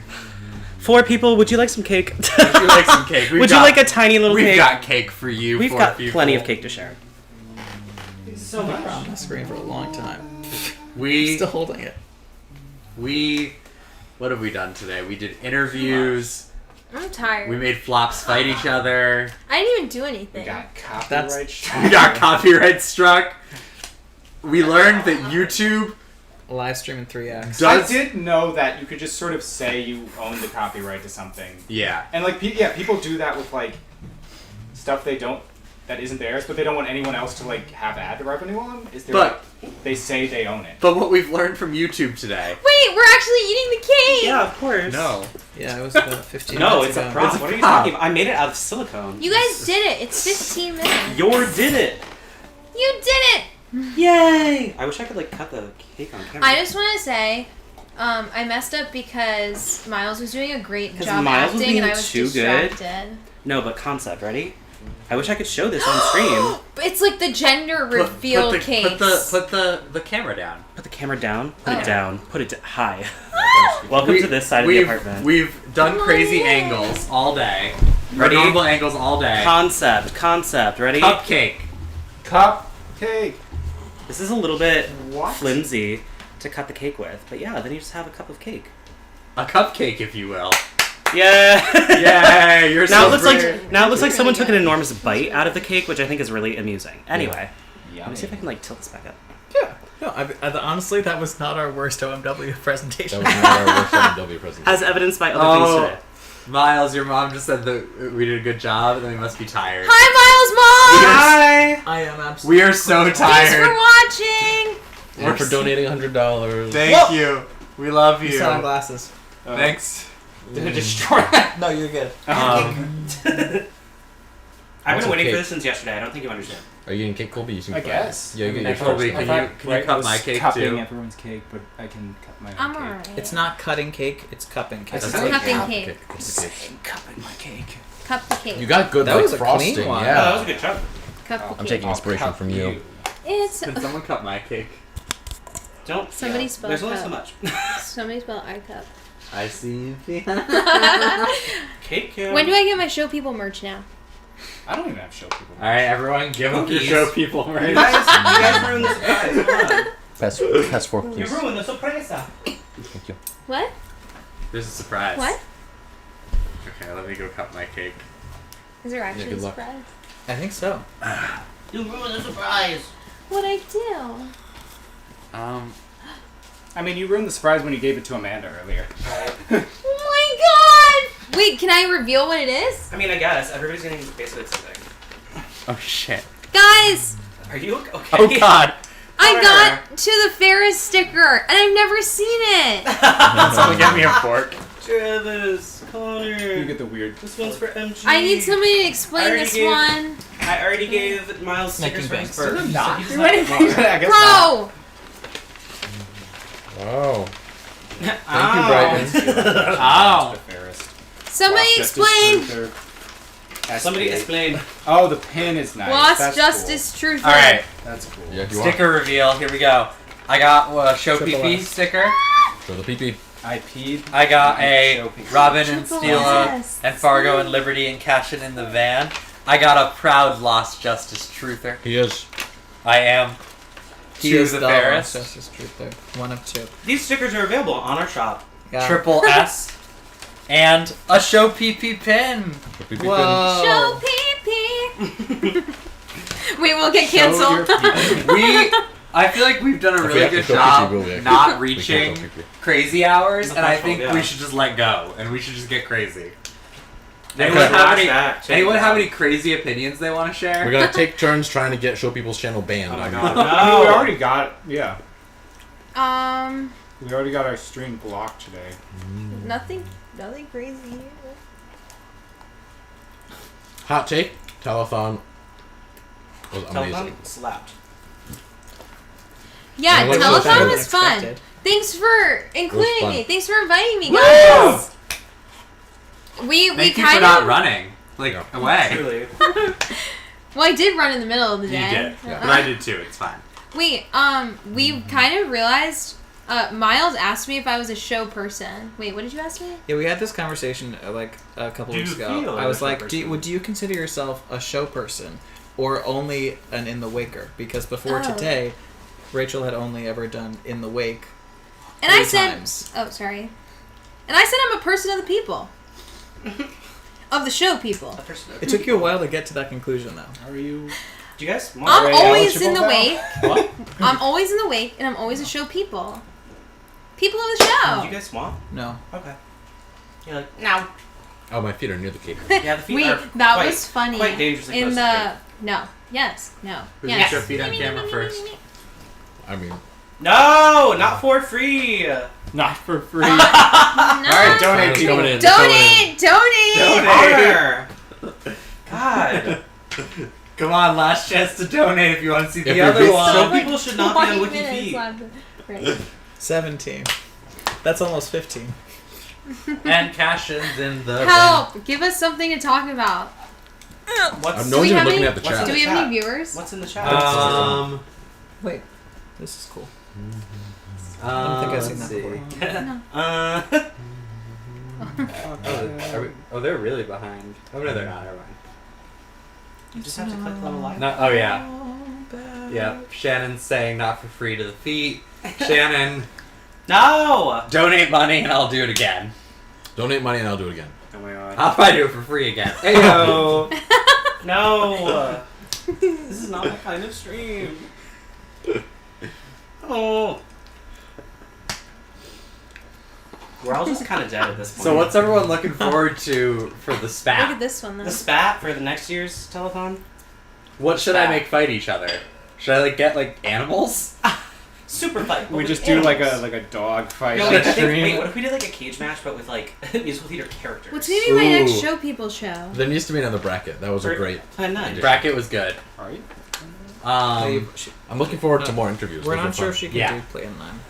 Boo. I think I'm gonna be the house manager, guys. Wait, eat. Wait, I won't Travis, even can you be pass there. the cake? Honestly, We're gonna I make a just wanna job for me.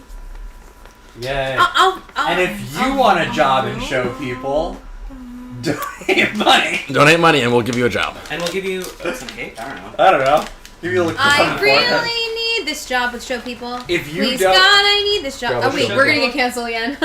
If you donate I sang a lot earlier. $1, Amanda already did that. I will give a kiss on the forehead to anyone who gives $1.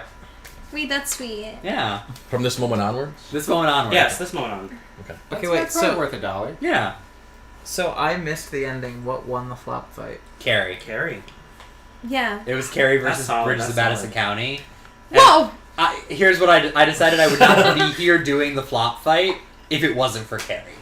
That's real. Carrie is literally the book.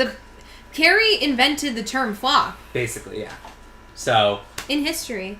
Wow. and the book is not since Carrie, so I had to honor her. I mean, it's fitting. But Bridges I of guess. Madison County, Whoa!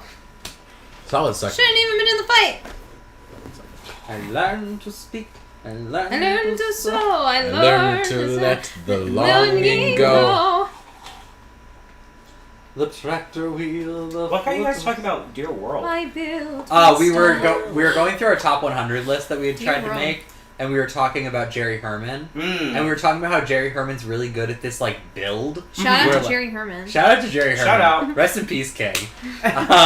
Wait, he's What did we talk dead? about Mac and Mabel? Oh, we ran out. I don't know Mac and Mabel that well. I gotta listen to Mac and sing Mabel. songs from Jerry, Um, I forget which But one. we started with I Am What I Am, and how that song is quite repetitive, but it has this beautiful I build. forget. And then he uses that also in Before the Parade Passes By, which starts quite quiet, Right. and then builds into a literal parade. Right. Before the parade passes by. And we were talking about the Oak Leaf monologue before it, and how that makes me cry. We're in the witching hour. I'm Yeah, truly. I'm a little delirious, honestly. Let's decorate my Time. iPad. Period! I mean, they're stickers. Um, People be like, "What are all these stickers?" I'm on gonna the shout iPad?" out some things that are coming up. So we've got Triple S. Season 3 coming hopefully by the end of June. I believe June 21st was the date I was told earlier. But that's tentative. Look at our social medias. We've got Plan 9 from Outer Space. Just Plan 9, we're calling it. Plan 9, just Plan 9. Short titles. It's cleaner. Drop the From Outer Space, it's cleaner. Social Network reference. Yes. Good job. And that's July 17th at the Reverie Room. We got First Draft Student Edition, which is at 54. On August 18th. August 18th, yeah. Hopefully also in August, we'll have a licensed work that we can't really talk about yet. Right. That Brighton and I are working on with Shannon. It rhymes with Schmamilton. No. It rhymes with Schmicked. No. It is, I'll just say that it's a musical that has been on Broadway. And that has really narrows a it down. super small cast. This is true. Of Brighton and Shannon in a band. Great. And it's my dream version of Jesus Christ Superstar. Has everyone heard my Superstar pitch here? I don't know. Yeah, it's just Jesus and Judas, and they switch out. It's Brighton and Shannon, and during the overture, we pick randomly who's going to play Jesus or Judas that night, and then the orchestra has to switch their books. I like that. How do you feel about that, Travis and Miles? I'd be fine with that. There are two versions. I would happily program 2 different versions into my keyboard. Thank you. Where it would just be, which show we're doing tonight? Great, press those buttons. Oh yeah, if it's like an electric keyboard, you just transpose that's a really good. See, we were like thinking that people would have to like.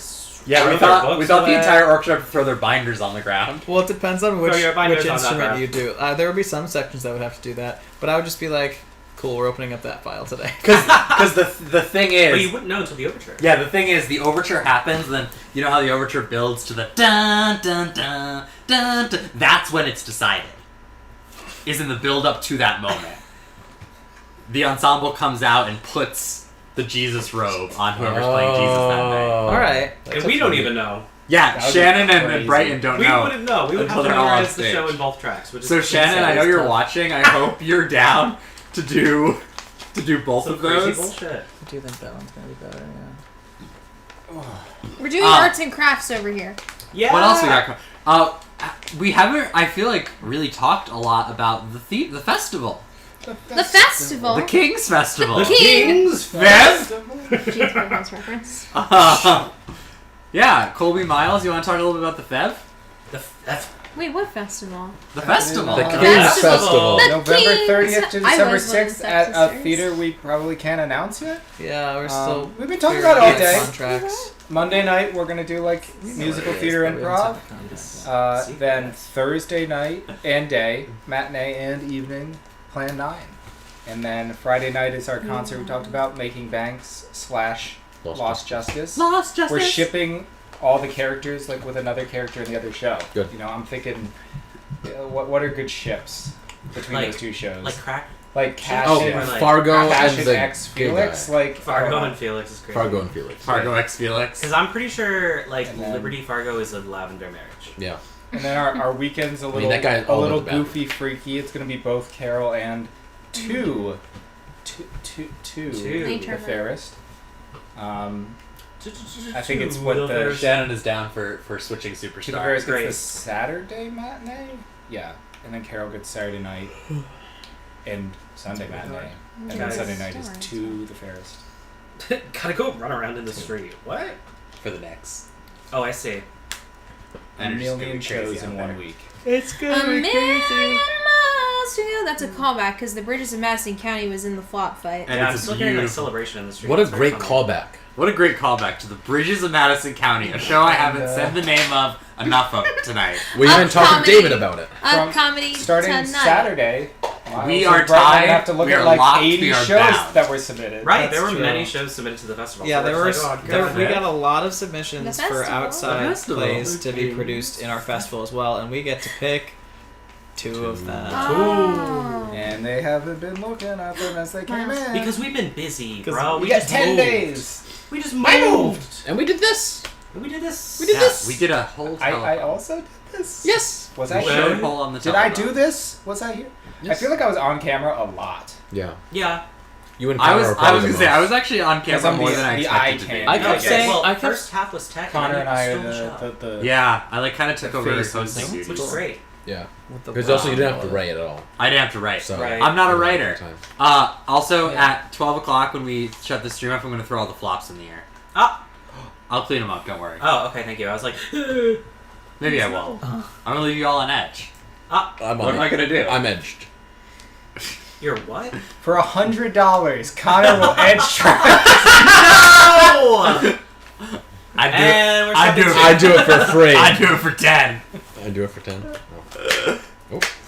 No! Oh! Look at him. Get those dogs out of here. Get the dog! I can't. What? He throws up. Okay, you I don't love have to being just put it insane. on. Okay, who wants a tour? I do. Do you want an iPad tour? Do you want the Can you present iPad it like tour? a makeup influencer? Hey guys, welcome Wait, what back are to you- my channel, the Showpeople channel. I just did arts and crafts, thanks to Brighton. And Woo! Shout out to Brighton. Here it goes. Starting off strong. Wait, actually, that's like my favorite That's starting one. off strong. Starting off medium. This is wait. Sorry, it's like inverted. This is from the show. Wait, this is weird. What's it called? What's it called? What's the name of the show? Murder at the Bank. No. Oh my god! I It should be close. called Murder at the Bank. That'd be kind of Robbers funny. at the bank. Close. Running at the bank. Nope. Making banks. Making banks. Yes. All right, making banks. She's like, that's your worst title, guys. It is, but. Clear the title, didn't land with Rachel. Making banks. And what's the song? Girl. It was on the song It's yesterday. not gonna happen. I don't know. I couldn't even compete in the. I don't know the lyrics. Okay. Then this is an old sticker, but this is the New Hampshire zip code. Shout out to Miles. What? And then we have Lost Justice Truther. I have no idea what that means. Can you guess what I show love it's that you from? put it. I love that you put it on your iPad. To the anyway. Ferris? No. Oh no. It's from Lost Justice. The show. We did an entire. Amanda and I did an entire think tank about. That how was the we're one you gonna guessed fix- at. You remember that? That's when I took And the power I had nap. the best Oh, yeah. takes. Yeah. What? Wait, what? I think I made the best suggestions Yeah. in Connor and Amanda's think tank. That's when I had to take a nap. Okay, the next thing I have is the iconic Showpeople logo. Period. Show Period. It's a With shattered. a It's a period. shattered glass holographic Period. finish. And my favorite placement, I put to the fairest in Ferris it says. to the fairest. What show do you think that one's from? To the fairest. All right. Wait, but look at that. Isn't that cool? Yeah. Or are we done? All right. No, we've got 5 minutes left. 5. Anyone? Five. Anyone have any secrets they want to share? Anyone want to guess each other's social security number? 0, 4, 6. No! Too much. Too close. Too real.